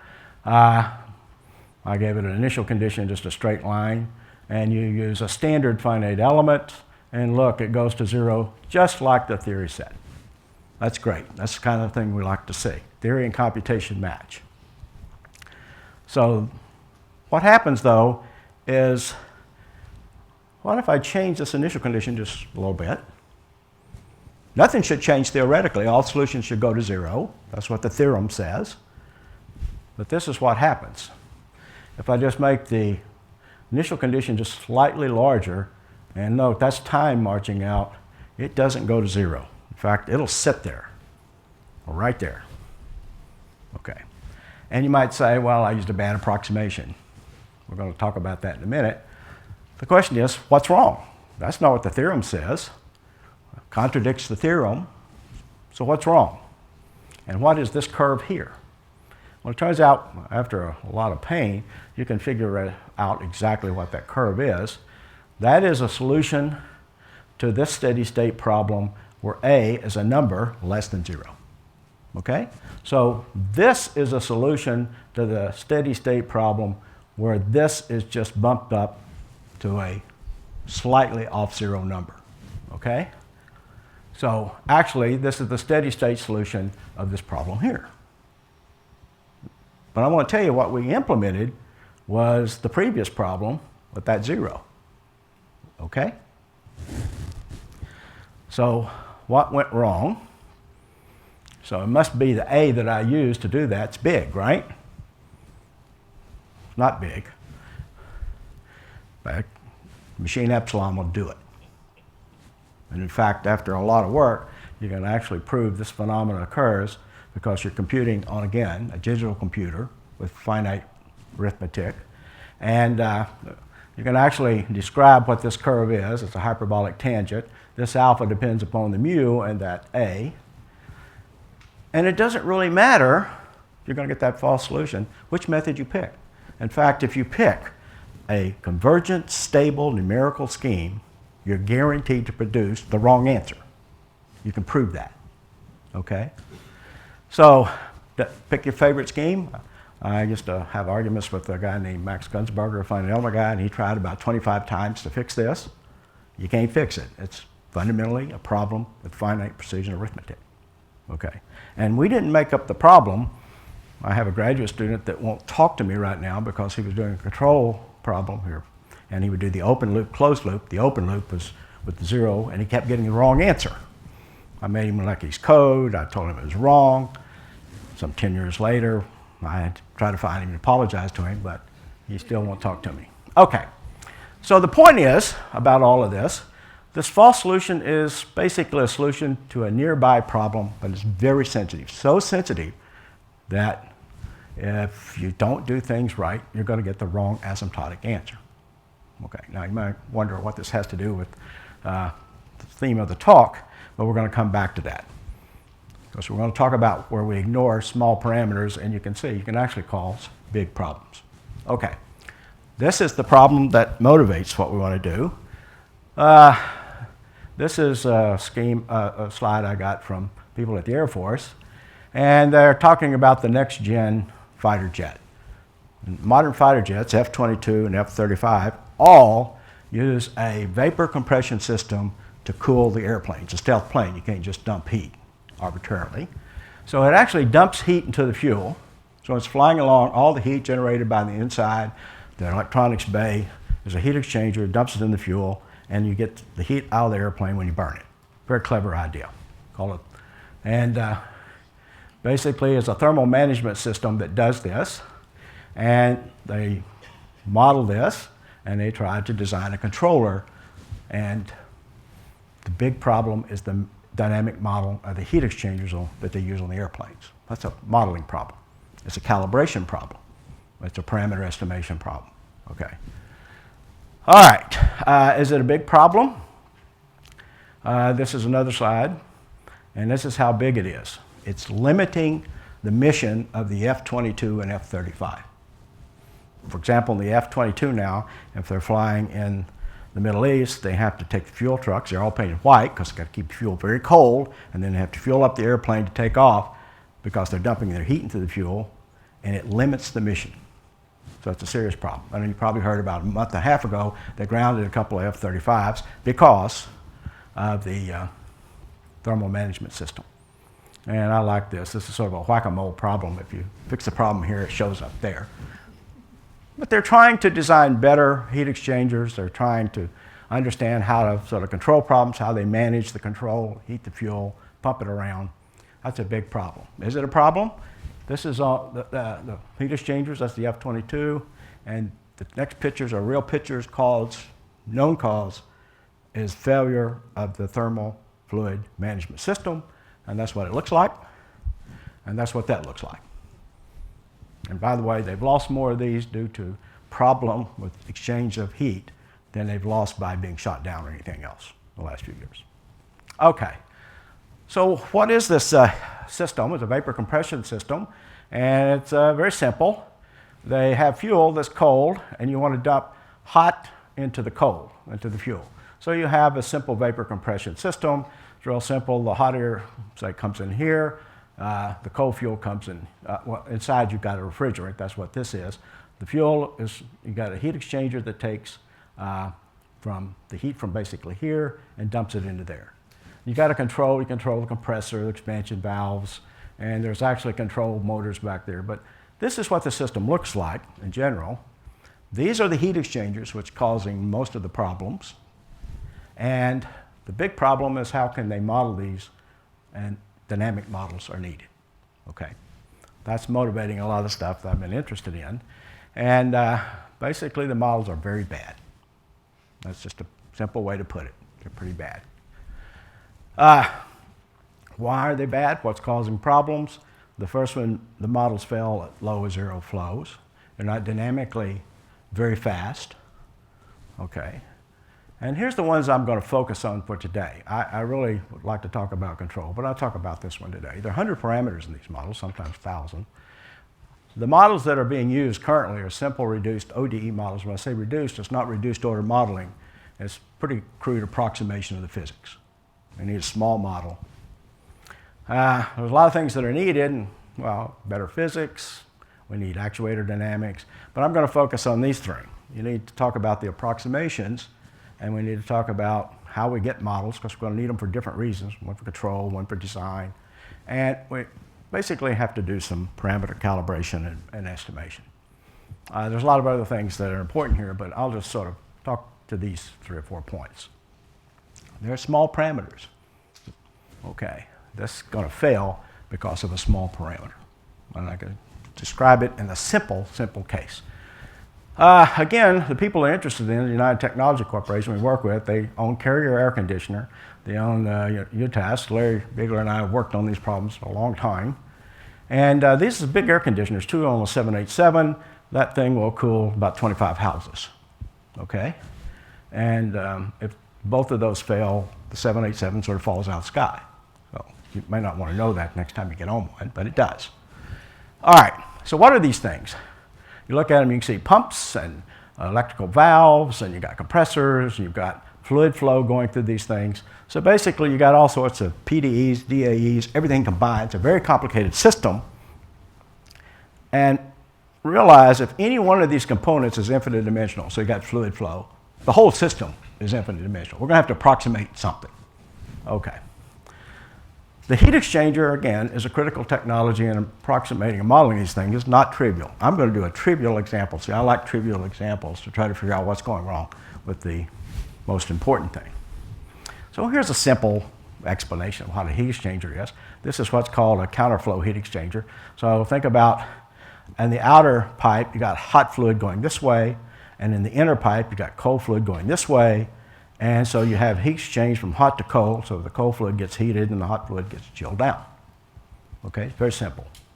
Now, heat exchangers obviously depend upon space, and this assumption is made in 99% of all the models. Namely, which is true, it is the convective flow rate that is the most important mechanism for heat transfer. And diffusion, okay, is small, actual diffusion. So let's just throw that small term away. That's the argument. What happens when you do that? And how's it going to impact what we're about to do? So let's look at a simple model of a heat exchanger. You can find this in the literature. It's sort of a standard one. So you got the temperature, hot going left to right, cold going right to left. The hot heats up through the wall, heats up this. So this is a simple model of the coupled system. This is the diffusion coefficients. These are the velocities. You know, this is going from left to right. That's going right to left. These are the heat transfer coefficients. And I'm going to give examples where we'll assume that the hot fluid is coming in at 100, the cold's coming in at 20. And note that I've got this little thing there. Maybe there's some disturbance in there. It's blue, one of those blue things. It might be small. These things are controlled, and for the problems that we're really trying to do, these parameters will actually be controls too. But for right now, I want you to consider that little blue thing as an unmodeled disturbance. Okay. Now, we're going to set up a problem where it's typical to say this is much smaller than this, so it's convective dominated, so we're just going to throw those parts away. And we wind up with a simple two-coupled hyperbolic PDEs. So, in essence, that gets done in 98% of all the models. So we're going to give it initial data that sort of matches the boundary conditions. We're going to measure some outputs that we're going to use to try to estimate, say, the heat transfer coefficients in this little simple example. And we're going to assume we've got some sort of measurements. We're going to measure the temperature of the hot fluid as it leaves the pipe and the temperature of the cold fluid as it's leaving the pipe. Those are our measures. And of course, we're going to have noisy measurements. So in that framework, there's our problem. And if we assume, it is a modeling error to assume those two things are actually zero. Think of the Burgers equation. We assume that boundary condition is actually zero. Now, if we do that, then I'm going to change the color of my, these parameters are going to be blue. They're really there. It's there in the physics. Every fluid has some diffusion capability. It could be very tiny, especially compared to the velocities. But we're going to leave it in there for the moment, okay? These are small, unmodeled parameters, okay? But they're small. What can that hurt? So again, we're going to do an identification problem where we're going to fix the velocities and try to estimate the two heat transfer coefficients. And we're going to consider the case where A is actually there. A is the forcing of the disturbance plus the small diffusion coefficients. And the question is, what possibly could go wrong? Okay. So our measured output, now again, A, this is a model that just takes and measures the temperature at the outflows of both pipes. It depends upon those coefficients. Now when they're zero, that would just be zero. That's assuming that all those things are gone. And that's sort of a true model, the best we got. So we know something about it. That's really there. So a little bit of notation. If I write mu is greater than zero, I mean both of these things are greater than zero, and we know they are. And what happens is, if A is not zero, then you've got a parabolic PDE. But as soon as these things are zero, you've got a hyperbolic. You have a singular perturbation of the system. Okay. This is the model when they do the real physics, the full nonlinear, in essence they're dealing with. It's a hyperbolic system. And it's a singular perturbation of that. Okay? So we're going to take as an assumption, that's our model, and we're going to take data, and again, I'm just going to fix these so we can set those because that's a control. And we want to estimate those parameters. How well can we do and what should we do? So this is something that we know is true. We're assuming the output to our model is given by G naught. We don't know that there's an A naught, and we got some noise. But basically, we know there's something wrong with the model discrepancy. You add a term called the discrepancy or the bias. And what we need to do is estimate not only this parameter, we're going to estimate the bias of the model discrepancy. Okay. I want to point out that that has at least two parts. I hate to use these words, but we can break it down to something called what I call the known unknown. We know in the model that's not zero. It may be small, but it's not zero. And then there's the other thing, which is the hard part, so I avoid that, is sort of the unknown unknowns. You don't know what else is in the model.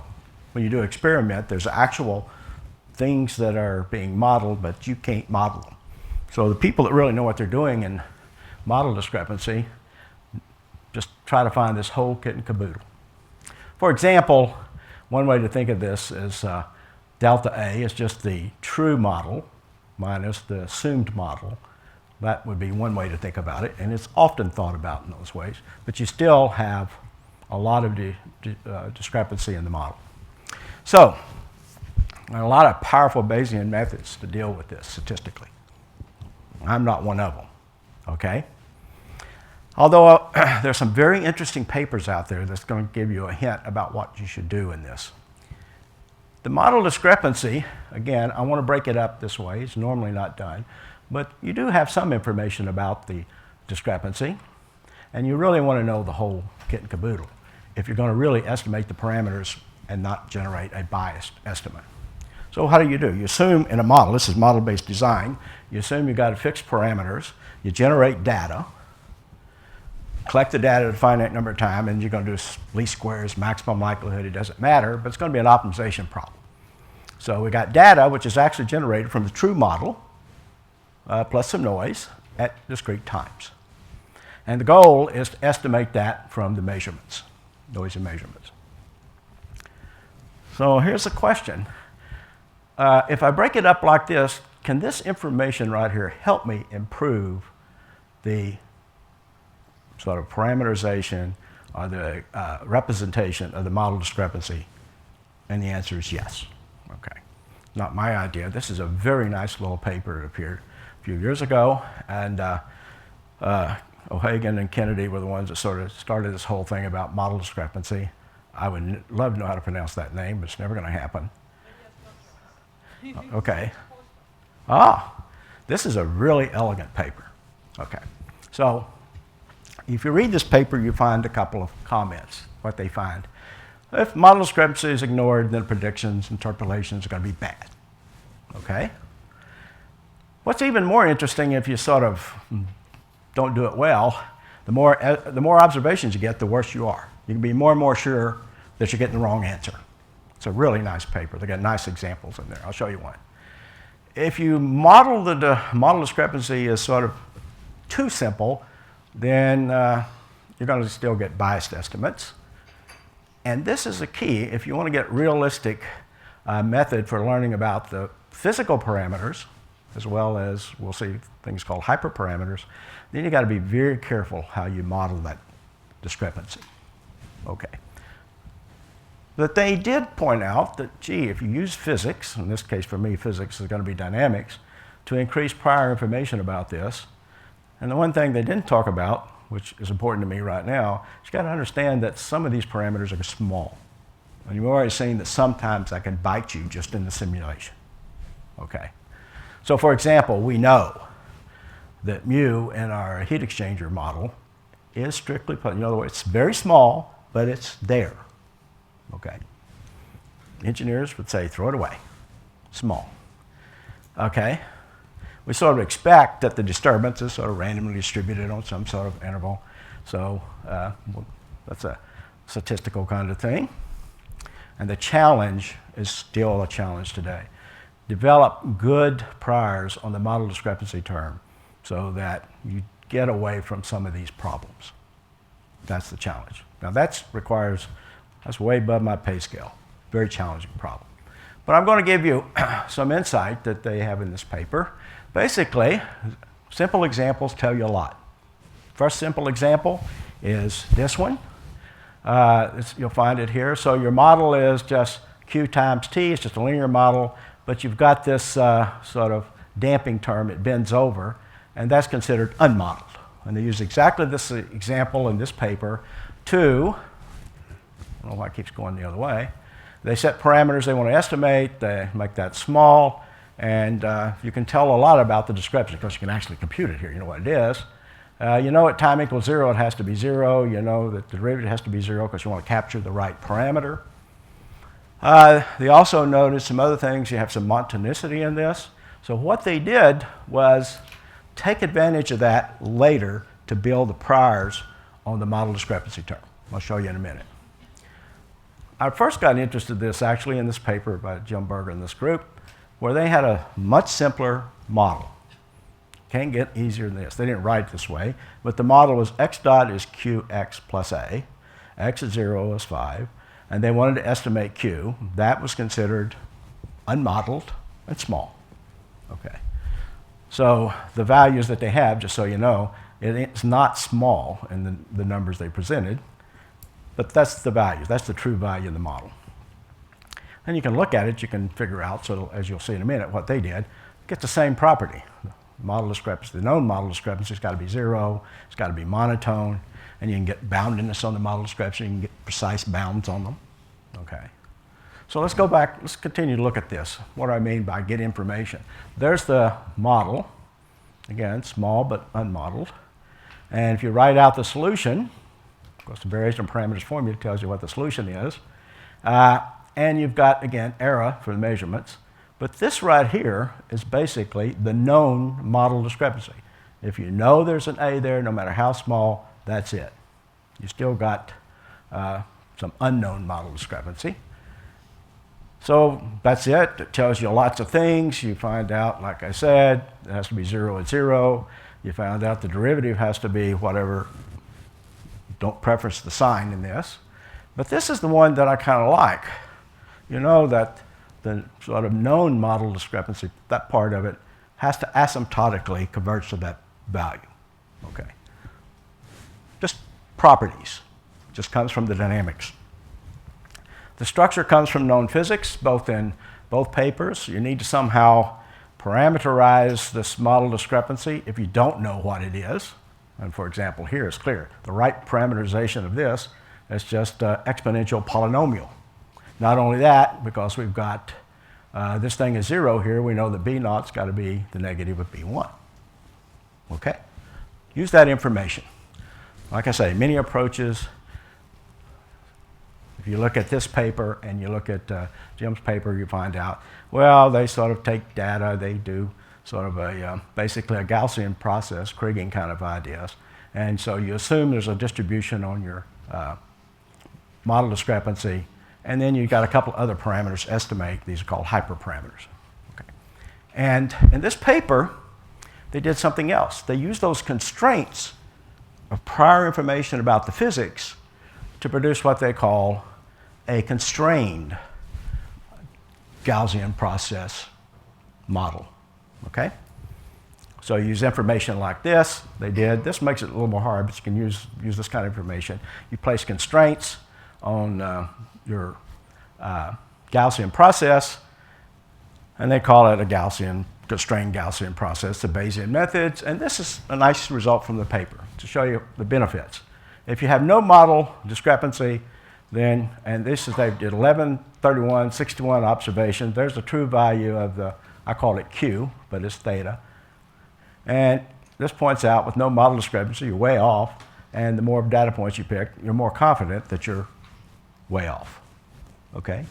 And by using what you would find in sort of the literature, a standard Gaussian process, it's, well, at least you got some tails here. But if you constrain, use the constrained Gaussian process prior on the model discrepancy, much better. There's lots of plots in here, but that's just sort of the theme, okay, using these constraints. This one is the interesting one for me. Look what they plotted. They've got the posterior information about that is the actual model discrepancy. Note they took data 0 to 4, so this is outside their data, they're trying to predict. And the posterior mean of the model discrepancy, whoop, goes there, and you have no information that's valid out there. So what you need, and the paper, I'm just quoting from this paper, is you need to have realistic prior information coming from physics, but you've got to have prior information in the range of the data, which is typical, and you need to have some idea what the model discrepancy is outside the range of the data. Take into account the long-term behavior, for example, of the dynamical system. Okay. So, I'm going to now switch gears, and let's just do another approach. Another way to think about it is we're going to take these two things, lump them together, and we're going to approximate this by some expansion. Okay, so the model discrepancy, this is to be approximating both this and this. And we're going to take some sort of functions, delta k's, write a finite number of sums, and if we know this, what these things are, that gives us n hyperparameters that we also have to estimate. Okay? This is also done in this literature. We need to determine the form of these things. Again, you would go back and use that information like you find in the previous papers. You could do something, believe it or not, some of us dummies have done this.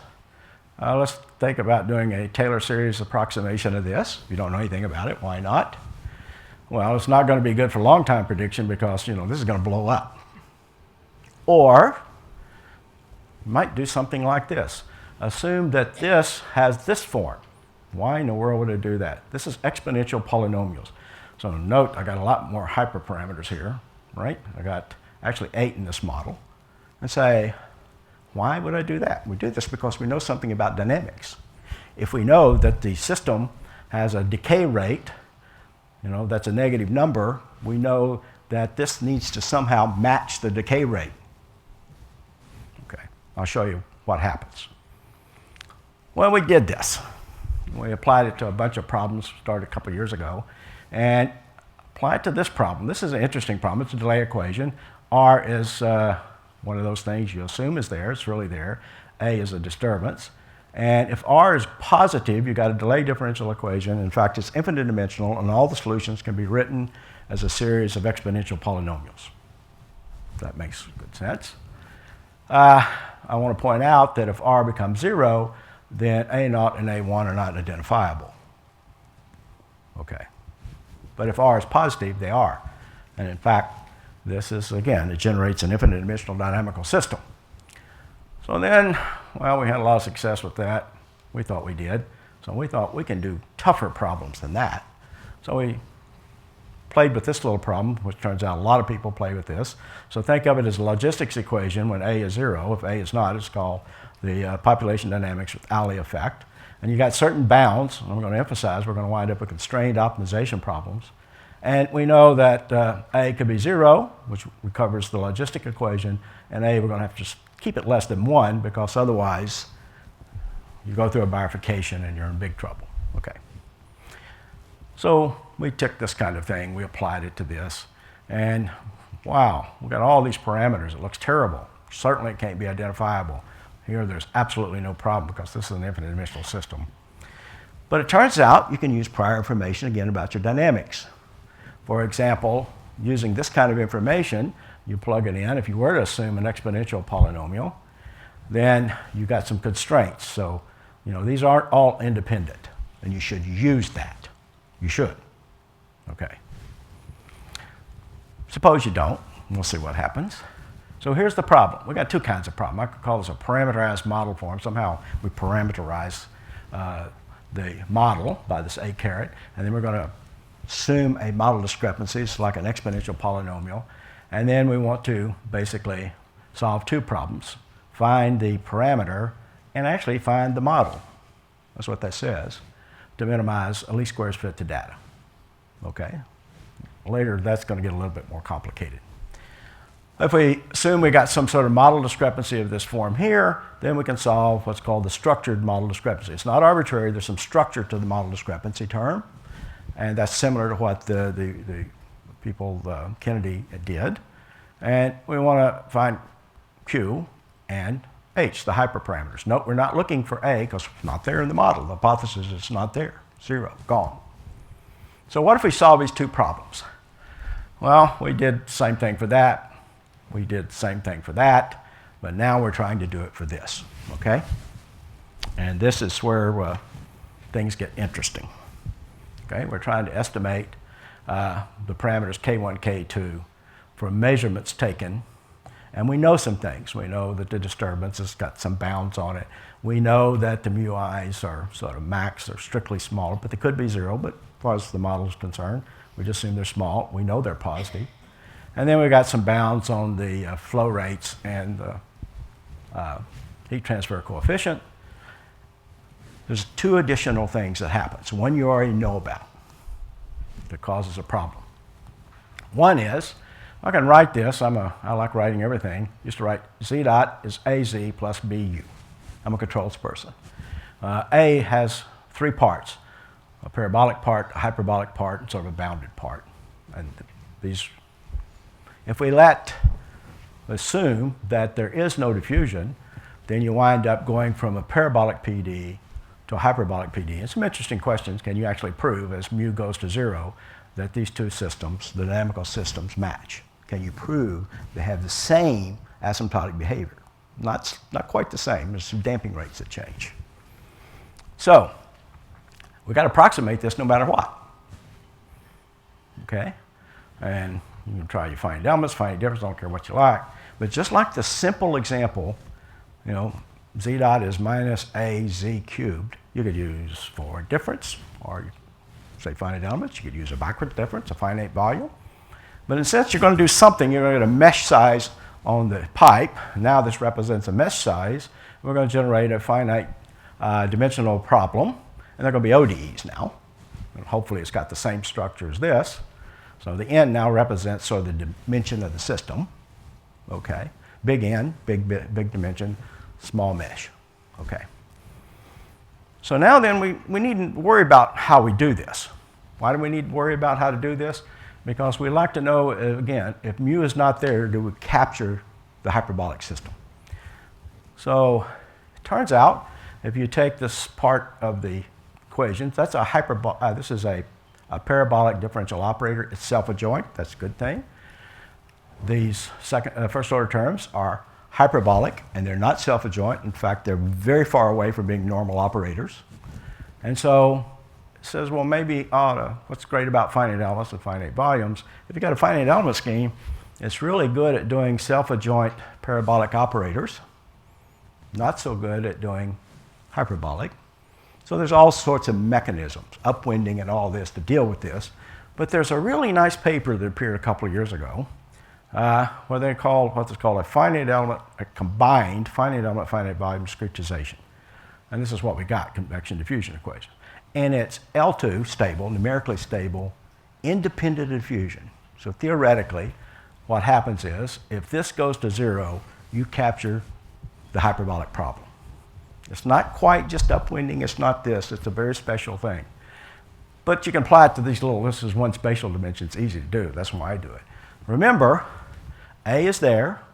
We know that mu is really greater than 0 in the real physics, but we would like to be able to capture the right even if it is 0. That's my small parameter. So we go from this problem, use this combined finite element, finite volume. We get now a finite element approximation of that operator, a finite volume approximation of the hyperbolic. That's pretty easy because that's just a bounded operator. This is a boundary term. We don't want to go there, but that's really kind of complicated. And here's my identification problem. I want to find n max. Not only do I want to find the parameter and maybe the model, I want to find the maximum. What does that mean? Why do I want to keep my optimal n less than that? Many reasons. If you're trying to build a model for control purposes, you've got to keep your model small. Or if you don't, you get a big model and you do model reduction. But let's just try to keep it small as part of the estimation problem. How big of a model do I need to actually capture the dynamics of the system? Okay. The other thing, of course, is these things getting down where machine epsilon, this is less than machine epsilon, you're going to be in trouble. Or this time some important parameters is less because you're going to face the exact same problem we had in those two simple examples. So there are bounds on this. You can't have just infinitely fine mesh. So I'm pretty honest, that's just too hard for me because it's a continuous, discrete optimization problem. And part of the optimization is placing a mesh. This is a simple case, a uniform mesh. But really, you need to do adaptive meshing. You need to do people doing very complicated things. So it's an interesting optimization problem. Too hard for me. So I'm just going to simply show you what happens if we take advantage of the structure. So again, we're going to fix the flow rates. And we're going to let mu be fixed. And we're going to take the same fluid, so mu1 and mu2 are the same. And then what we're going to do is generate data for these values, because that's what would happen. That's the true model, even though that's small compared to everything else. We generate data at third point. So I do a high order finite element, finite volume method, generate data, add noise. Okay? And once I do that, I'm just take 32. Turns out you can get by much smaller because of these parameters.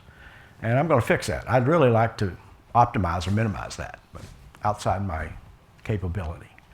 And we did the same thing with the model discrepancy with hyperparameters. And look, I got 8 hyperparameters. I had no really belief that we could identify these things. We're going to do a least squares, we did a maximum likelihood least squares. We're going to simplify the so we've got 2 model disturbances, one for the hot temperature, one for the cold temperature, and I'm just going to assume simple first order exponential polynomial. So it matches the dynamics.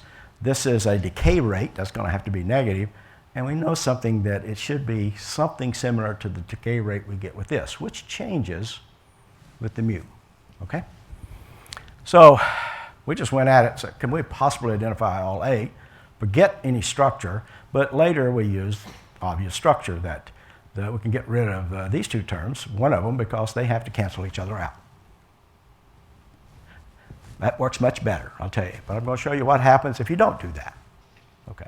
Now remember, one of the things we want to do with the model discrepancy is not only fit the data, we want to get that model once we fit the data, and we want to use it to predict outside the calibration interval. That's sort of always the problem. Okay? So I didn't want to do anything real fancy, so first thing you do is try something you have. If it works, you go. Really, we've actually done IP opt, much more interesting, okay, to solve this constrained optimization problem. You know, it's a minimization problem. Again, n is fixed here. I'm not going to try to estimate the smallest system. But we put constraints on the heat transfer coefficient. We fixed the velocities, as I told you, and we assumed that mu could be 0, but it's small, and a disturbance could be big, but on the average, we'll take a mean, normally distributed mean 0 kind of distribution, okay? Or what we really did was, if you don't know what's there, uniform distribution. So we did the following. We did the same for the constrained optimization problem using the hyperparameters. And note, we knew that these numbers have to be negative because we know in advance the dynamics is a stable system. That's all we did. So put some bounds on it. Still in the spirit of the previous papers. So what happened? So what did we do? Well, we took initial estimate in both cases from the intervals. So initially we randomly selected an initial K1, initial K2, an initial mu, and an initial omega. And then we started the optimization problem. Did the same thing down here, okay, where we just the only information prior we used was this. We'll see how important that was. And then we ran it 500 times. I ran it a lot of times because I didn't really believe it was going to work. And what I'm going to show you, we did it 500 times, randomly generate a selection of initial condition, randomly add new noise. Think of it as a different experiment every time, noisy data. And then we got the parameter estimates, we averaged them, and saw what happened. So these are the true values. Remember, that's really there, even though it's small. That's 1. It looks like big, but that's degrees, okay? That's what, by parameterizing the model and using a little bit of information about the remaining model discrepancy, it does pretty good, right? Not bad. So we fit the parameters so well. The structured model discrepancy does, remember, there is no mu and omega in that problem. It's pretty good. The arrow's about the same if you look at it between those. One's biased one way and one's biased the other. The average hyperparameters, again, assuming nothing, this is what came out. Interesting. Theoretically, this plus this should be 0. Okay, that's not. But if I had imposed that, I would have reduced one of the parameters, and I could have imposed that. And we did that. The other interesting thing is look at the decay rate. Now, this is just done independently. The decay rate here, they're essentially the same. Okay? And in fact, they're pretty close to the actual decay rate for the complete PDE system, which is roughly that. So that's good news.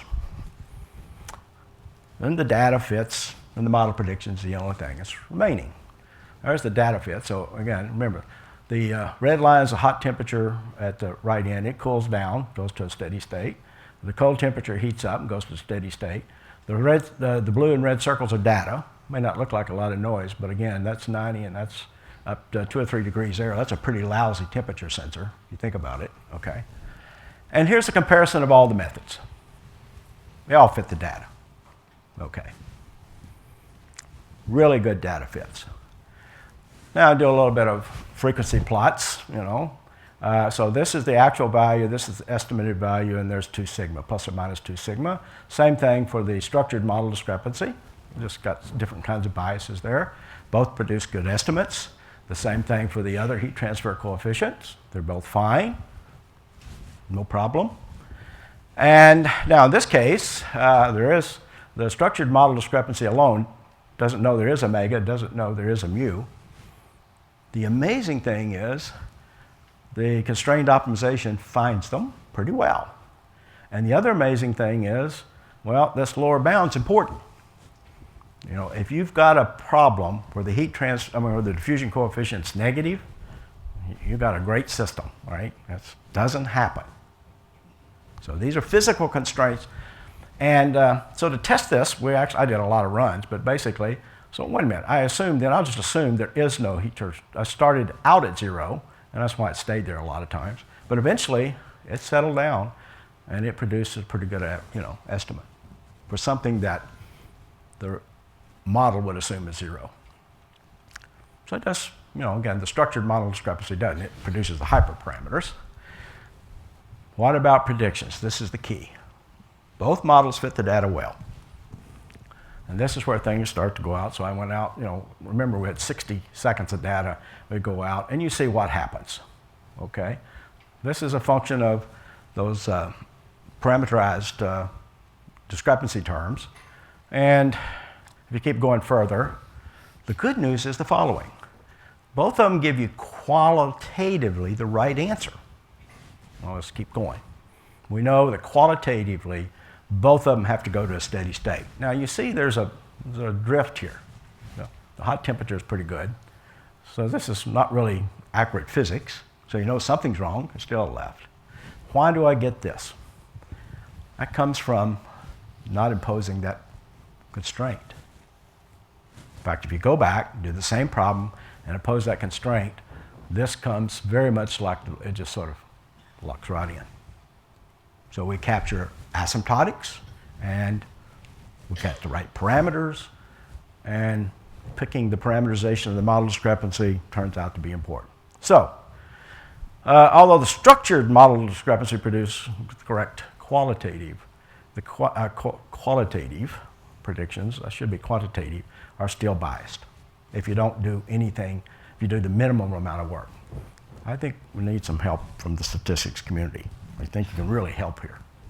Okay? That's the message. So I learned a lot of things, mostly that I don't know anything about these systems. But the truth is, I think there are lots of opportunities where the people that do the modeling, the people that are going to have to do the statistical parameter estimation and the optimization, come together and talk about these things would help me. The structured model discrepancy, it certainly can improve everything, okay? And it can help you get prediction outside the calibration interval by taking advantage of what you know about physics to dynamics, okay? The new thing in this is that the PD approximations, those are discrete variables, you've got to consider that as part of the system identification problem. Or you can just say, nope, take as big as I want it to be, get the model, and do model reduction. From a controls point of view, that sounds great, except for the fact that most of the model reduction techniques used by the controls community. There's a group of people at Virginia Tech, they're really great. They use some very good stuff. You don't retain necessarily the physical states. We'll talk about that some other time. And it all depends on the type of approximations you use.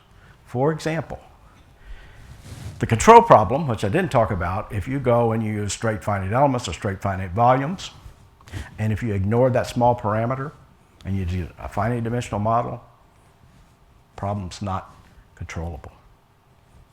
Just not. So I can send you a paper about that. But in optimization, you won't get identifiability sometime. Thank you for your attention, and I'm trying to quit on time.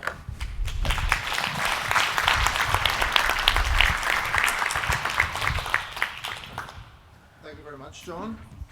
Are there questions or comments?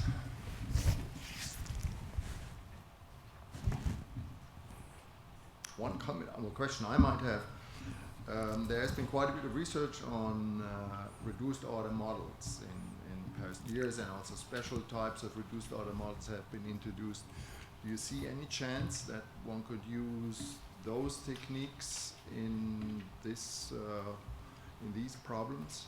Yeah, actually, I've been trying to beat on a few funding agencies to point out that don't sort of throw all the physics away. It's better to have a high fidelity model and do kind of model reduction that Sircon and a lot of people do to get a reduced order model that retains the physics. It has to also, when you do a reduced order model, even the techniques that are currently out there, you don't necessarily capture or retain things like controllability, stabilizability. Stabilizability is one thing that's got a lot. But that is a sort of a reasonable way to do it. You've got a hierarchical set of models and you can use them depending upon the control. I really believe once you get to this point, don't start in the beginning, throw the physics away, do all of this, then come in with the model reduction rigorously. I really believe that's the way to go. I can't do it, but I know a lot of people around here can do that. No more questions? Then first, let's thank the speaker again. John, thank you. And I was asked by Ilse to tell those poster presenters that you please start putting up your posters. And I think it's the next one. Yeah. Okay, thank you very much.